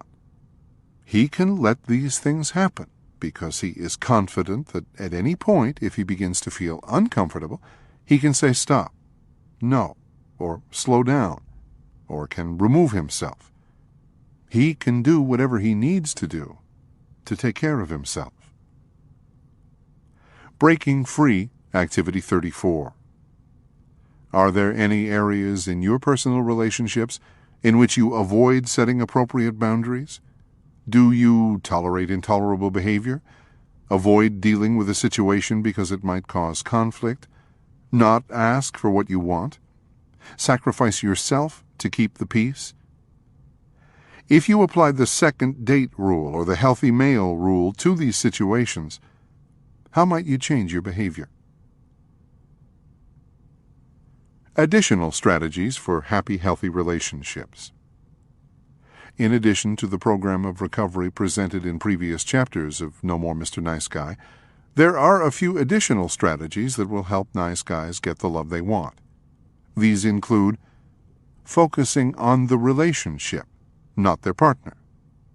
Not reinforcing undesirable behaviors. Doing something different. Focusing on their relationship, not their partner, helps nice guys get the love they want. Wounded people are attracted to wounded people. When nice guys enter a relationship, they frequently choose partners who look more dysfunctional than they do. This creates a dangerous illusion that one of them is sicker than the other. This is a distortion, because healthy people are not attracted to unhealthy people and vice versa. I frequently tell couples that if you have one obviously wounded person in a relationship, you always have two, no exception. When my wife Elizabeth and I first got together, we created a system in which she was identified as the broken one, while I was designated the healthy one. These scripts worked well for both of us until she started going to counseling. One day, she came home from a therapy session and announced that she had discovered that I was just as messed up as she was. Because I couldn't entertain the idea that I was messed up, I responded, "No, you are really finding out that you are just as healthy as I am." The relationship system we had created together allowed both of us to play familiar yet dysfunctional roles. Unfortunately, it also prevented any kind of real intimacy until Elizabeth began to challenge the status quo. I've listened to countless nice guys who have formed relationships like the one Elizabeth and I initially created. These men have the belief that they are victims to their sick partner's dysfunction. This illusion keeps everyone involved stuck in repetitive, ineffective patterns. By focusing on their relationship instead of their partner, recovering nice guys are able to use their partner to get in touch with their childhood experiences of abandonment, neglect, abuse, and smothering. They can use this information to better understand why they have created the kind of relationship system they have. This process enables them to make changes that allow them to get what they want in their intimate relationships. Instead of saying, "If she would just," the recovering nice guy has to ask, "Why did I need to co-create this relationship? How does this relationship let me play familiar roles? How does this relationship let me meet unconscious needs? Why did I invite this person into my life?" When the recovering nice guy begins asking these kinds of questions, he can begin to see his significant other as a partner in healing. This not only shifts how he views his partner, but also allows him to address childhood issues that prevent him from having a truly intimate relationship. In the beginning of this chapter, we met Carl, whose wife, Danita, seemed as hard to please as his cold, critical mother. Carl never knew when his mom might get angry, criticize, or shame him. In adulthood, Carl co-created a similar dynamic with Danita. When she got angry, Carl would use all of his childhood survival mechanisms, like avoidance and withdrawal, to try to cope. Carl would accuse Danita of being angry all the time and would walk on eggshells to avoid upsetting her. Carl would tell himself, "I don't deserve this." He would then retreat and create escape scenarios in his head. The relationship began to shift when Carl came to see Danita as a gift whom he invited into his life to help him clean out his old issues around his fear of angry and critical people. As Carl made this shift, several things began to happen. He began to have grief for what he went through as a child. He began standing up to Danita rather than avoiding and withdrawing. As he came to see Danita's anger as a result of her own childhood wounding, Danita began to look less and less angry to him. As his view of his wife began to shift, Carl began to feel more loving toward Danita, and their relationship began to show marked improvement. Breaking Free, Activity 35. The next time you find yourself feeling frustrated, resentful, or rageful at your partner, ask yourself these questions. Why have I invited this person into my life? What do I need to learn from this situation? How would my view of this situation change if I saw it as a gift? Not reinforcing undesirable behaviors helps nice guys get the love they want. A couple of years ago, we bought a Weimaraner puppy. We decided that if we were going to have a big dog in the house, we should take him to obedience school. One of the first lessons we learned was that we were the ones who needed obedience training. Most dogs that behave badly, we found out, have been conditioned to do so by ignorant or inconsistent owners. In many ways, humans aren't much different from pets. People often behave the way they have been trained to behave. For example, if a person gives his dog a treat when he pisses on the carpet, the dog will keep pissing on the carpet. The same is true for humans. If the nice guy reinforces his partner's undesirable behaviors, she will keep behaving in undesirable ways. Here is the irony for nice guys. Nice guys like the idea of a smooth and problem-free relationship. Typically, if their partner is unhappy, depressed, angry, or having a problem, they will jump right in and try and fix it or make it better. They believe that by doing so, they will make the problem go away, and everything will quickly get back to normal. Unfortunately, this is like giving a dog a treat for pissing on the carpet. Every time a nice guy responds to or pays attention to a behavior he would like to eliminate, he is actually reinforcing that very behavior. This reinforcement increases the likelihood that that behavior will occur again. For example, Joe's wife frequently came home from work in a silent rage over some problem she experienced with a coworker. It bothered Joe when his wife was in this mood. In an attempt to relieve his anxiety, he would ask his wife what was wrong. After a little coaxing, she would spend the next couple of hours venting to Joe about how mistreated she was at work. Joe would listen and offer helpful suggestions, hoping that by doing so, she would get over her mood. In his attempt for short-term anxiety relief, Joe had actually helped create a long-term problem. Every time he asked his wife what was wrong, listened for hours, and offered advice, he was actually reinforcing a behavior pattern he found undesirable. In dog obedience school, we learned that if you want an undesirable behavior to go away, you stop paying attention to it. The same is true in relationships. Like many nice guys, Joe felt like a victim to his wife's behavior. He was oblivious to the fact that he was responsible for perpetuating a behavior he found undesirable. When the men in his No More Mr. Nice Guy group pointed this fact out to him, he decided to try something different. The next time his wife came home in a silent, withdrawn mood, he didn't say anything. He ate dinner in silence and then went out to the garage. Even though he felt intense anxiety, he resisted his impulses to try to fix his wife. As he lay awake in bed that night, the deafening silence kept him awake for hours. The next morning, the silence continued. Joe was afraid this behavior might go on forever. In an attempt to relieve his anxiety, he tried making a little small talk. His wife responded with one-word answers and left for work. That evening, it seemed as if a miracle had occurred. Joe's wife came home from work in a good mood and asked Joe if he wanted to go for a walk. While walking, she told him how she had resolved the previous day's problem.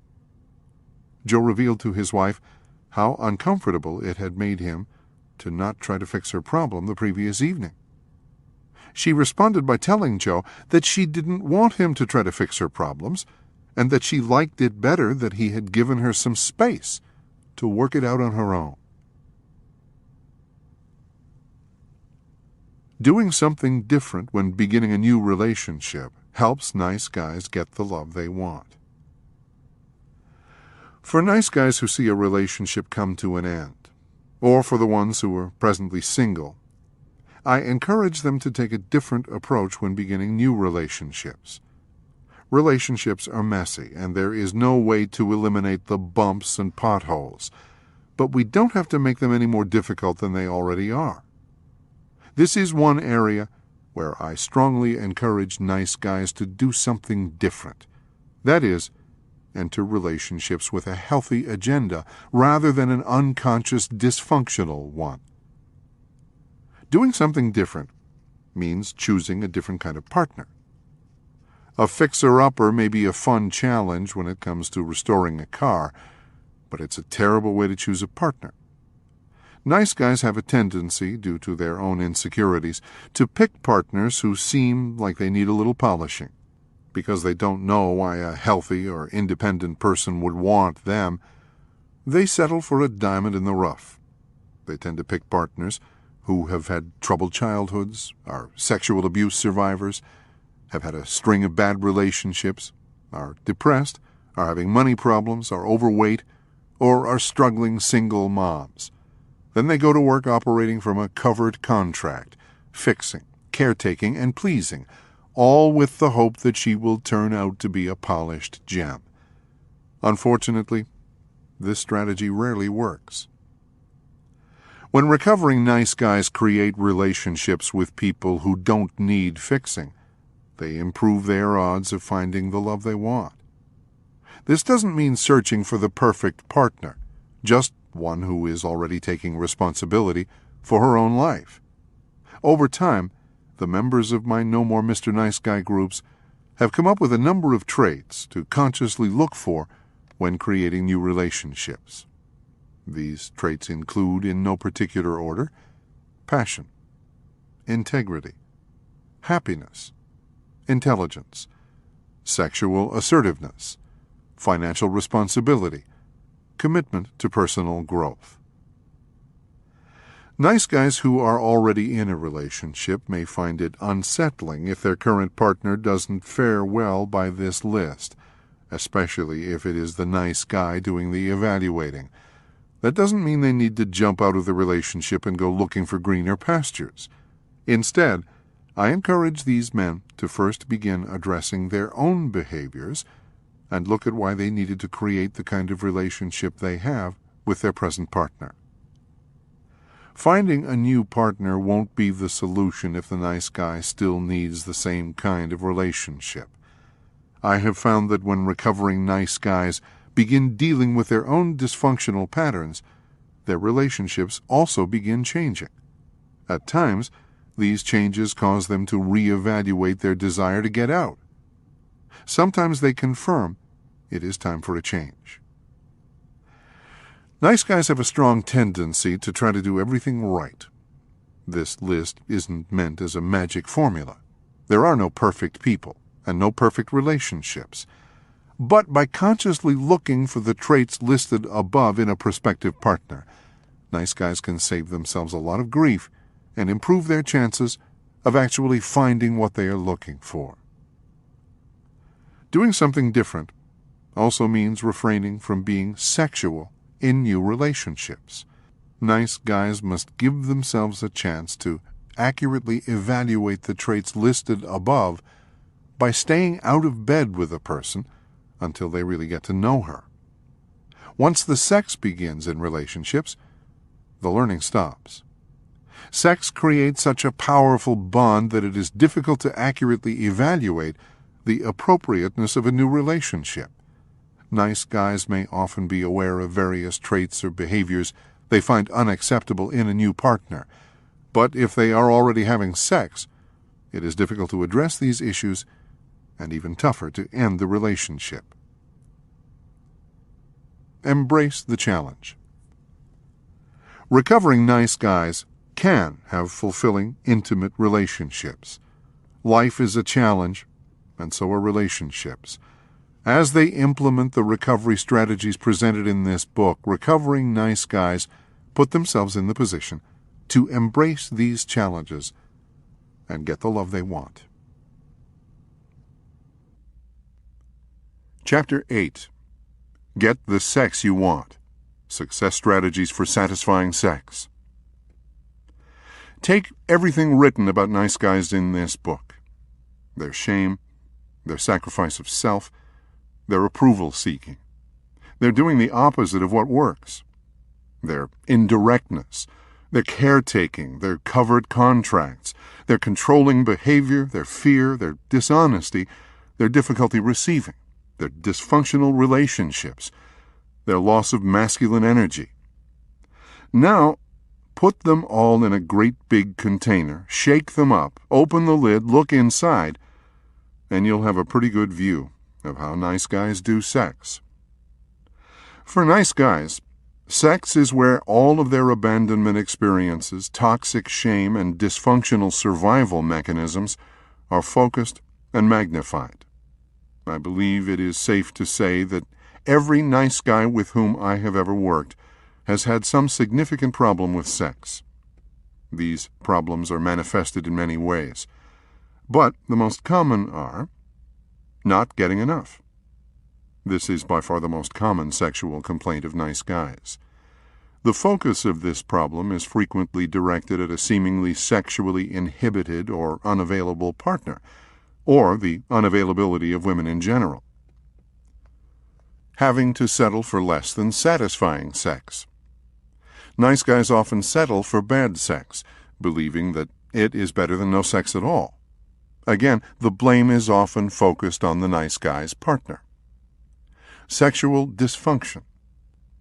This usually takes the form of an inability to get or maintain an erection or premature ejaculation.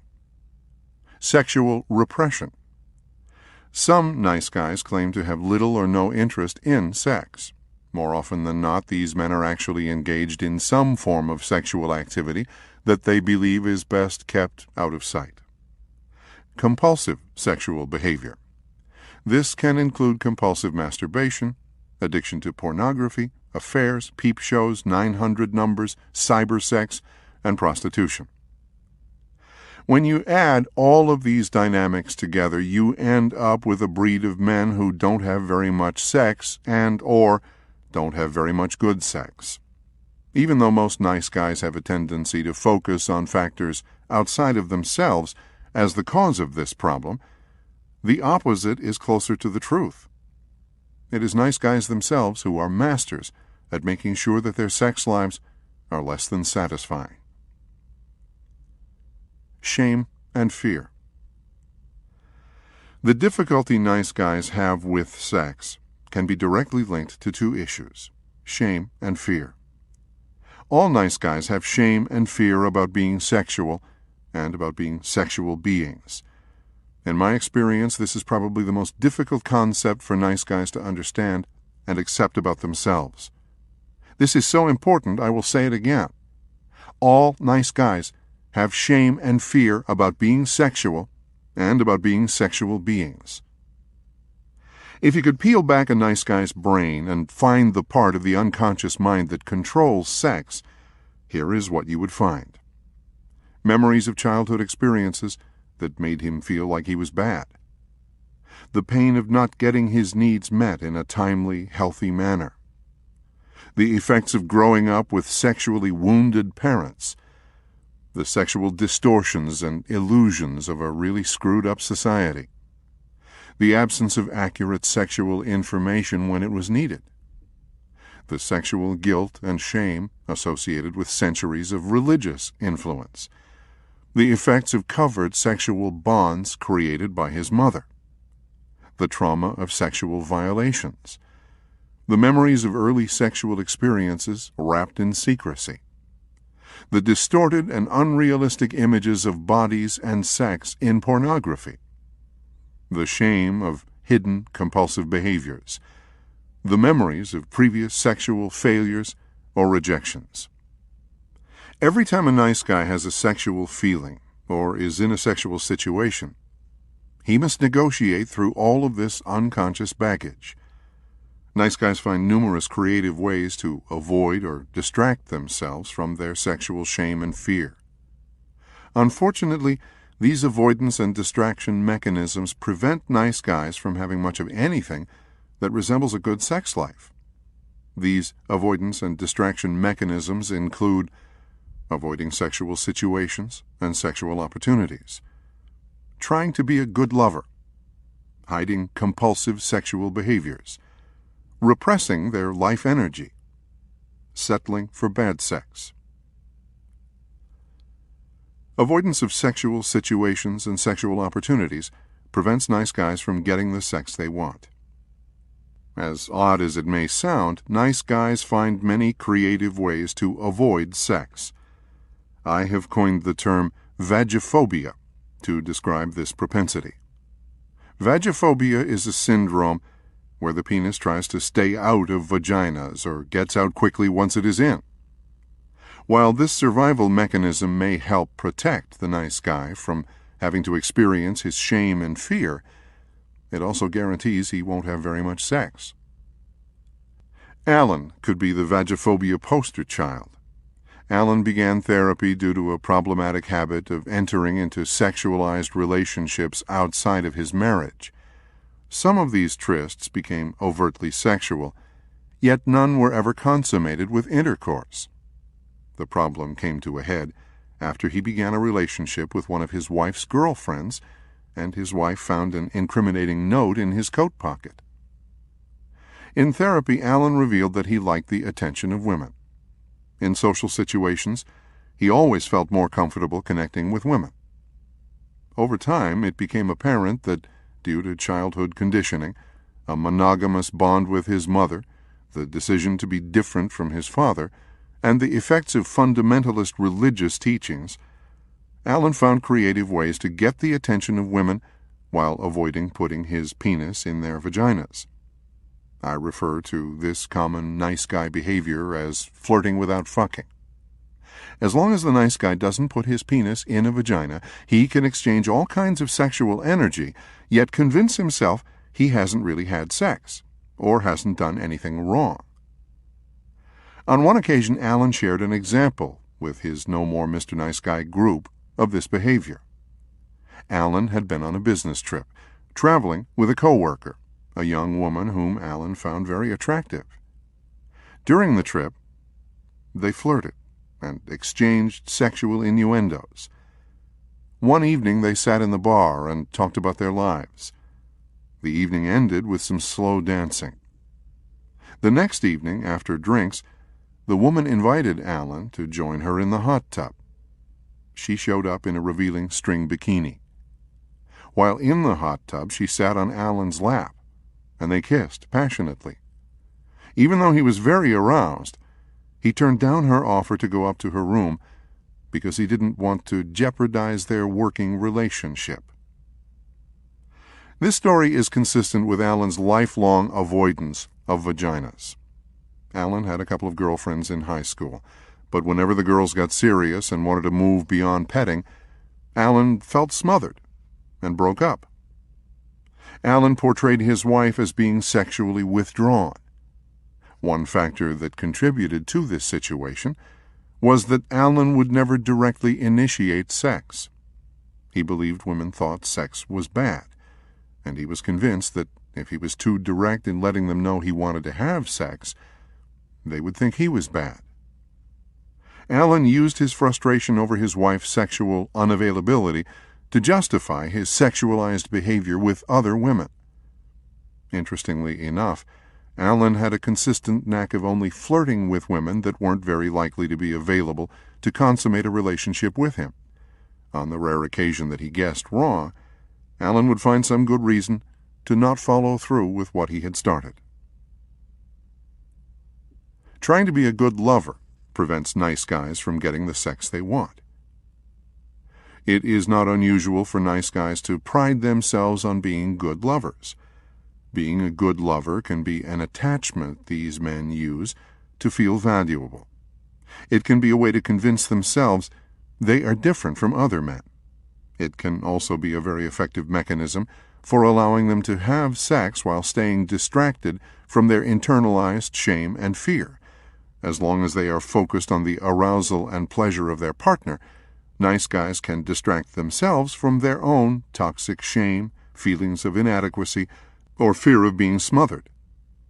Terence, a nice guy in his mid-30s, is a good example. "I've got a problem with premature ejaculation." This was how Terence introduced himself in his first therapy session. "My first wife left me for another man," he continued, without pausing.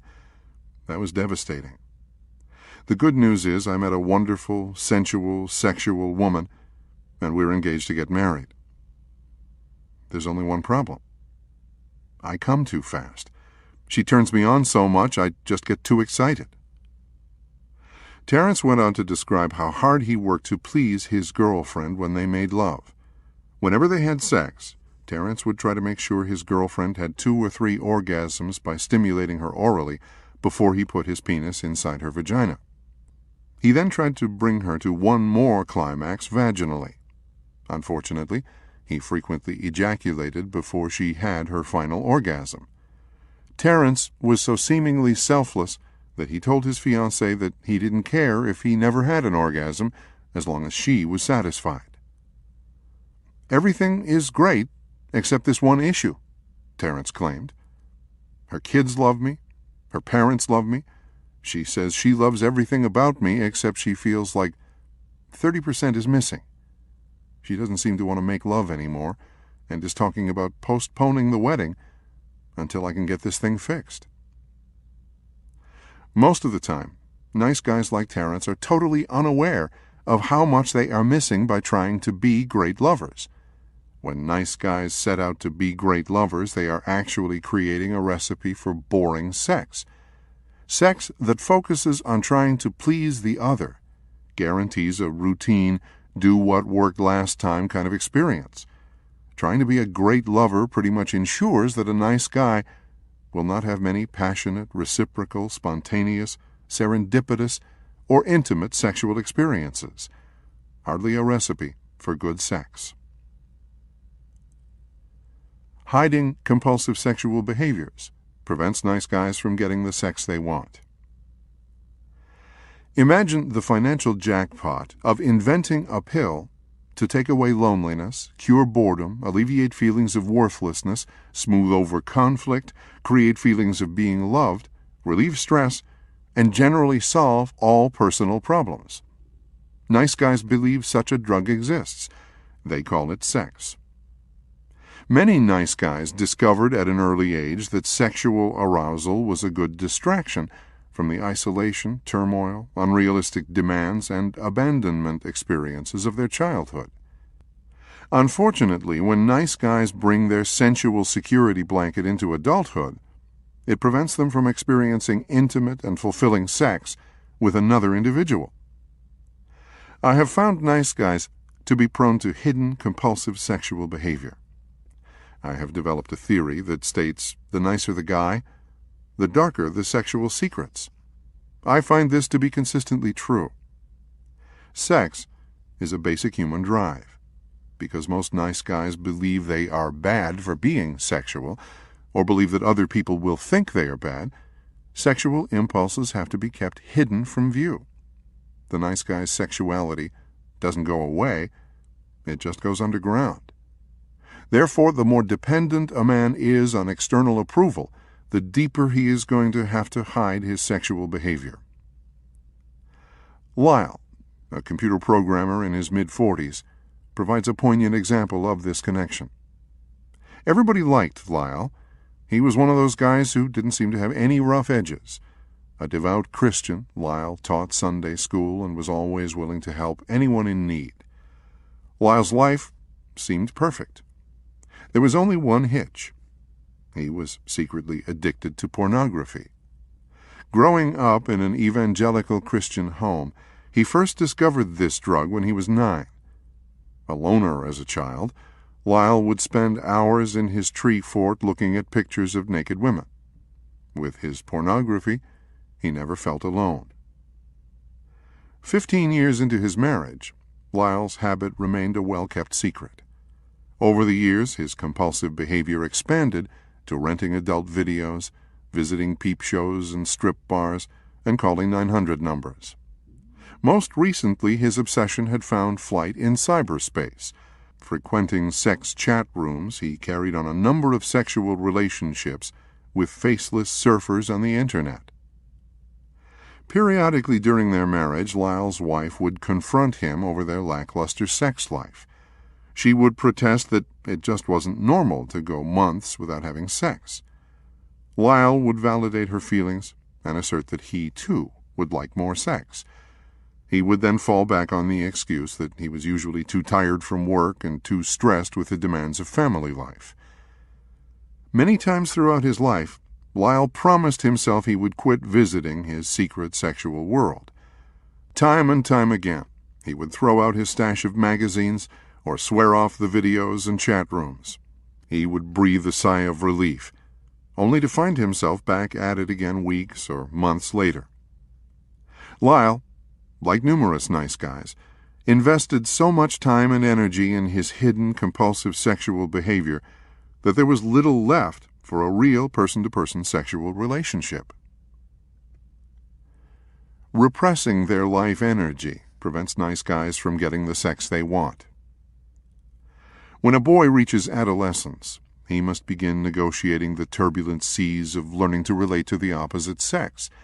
If he is to have any hope of securing a girlfriend and someday having sex, he must figure out what it takes to get a female to notice him and approve of him. For some boys, this process seems to come fairly easily. If they happen to be good-looking, a star athlete, or from an affluent family, attracting females may not be overly difficult for them.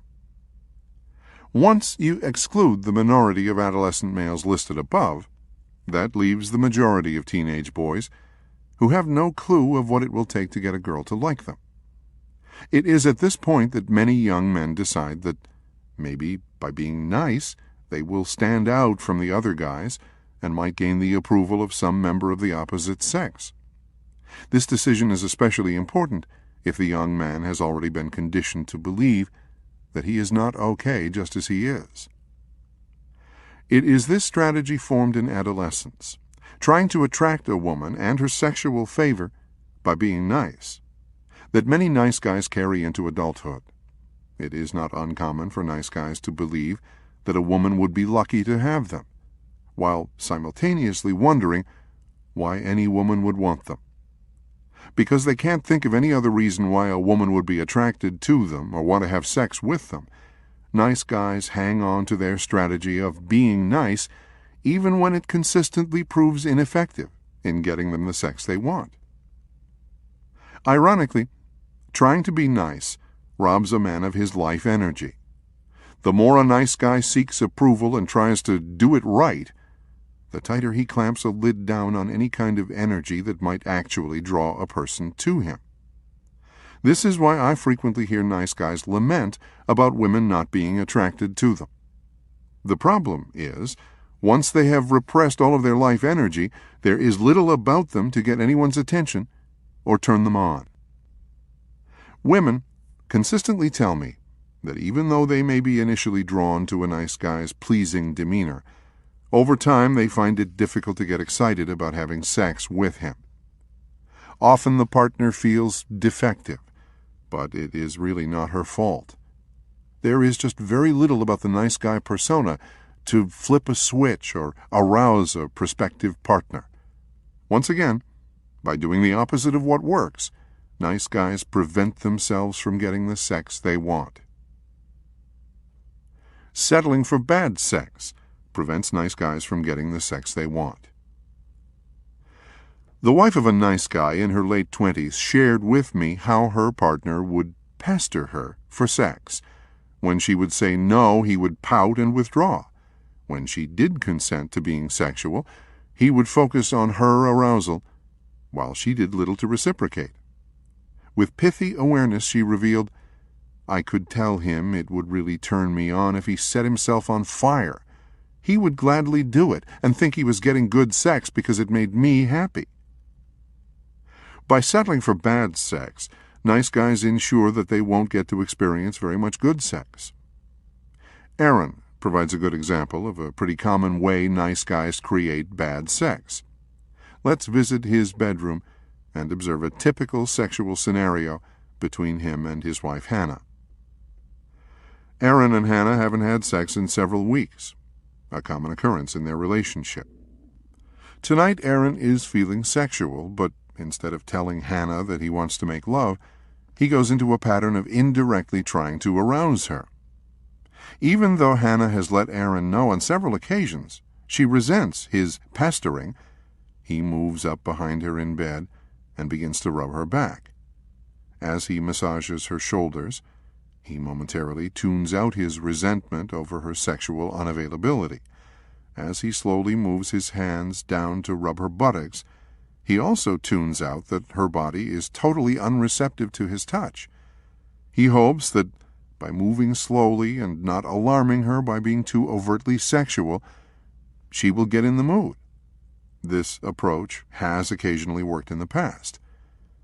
By the time he lightly strokes one of her breasts, Aaron is totally unaware of anything going on inside of his own body. By now, he is focused on Hannah's arousal and trying to anticipate how to stimulate her just enough to get her in the mood without doing too much to make her angry. Finally, because she hasn't rebuffed his advances, he rolls her over and for the next 20 minutes focuses all of his attention on her arousal until she has an orgasm. Since he is disconnected from his own physical arousal, he has a difficult time climaxing himself. To help himself along, he fantasizes about the young secretary at work. When he finally has an orgasm, he immediately shifts his focus back to his wife to check in on her emotional state. Later, as he rolls over and goes to sleep, Aaron feels empty and resentful. Breaking Free, Activity 36. How's your love life? Are you ready to start getting good sex? If so, read on. Getting good sex. The rest of this chapter presents a strategy for helping recovering nice guys experience satisfying sex. The process includes coming out of the closet, taking matters into their own hands, saying no to bad sex, following the example of the bull moose. Coming out of the closet helps nice guys get the sex they want. Internalized shame and fear are the greatest barriers to a satisfying sex life. A man can read all the books he wants on how to pick up women, or watch all the instructional videos on improving sexual technique. None of these things will help him as long as he has shame and fear about being sexual or being a sexual being.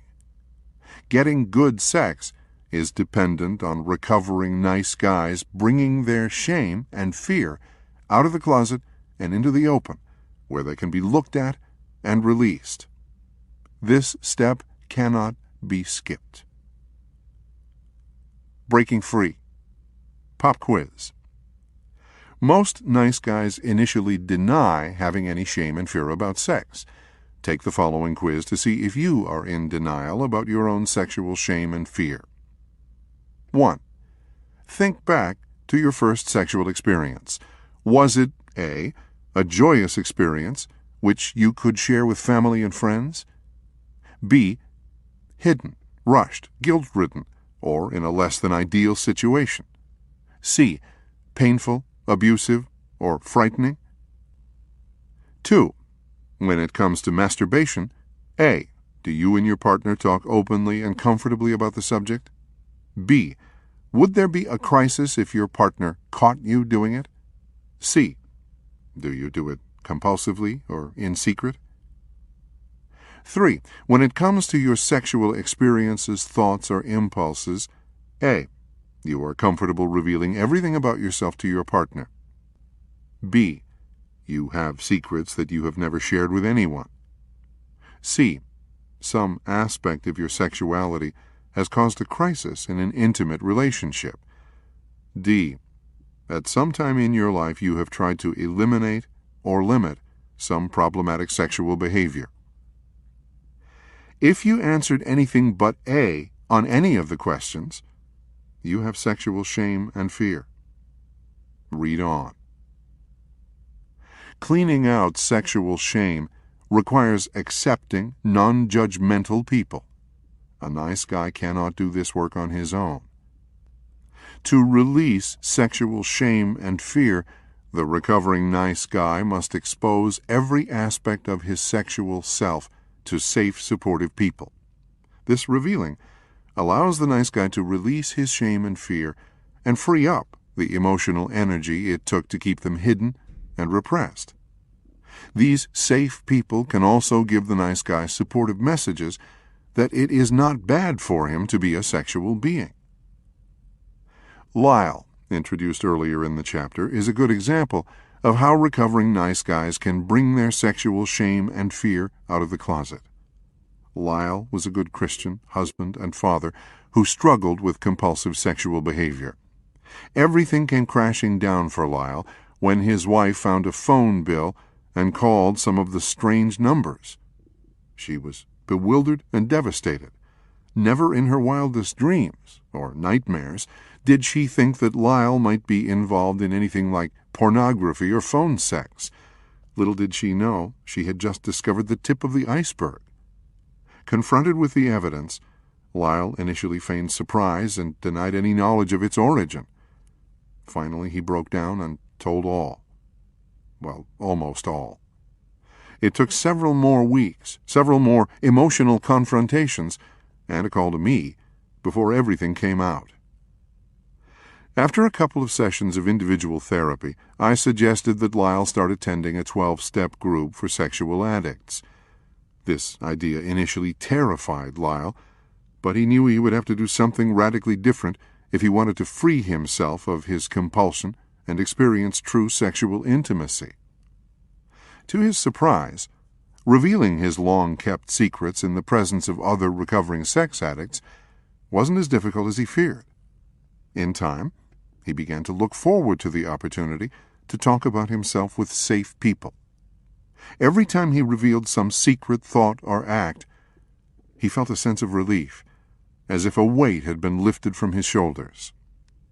As Lyle revealed his fear and shame to safe people, he found that he was less interested in his hidden compulsive behaviors. As he and his wife became more open and intimate with each other, he also began to enjoy a physical closeness with her that he had once tried to avoid. When Lyle came out of the closet, he began to heal a lifetime of hidden sexual behavior. In my No More Mr. Nice Guy groups, I encourage recovering nice guys to bring their sexual shame out of the closet. I support them in talking explicitly about their sexuality. In our culture, most sex talk is done in pornographic, demeaning, moralizing, shaming, clinical, or joking ways. I invite recovering nice guys to reveal the ways they act out. I have them talk about their sexual history and early sexual experiences. I ask them to bring samples of pornography they find arousing. This is another way of releasing shame while also gaining important information. Throughout the entire process of revealing themselves, I encourage recovering nice guys to experience whatever they may be feeling: shame, guilt, fear, arousal. At the same time, I give them supportive messages that what they are feeling is okay. There are so many negative messages in our society about male sexuality. It is difficult for nice guys to overcome their conditioning without this kind of encouragement and support. Breaking Free Activity 37. Find a safe place to talk about the following issues: your sexual history. Discuss your earliest sexual memory, your childhood experiences, any sexual violation and trauma, any sexual issues in your family, your first sexual experience, your adult sexual history, ways in which you have acted out sexually. Discuss any way you may have acted out through affairs, prostitution, peep shows, 900 numbers, use of pornography, exhibitionism, fetishes, etc. Your dark side. Discuss those things that even you have a hard time looking at in yourself: fantasies, rage, offending behavior. taking matters into their own hands helps nice guys get the sex they want. I regularly tell nice guys, no one was put into this world to meet your needs but you. This is especially true with sex. When recovering nice guys decide to take responsibility for their own needs and take matters into their own hands, they put themselves in a position to get the quantity and quality of sex they want. Let me explain. All significant behavior patterns are the sum of many much smaller behavior patterns. The most effective way to change a behavior is to change its smallest elements. For example, if a nice guy is not getting as much sex as he wants, or isn't getting the kind of sex he wants, the only way to change this behavior pattern is to change its smallest components. Rather than going out and trying to have more sex, it is more effective to change the little things that create the overall pattern of not getting much sex. Change the little things, and the big picture changes as a result. Before nice guys can have exciting, passionate, and fulfilling sexual experiences with other people, they must learn how to have the same with themselves. By taking matters into their own hands, by practicing healthy masturbation, recovering nice guys can change the most basic dynamics that shape the bigger picture of how they do sex. Consider the logic. Until a nice guy can be sexual with himself without shame, he won't be able to be sexual with another person without shame. Until a nice guy is comfortable giving pleasure to himself, he won't be able to receive pleasure from someone else. Until a nice guy can take responsibility for his own arousal and pleasure when he is by himself, he won't be able to take responsibility for his own arousal and pleasure when he is with someone else. Until a nice guy can be sexual with himself without using pornography or fantasy to distract himself, he won't be able to have sex with someone else without needing similar things to distract him. Nice guys can begin to change these dynamics by practicing what I call healthy masturbation. Healthy masturbation is a process of letting sexual energy unfold. It has no goal or destination. It's not just about orgasms. It does not require outside stimulation from pornography and doesn't use trances or fantasy to stay distracted from shame and fear. It is about learning to pay attention to what feels good. Most of all, it is about accepting sole responsibility for one's sexual pleasure and expression. Many nice guys are initially uncomfortable with the discussion of healthy masturbation. The concept seems like an oxymoron. In general, nice guys have tremendous internalized shame around masturbation. They also frequently surround themselves with people who reinforce this shame: partner, religion, etc. Many nice guys also struggle with compulsive masturbation. They fear that attempting any kind of self-gratification might open up Pandora's box.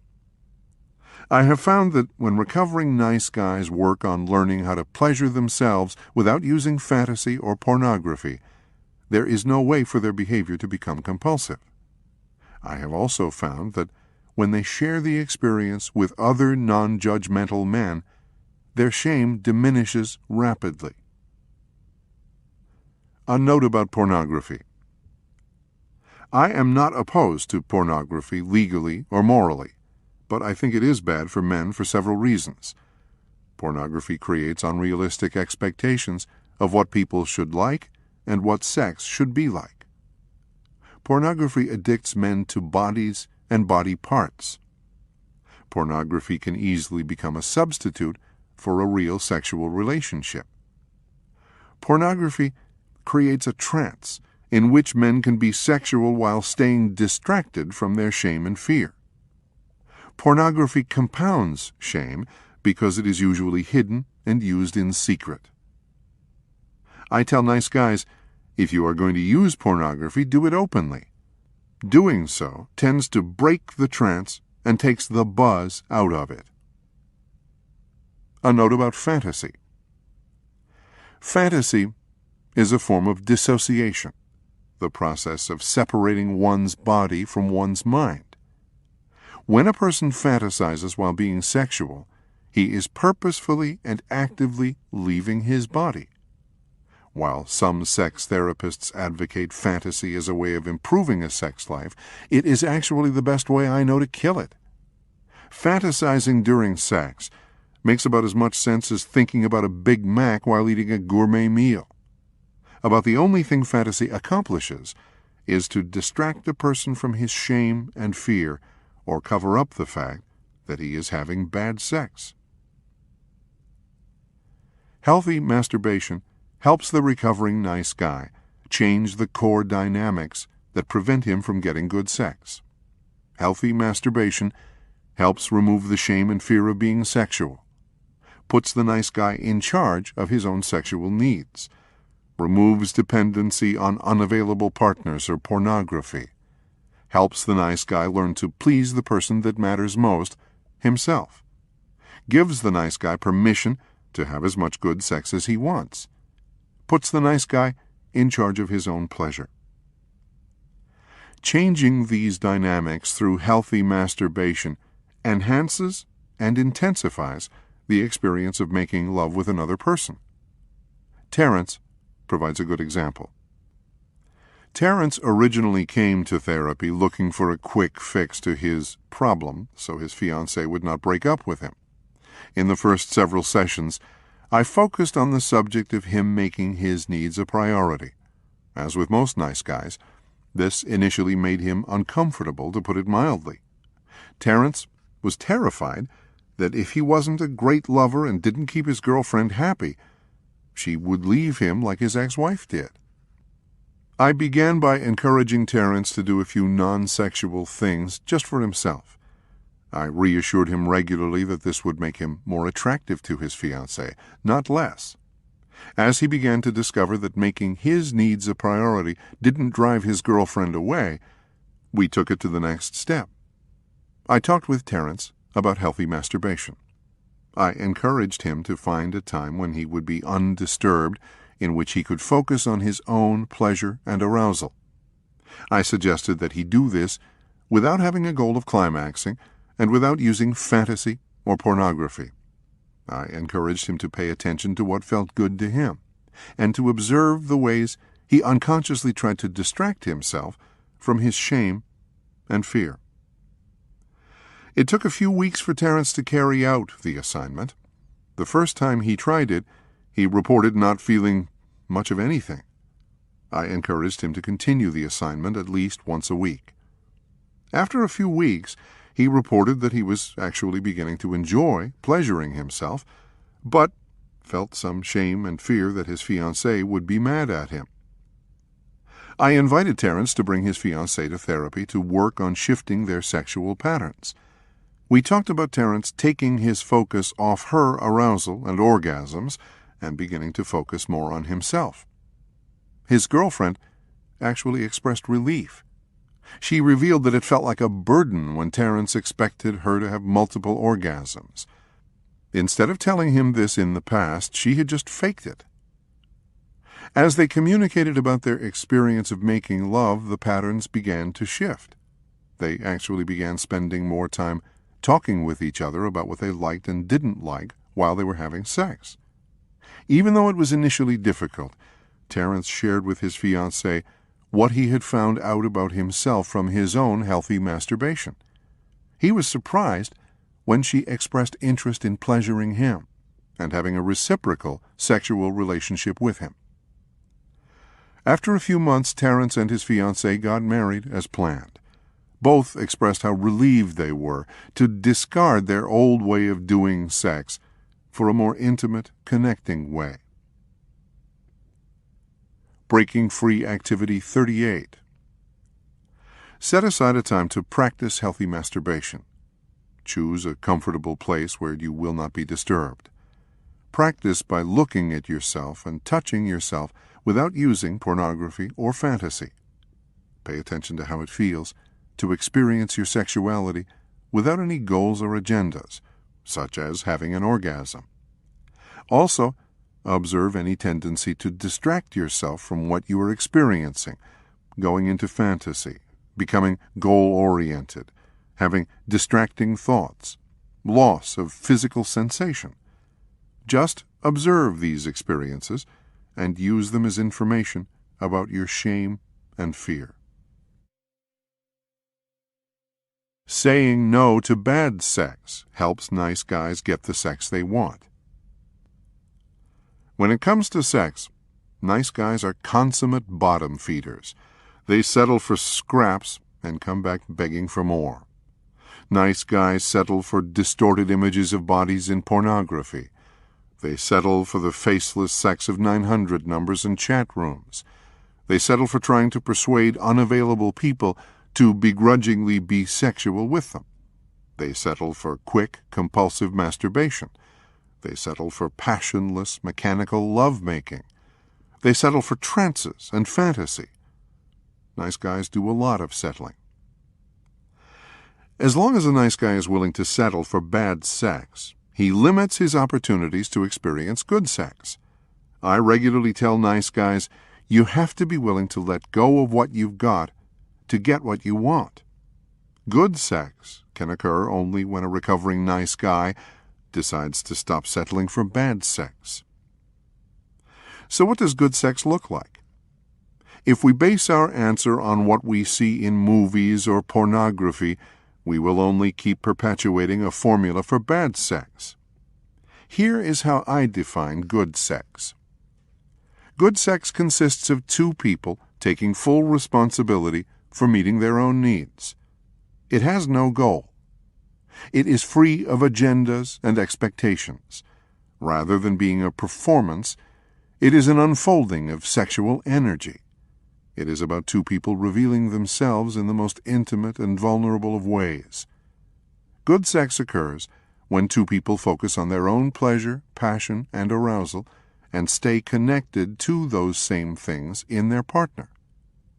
All of these dynamics allow good sex to unfold in unpredictable, spontaneous, and memorable ways. When recovering nice guys decide they will no longer settle for anything less than good sex, they begin to take responsibility for doing something different. They let go of the concept of being a great lover. They practice being clear and direct. They choose available partners. They don't settle for scraps. They decide that bad sex is not better than no sex. Aaron is a good example of what can happen when a recovering nice guy decides to say no to bad sex. For the first few weeks in the No More Mr. Nice Guy group, Aaron vented his frustrations and shared how helpless he felt to get Hannah to want to have sex with him. It was obvious that Aaron believed his wife held the key to his sexual happiness, and that he was angry over her willful refusal to use that key. As a result, he felt rejected and worthless. After a few weeks, I suggested that Aaron go on a sexual moratorium, in which he refrained from having sex with Hannah for a period of 6 months. During this time, I suggested that he focus on doing things he had given up when he and Hannah got married. I also encouraged him to tell Hannah whatever he was feeling. I shared with him that a sexual moratorium would make it easier for him to do these things because he wouldn't be so concerned about maintaining the possibility of her availability. If they weren't having sex, he wouldn't have to worry about doing something that might make her angry and cause her to withhold sex. At first, Aaron was bewildered as to how this plan could get Hannah to want to have more sex with him. I told him the goal was not to get her to have more sex, but for him to reclaim his key and stop feeling like a victim. Even though he was initially hesitant, he acknowledged that he wasn't having much sex anyway. With the support of the men in the group, Aaron decided to go home that night and tell his wife what he planned to do. The next week, Aaron shared with the group what he had told his wife. He reported that she was initially angry, but over the course of the week had acted more loving toward him than she had in months. Over the next 6 months, Aaron shared his experiences with the group. On several occasions, He reported doing things for himself that previously would have created tremendous anxiety. He went out with some guy friends he hadn't seen in a couple of years. He began to share his feelings with his wife. On more than one occasion, this included telling her when he was angry at her. He even let her know on a couple of occasions when he wasn't in the mood to listen to her talk about her problems. He also found that he became more honest, revealing things to her that he had previously kept to himself. Aaron also reported that his wife had made some sexual advances toward him. She revealed to him that since he was not pursuing her, she felt freer to move toward him. She also expressed that she liked being able to have sexual energy with Aaron, without it always having to end up in intercourse. After 6 months, Aaron reported feeling less resentful and much closer to his wife. He also discovered how to get his needs met and express his feelings more directly, instead of through sex. Most importantly, when he and Hannah did start having sex again, he felt much more connected to his wife. Breaking Free, Activity 39. Consider going on a sexual moratorium. Consciously refrain from sex for a predetermined period of time. No matter what your sexual situation is, it can be a powerful learning experience. Most guys initially resist the idea, but once they make the decision to do it, they find it to be a very positive experience. A sexual moratorium can have many benefits.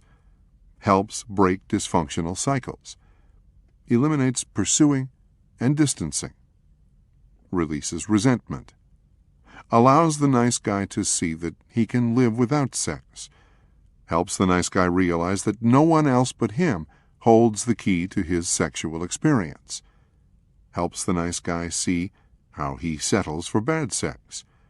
Eliminates fear that the nice guy's partner can withhold sex or approval.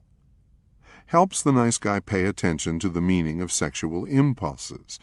Whenever the nice guy feels the impulse to be sexual, he can automatically ask himself, "Why am I feeling sexual?" Helps break addictive patterns by eliminating compulsive masturbation, pornography, and other addictive behaviors. Helps the nice guy begin to address feelings he has been avoiding with sex. Before beginning a sexual moratorium, discuss it with your partner. It helps to set a specific time. I suggest 3 to 6 months. It can be done. Decide on the parameters of the moratorium. Once you have begun, pay attention to slips and sabotaging behaviors from both you and your partner. Remember, it is a learning experience. You don't have to do it perfectly. Following the example of the bull moose helps nice guys get the sex they want. In nature, the alpha male and the bull moose don't sit around trying to figure out what will make the girls like them. They are just themselves, fierce, strong, competitive, and sexually proud. Because they are what they are and do what they do, prospective mates are attracted. As in nature, the greatest aphrodisiac is self-confidence. As recovering nice guys become comfortable just being themselves, they begin to look more attractive. Self-respect, courage, and integrity look good on a man. As recovering nice guys chart their own path and put themselves first, people respond. I've listened to recovering nice guys tell of selfishly putting their needs first, and then being surprised when a seemingly unavailable partner expresses a desire to be sexual. One client who hadn't had sex with his wife in 14 months shared in a nice guy group that he was tired of listening to his wife complain about her work problems. That night, for the first time in 15 years of marriage, he told his wife that he was too tired to listen. Even though she was initially angry, later that night she asked him if he wanted to make love. A force of nature. The very thing that makes sex so exciting is exactly what makes it so terrifying. Sex is powerful, chaotic, and wild. It crackles with cosmic energy. It draws us like a moth to a flame. As recovering nice guys release their sexual shame and fear, take responsibility for their own pleasure, refuse to settle for bad sex, and practice being just who they are, they put themselves in the position to embrace this cosmic force without fear or reservation. This is when the sex really gets good. Chapter 9. Get the life you want. Discover your passion and purpose in life, work, and career. If there are no limits on your life, where would you live? What would you be doing in your leisure time? What kind of work would you be engaged in? What would your home and surroundings look like? As you look at the reality of your life, ask yourself 2 questions. First, are you creating the life you want? Second, if not, why not? In general, the nice guys with whom I have worked have been intelligent, industrious, and competent individuals. While most are at least moderately successful, the majority have not lived up to their full abilities or potential, nor have they created the kind of life they really desire. Since nice guys spend so much time seeking approval, hiding their flaws, playing it safe, and doing the opposite of what works, it makes sense that they would typically fall short of being all they can be. This is perhaps the greatest tragedy wrought by the nice guy syndrome. Countless intelligent and talented men wasting their lives and wallowing in the mire of mediocrity. Nice guys on the job. Most nice guys initially come to counseling to deal with the way their life paradigm is affecting their intimate relationships. These relationship problems often overshadow the reality that they are equally dissatisfied with their job, career, or life direction in general. The dynamics that keep nice guys stuck in dysfunctional, unsatisfying relationships are often the same dynamics that keep them stuck in dysfunctional and unsatisfying vocations. There are numerous reasons why nice guys tend to be less than they can be in life, work, and career. These include fear, trying to do it right, trying to do everything themselves, self-sabotage, a distorted self-image, deprivation thinking, staying stuck in familiar but dysfunctional systems. Fear prevents nice guys from getting the life they want. If I were to identify one common factor at the core of every problem experienced by nice guys, it would be fear. Pretty much everything nice guys do or don't do is governed by fear. Their thoughts are funneled through fear-encrusted neurons in their brains. Their interactions are dictated by the politics of fear. It is fear that prevents a nice guy from demanding the raise he has been promised. It is fear that keeps a nice guy from going back to school to get the education or training he needs to pursue a truly fulfilling career.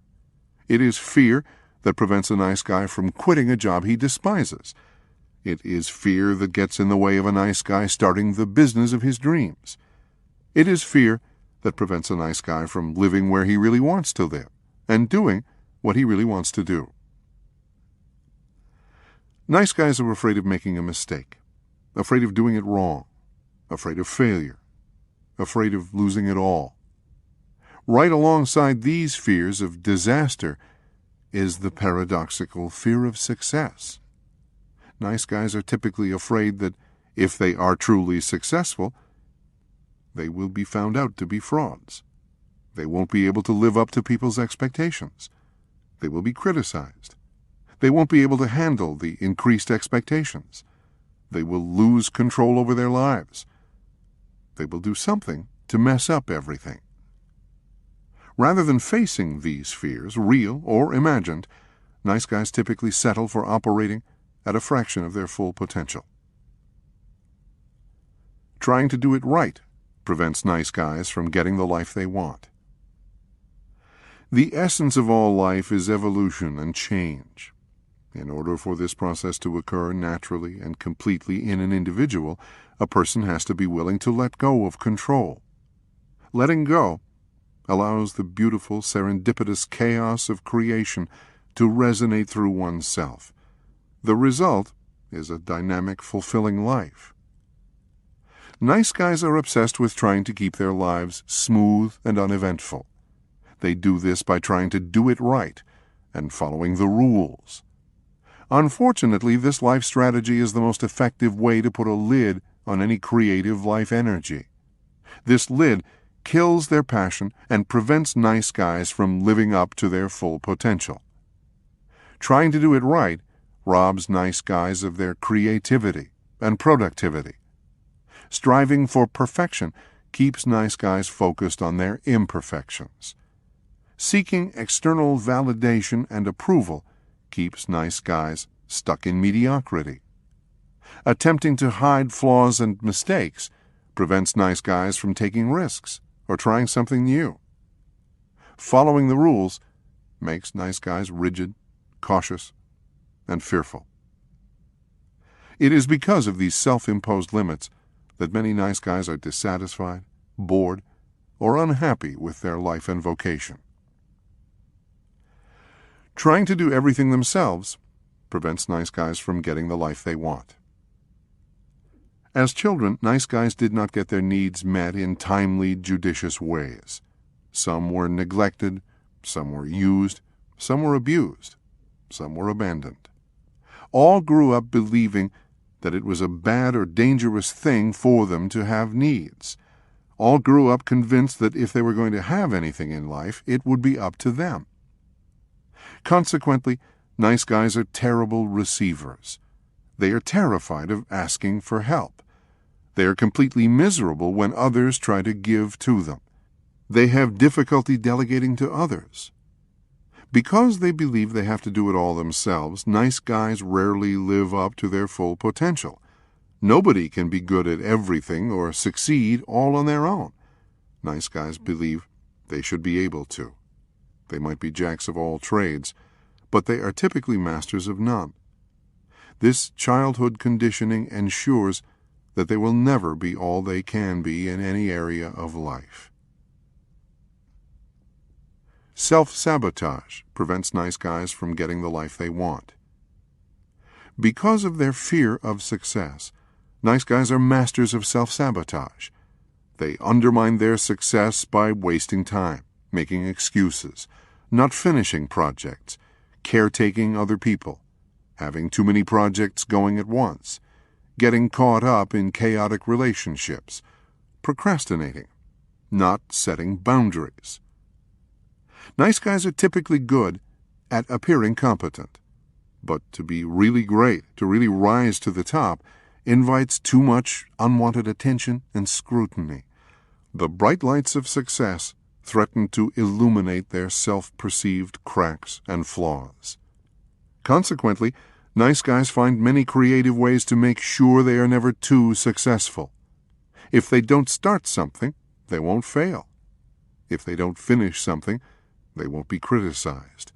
If they have too much going on at once, they won't have to do any one thing well. If they have enough good excuses, people won't expect too much of them. A distorted self-image prevents nice guys from getting the life they want. Because their needs were not met in a timely, judicious fashion in childhood, nice guys developed a distorted view of themselves. With a naive, immature logic, they came to the conclusion that if their needs were not important, neither were they. This is the basis of their toxic shame. At their core, all nice guys believe they are not important or good enough. If a nice guy was called on to take care of a critical, needy, or dependent parent, he received a double dose of toxic shame. A child believes he should be able to please a critical parent, fix the problems of a depressed parent, and meet the needs of a smothering parent. Unfortunately, he can't. As a result of their inability to fix, please, or take care of one or more parents, many nice guys developed a deep-seated sense of inadequacy. They believed they should be able to do the job. Nevertheless, they never could seem to do it right or good enough. Mom was still depressed. Dad was still critical. This internalized sense of inadequacy and defectiveness is carried into adulthood. Some nice guys compensate by trying to do everything right. They hope that by doing so, no one will ever find out how inadequate they are. Other nice guys just give up before they try. This feeling of inadequacy prevents nice guys from making themselves visible, taking chances, or trying something new. It keeps them in the same old rut, never seeing how talented and intelligent they really are. Everyone around them can see these things, but their distorted childhood lenses won't let them accurately see their true potential and ability. The result of this distorted self-image is an emotional and cognitive glass ceiling. This invisible lid prevents nice guys from being all they can be.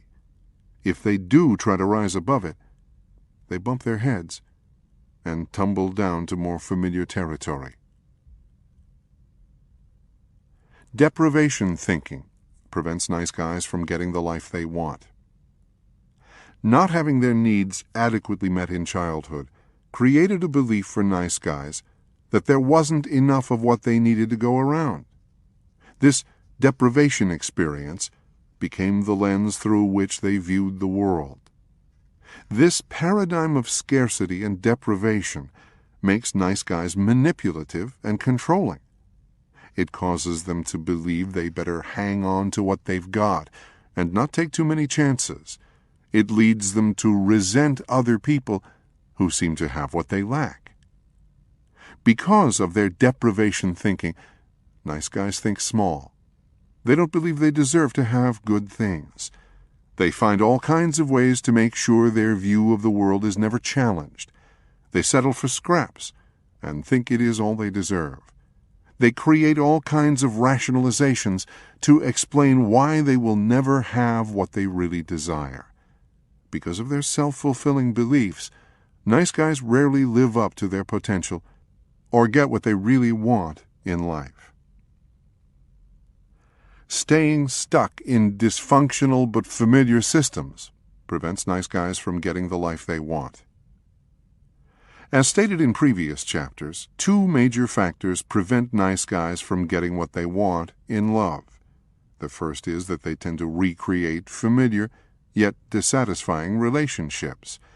They find partners who will help them create the same dysfunctional kinds of relationships they experienced as children.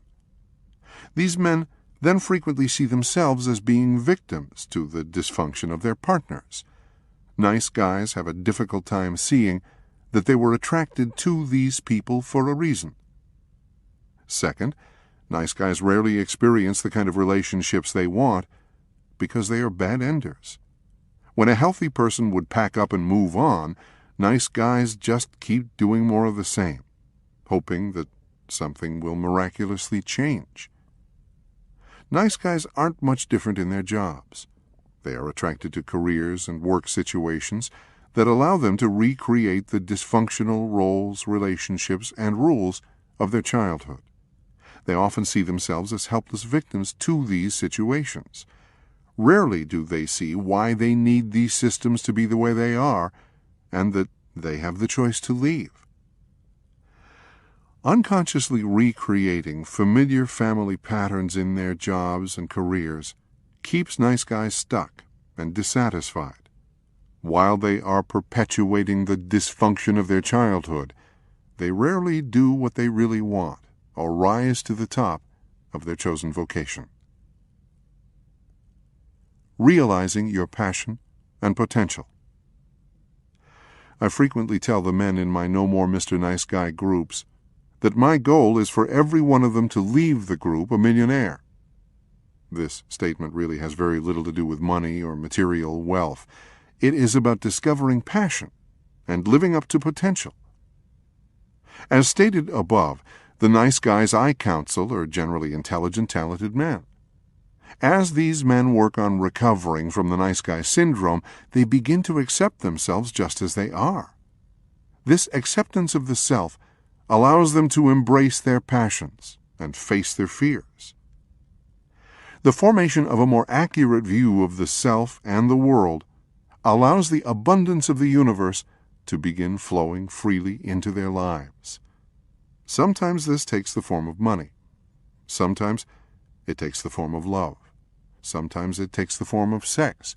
Sometimes it takes the form of the bright lights of fame. Sometimes it includes all of the above. The remainder of this chapter presents a strategy to help recovering nice guys become all they can be.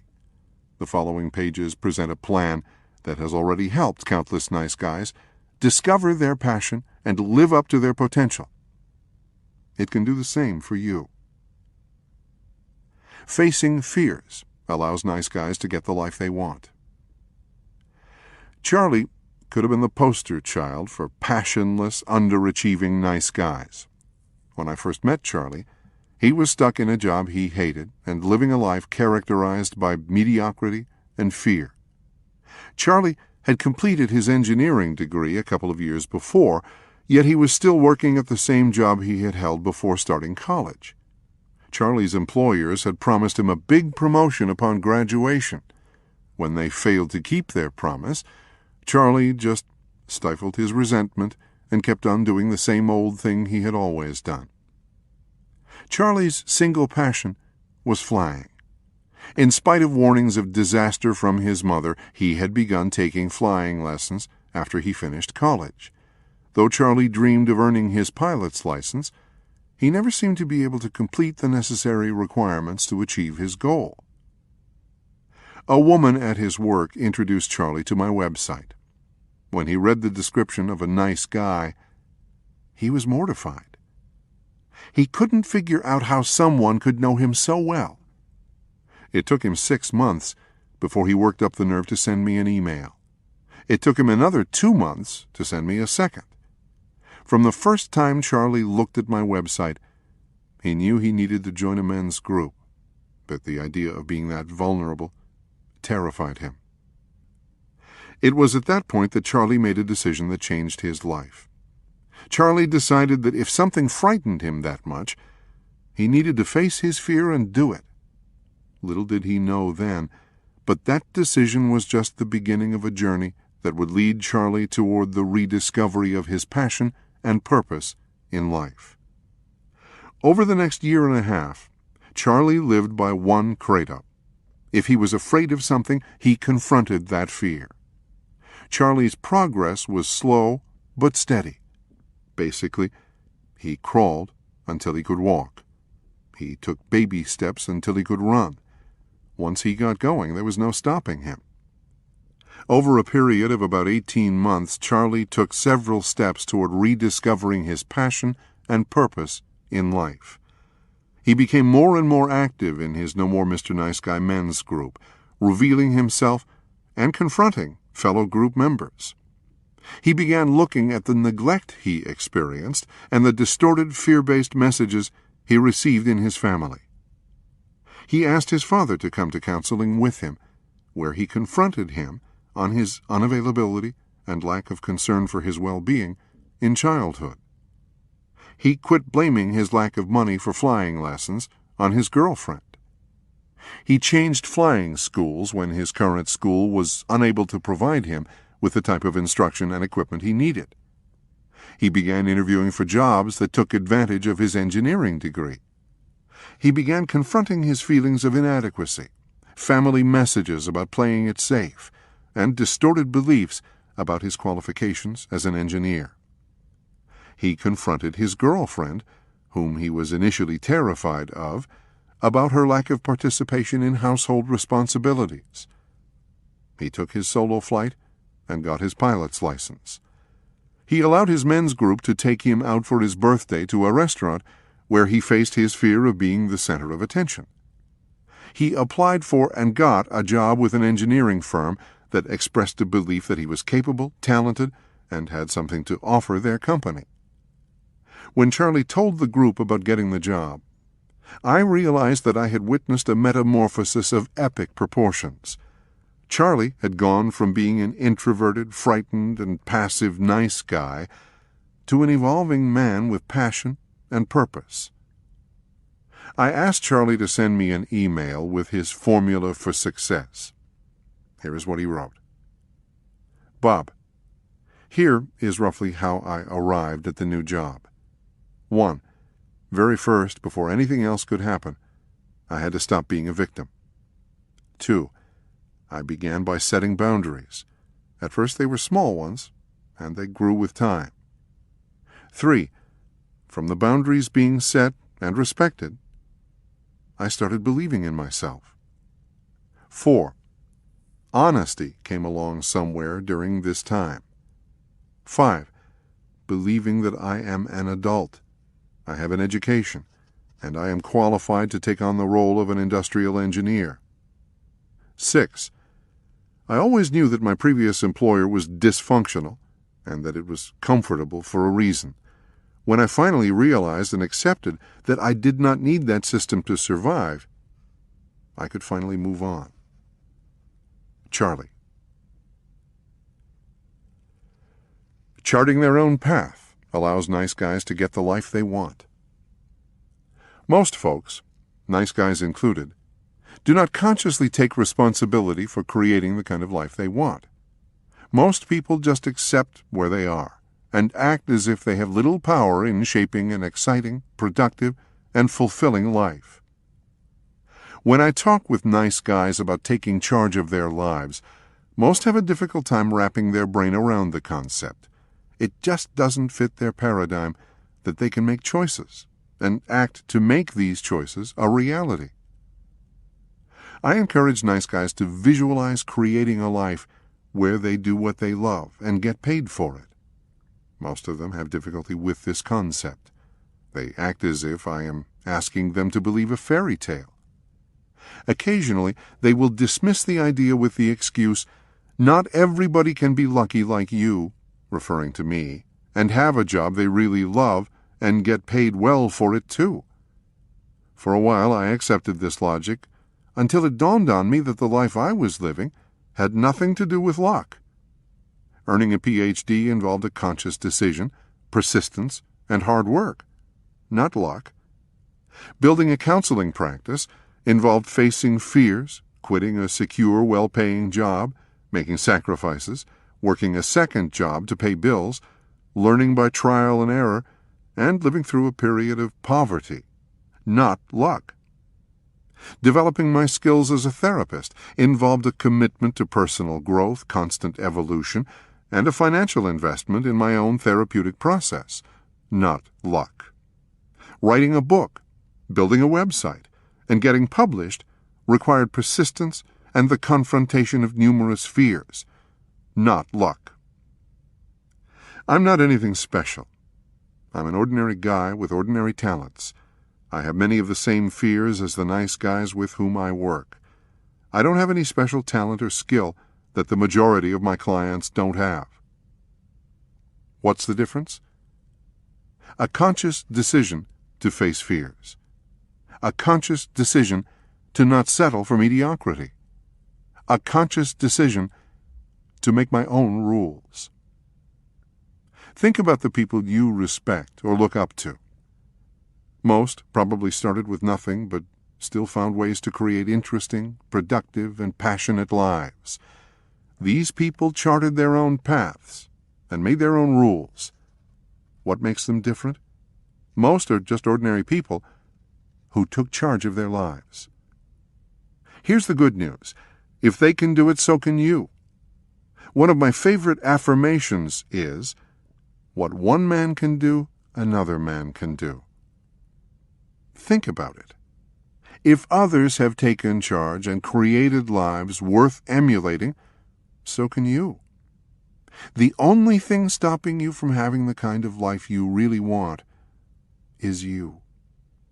It is time to start charting your own path, making your own rules, and making your dreams a reality. Breaking Free, Activity 40. Look over the list below choose one of the items and name a tangible fear from your life. Write down how you will confront that specific issue. Then, take a small step toward facing that fear. Ask someone to encourage and support you.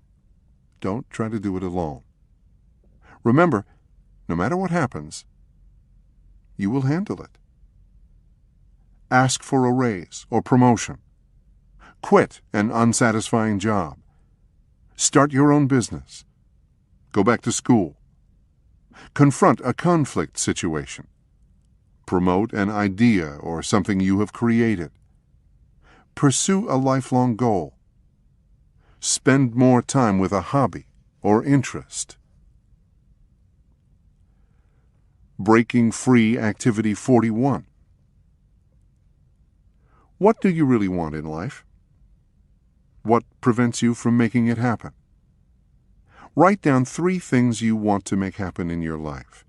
Then write a personal affirmation that will take you where you want to go, and post it on a sheet of paper where you can see it. Share your dreams and your affirmation with a safe person.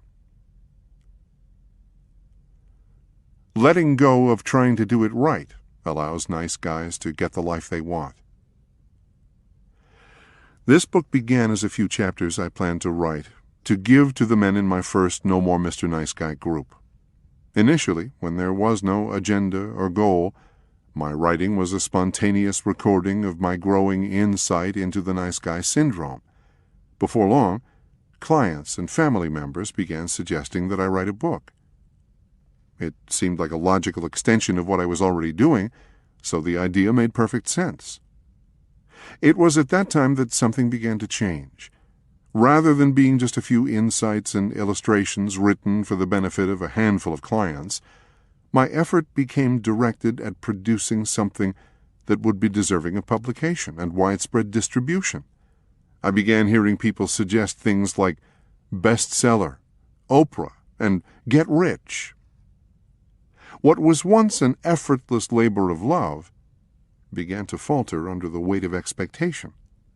In order to live up to the lofty standards people were suggesting, my book had better be good. Not just good, perfect. With that agenda, I labored for 6 years to complete No More Mr. Nice Guy. The most common question I was asked by friends and family during this time was, "When are you going to finish your book?" Over the years, the manuscript went through at least 3 major revisions, as well as extensive editing. Numerous factors contributed to the length of time it took to finish the book.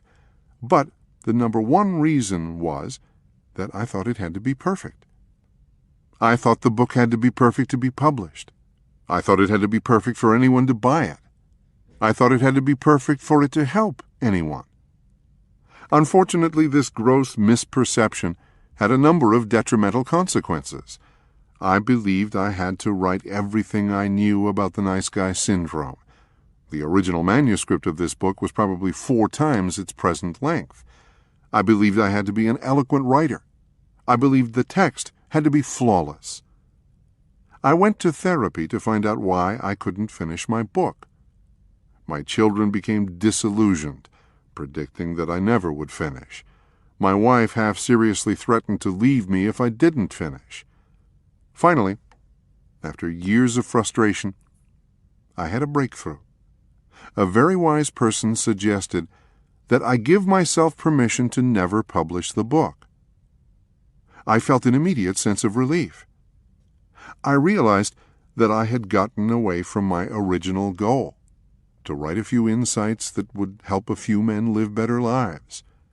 Once I let go of the burden of having to get published, be a best-selling author, and appear on Oprah, everything changed. I went back to my original agenda. From then on, when I wrote, I only asked myself one thing. Will this help my clients find answers to their problems? I also kept reminding myself that my clients would never get a chance to benefit from my insight if I never finished the book. Once I gave up the belief that No More Mr. Nice Guy had to be perfect, things began to fall into place. I completed the book. Clients reported that it was changing their lives. Therapists began to request copies for their clients. Radio talk show hosts and newspaper and magazine writers began contacting me for interviews. I hired an agent. Publishers began pursuing me. Trying to do it right only sucked the life out of No More Mr. Nice Guy. Letting go and letting it just be good enough set me free to embrace my passion and create something of lasting value. This same principle applies to every area of the recovering nice guy's life. Breaking Free, Activity 42. How does your perfectionism or need to do it right get in the way of realizing your passion and potential? Pick one thing that you have always wanted to do. Write a book. Turn your hobby into a business. Move. Go back to school. Fully embrace a talent. Now ask yourself the question, if you knew ahead of time that this endeavor would be a success, would you hesitate to do it? Would this knowledge set you free from the belief that you have to do it perfectly? Would this knowledge motivate you to get started or complete what you have already begun? What risks would you be willing to take if you knew ahead of time that there was no way for you to fail? What are you waiting for? Let go of the need to do it perfectly and just do it. Learning to ask for help allows nice guys to get the life they want. A major reason nice guys frequently fail to live up to their potential is that they believe they have to do everything themselves. Phil is a good example. Phil's goal in life was to be rich. He seemed to have a lot of things going for him. He was good-looking, intelligent, outgoing, and funny.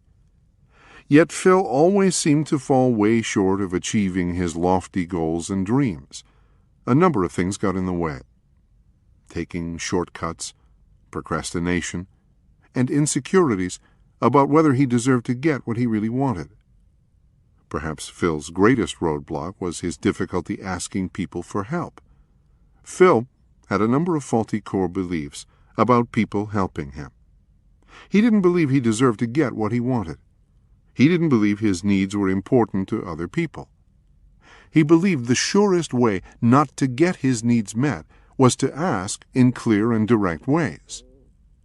One day, in his No More Mr. Nice Guy men's group, Phil was lamenting about the lack of sex in his relationship with his wife. I asked Phil if he asked his wife to have sex with him. He said no. I asked him if he believed his wife wanted to have sex with him. To this he also replied in the negative. I told Phil that I thought his lack of sex was symptomatic of a bigger problem in his life, him not thinking his needs were important and not believing that other people wanted to help him meet his needs. I suggested that changing his beliefs about his sexual needs might be the place to begin changing core beliefs that prevented him from having other things he wanted in life. The next week, Phil was grinning from ear to ear. My wife and I had sex, he beamed. The group shared in his enthusiasm. They wanted to know how it happened. I asked, was Phil's simple reply. I questioned Phil how his wife felt about having sex with him. She was fine about it, he replied. She said she likes having sex with me, but that I hadn't asked in a long time, so she didn't think I was interested. A week later, Phil told the group he was dreading asking his father-in-law to borrow money to get the old single-pane windows replaced on his house. Some of the group members began asking questions about the cost. Some shared that they had done that kind of project before. I suggested that Phil ask the group to help him. It was like pulling teeth, but Phil asked the men if they could help him replace his windows. The members of the group responded unanimously that they would be glad to. About a month later, the men got together at Phil's house and had the equivalent of an old-fashioned barn raising. These two experiences had a tremendous impact on Phil. He began to see that his needs were important, that people wanted to help him meet his needs, and that the surest way of getting people to help was to ask. Phil began to build on this new paradigm. Within a few weeks, he shared a plan with the group to start his own business. A friend of the family had offered to help him get started in his own landscaping business. This prospect especially excited him because the seasonal work would allow him to teach snowboarding during the winter, a lifelong dream. An old friend offered to be his financial backer. His wife volunteered to look for a job that paid health insurance benefits. Men in the group offered to help him write a business plan and set up his bookkeeping. As long as Phil tried to do everything himself, he struggled to get what he wanted. Once he started asking for help and letting people be there for him, his life began to turn around. He is now headed in the direction of creating the kind of life and vocation he has always dreamed of. Breaking Free, Activity 43. Do you believe your needs are important? Do you believe other people want to help you meet your needs? On a sheet of paper, make a list of helpers you have in your life right now. These can be friends and family members. They can be professionals, such as doctors, lawyers, therapists, and CPAs. After making the list, answer the following questions. What kind of helpers do you still need? How can you use these helpers more effectively? How do you prevent these people from helping you? Start looking for opportunities to ask these people for help. Build networks. Before asking for help, repeat the affirmation, "This person wants to help me get my needs met." Identifying self-sabotaging behaviors allows nice guys to get the life they want. As mentioned earlier in the chapter, nice guys find numerous creative ways to sabotage their success in life. They waste time, they procrastinate, they start things but don't finish, they spend too much time fixing other people's problems, they distract themselves with trivial pursuits, they create chaos, they make excuses. Sal is a good example of this. Sal was raised by a passive father and a schizophrenic mother. Neither parent was available to pay attention to him or meet his needs. At a young age, he had to take responsibility for the welfare of his younger brother.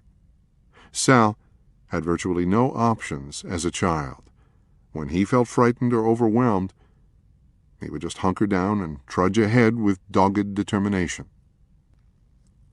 As an adult, Sal ran a body shop for his uncle. His uncle was a cheap, short-sighted, marginally involved business owner. It was Sal's job to create a profitable business with the limited resources and dissatisfied employees his uncle provided. Sal actually operated on the assumption that this feat could be successfully accomplished. Every week, when Sal came to men's group, his first order of business was to pop a couple of Tylenol to quiet the stress headache created by trying to negotiate an impossible situation at work. On one occasion, I asked Sal if he wanted to explore options for his work situation. "What's the use?" he replied. "There's nothing that can be done." For about 15 minutes, group members asked questions and proposed options. Sal looked like a man undergoing a root canal with no anesthetic. "Could you talk with your uncle and let him know how difficult your job is with the resources he gives you?" "I've tried that. He doesn't care." "Could you offer profit sharing to motivate your employees?" "My uncle is too cheap. He would never go for it." "Could you hire an assistant to help with the workload?" "We tried that once and it didn't work out." "Could you get out of management and go back to painting cars?" "I would make more money, but it is too toxic." "Could you get out of the auto body business and do something else?" "Like what? I've got a mortgage, a wife, and 2 kids. How am I supposed to start over now?" What is your passion, your dream job? This time, Sal paused for a moment before answering. I've always wanted to teach martial arts. There is no way that it could ever happen, though. I'd have to work evenings and weekends. My wife just wouldn't go for that, and I'd be away from the kids too much. With each question asked and each option proposed, Sal grew noticeably tenser. His eyes reflected a terror, as if he was being interrogated by Gestapo agents with cattle prods and ice picks. When it became apparent that exploring possible options only aggravated his fear and caused him to shut down further, the group members mercifully backed off. Later, Sal referred to the experience as being reamed by the group. In most situations, nice guys aren't victims to others, they victimize themselves. By his attitudes and actions, Sal all but guaranteed that he would never experience any kind of success or satisfaction in his job. It was much more familiar and comfortable to stay stuck in a stressful, no-win situation. Every nice guy with whom I have worked has at some point had to make a conscious decision to stop sabotaging himself. This is a crucial aspect in recovery from the nice guy syndrome. In order to start getting what they want in life, work, and career, recovering nice guys have to make the conscious decision to get out of their own way. One way of doing this is by changing the way they think about change. This begins with nice guys becoming aware of why they unconsciously create so many barriers that keep them feeling stuck. A mortgage, a wife, a lack of a degree, debt, children, are all just excuses. Making significant life changes doesn't require chucking all these things.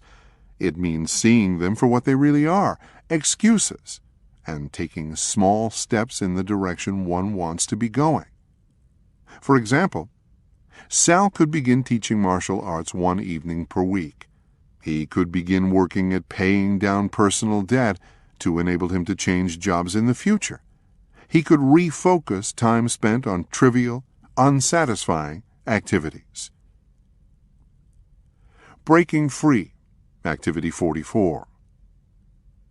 Identify how you sabotage yourself. Once you have identified your patterns, determine what you have to do differently to get what you really want. Review each item below and identify specific behaviors that will help you stop sabotaging yourself and achieve your goals. Focus. Do it now. Accept good enough rather than perfect. Finish what you start. Don't start new projects until the old ones are completely finished. Don't make excuses. Detach from other people's problems. Share your strategy with a safe person. Check in with them on a regular basis to monitor how you are doing. Failing to do this part would be an effective way to sabotage yourself. Breaking free, activity 45. Take a few moments and close your eyes. Take a couple of deep breaths and exhale slowly. Clear your mind. Once you are relaxed, picture yourself living in an abundant world. In this abundant world, there are no restraints or limitations. Good things flow past you continuously. Imagine every abundant thing you have ever desired: car, home, friends, love, joy, wealth, success, peace of mind, challenge. Visualize yourself living your life surrounded by this abundance. Repeat this visualization several times a day until it begins to feel real to you. Open your arms, your heart, and your mind. Get out of the way and let it happen. Developing a more accurate view of the world allows nice guys to get the life they want. Ever wonder why other people seem to have so much more than you? More money, a better job, a nicer car, a prettier wife. Do you envy these people? Do you resent them for having what you don't? Do you wonder when it will be your turn? Due to their early life experiences, nice guys tend to be ruled by deprivation thinking.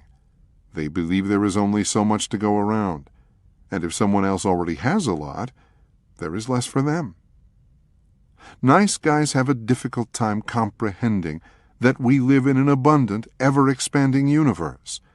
They tend to see the goodies as being in short supply. They hang on tightly to what they've got, fearing there won't be more when it is gone. They believe they have to control and manipulate to ensure that what little is out there won't go away. They play it safe, not trusting that their needs will always be abundantly met. This paradigm of scarcity can be illustrated by a nice guy named Russell. As a successful salesman, Russell earned a comfortable six-figure income. He religiously put 40% of his take-home pay into savings and investments. He kept a minimum balance of $30,000 in his checking account. In spite of his ability to create financial wealth, Russell was controlled by his deprivation thinking.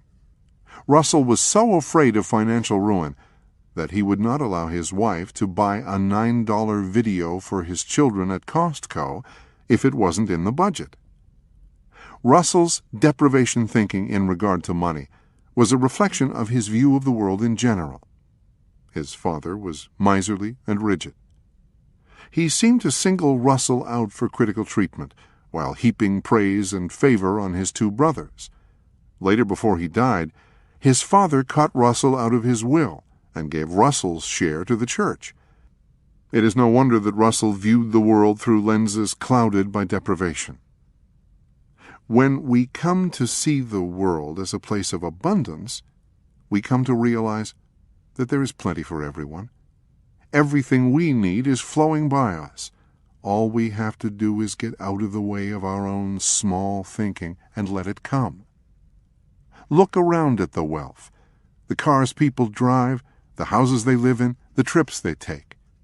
You can't argue with the sheer material abundance that can be created in our world. If other people are living full, abundant lives, why not you? Remember, what one man can do, another man can do. If one man can make $1 million, why can't you? If one man can start the business of his dreams, why can't you? If one man can drive a Mercedes, why can't you?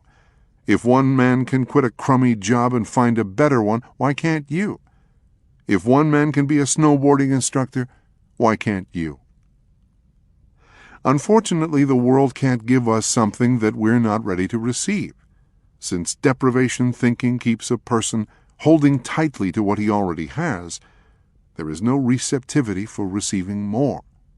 As Phil found out, when we ask for what we want and expect to receive it, it will come, one way or another. Breaking Free, Activity 46. Read over the list of rules below. Try a few of them on for size. Add to the list your own personal rules. Write these rules on note cards and put them where you can see them every day.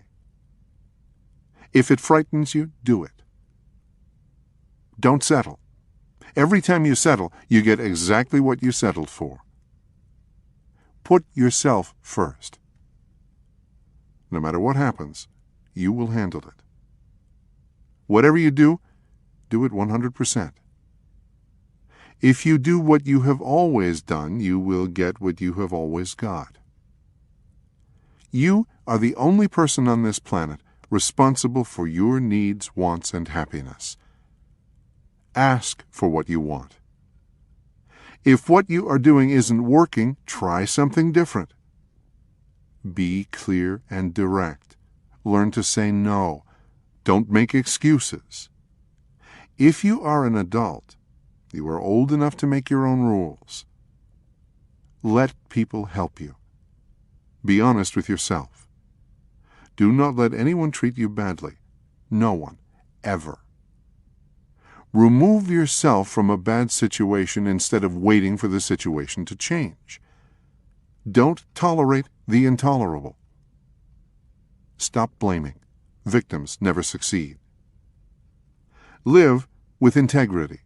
Decide what feels right to you, then do it.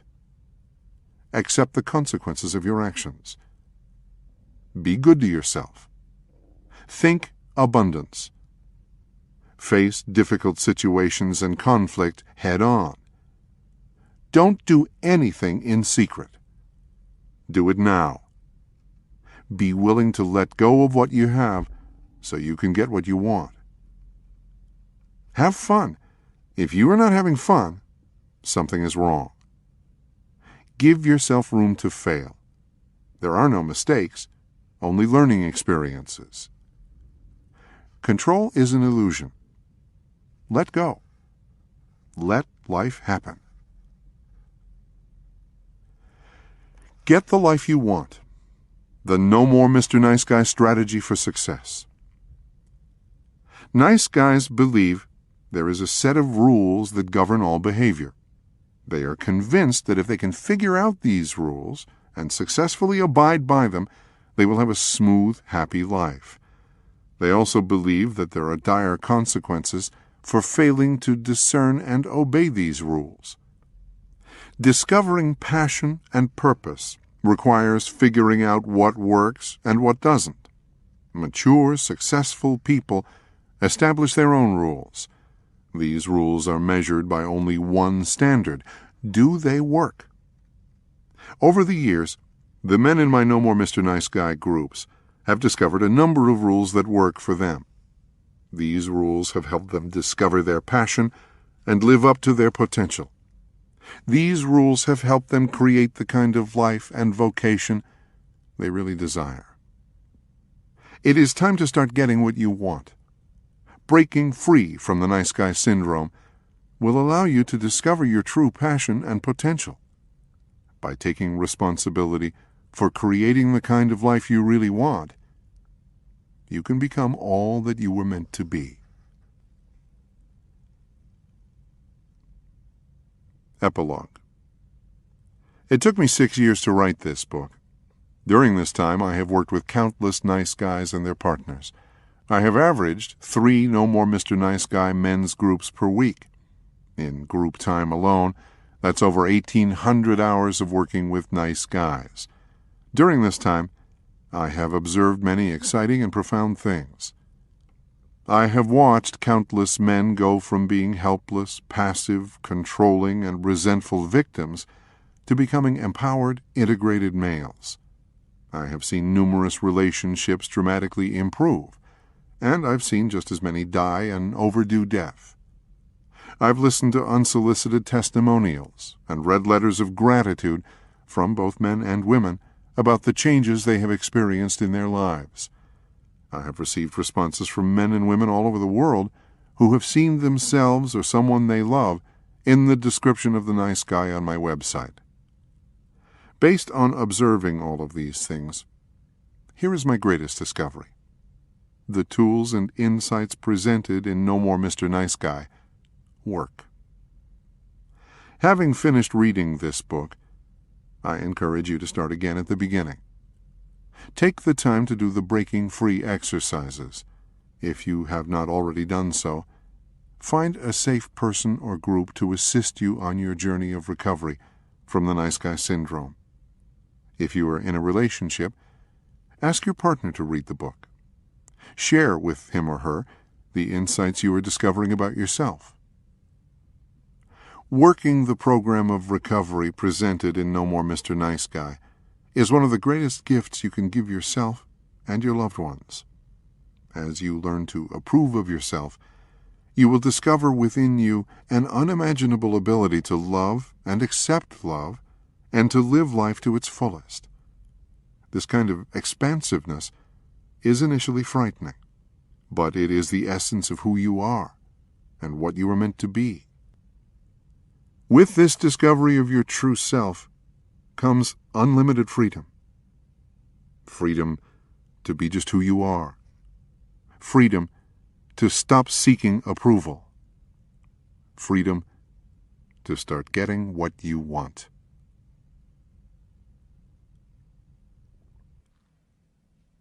The End. You've been listening to No More Mr. Nice Guy, a proven guide for getting what you want in love, life, and sex by Dr. Robert A. Glover, narrated by Robert O'Keefe.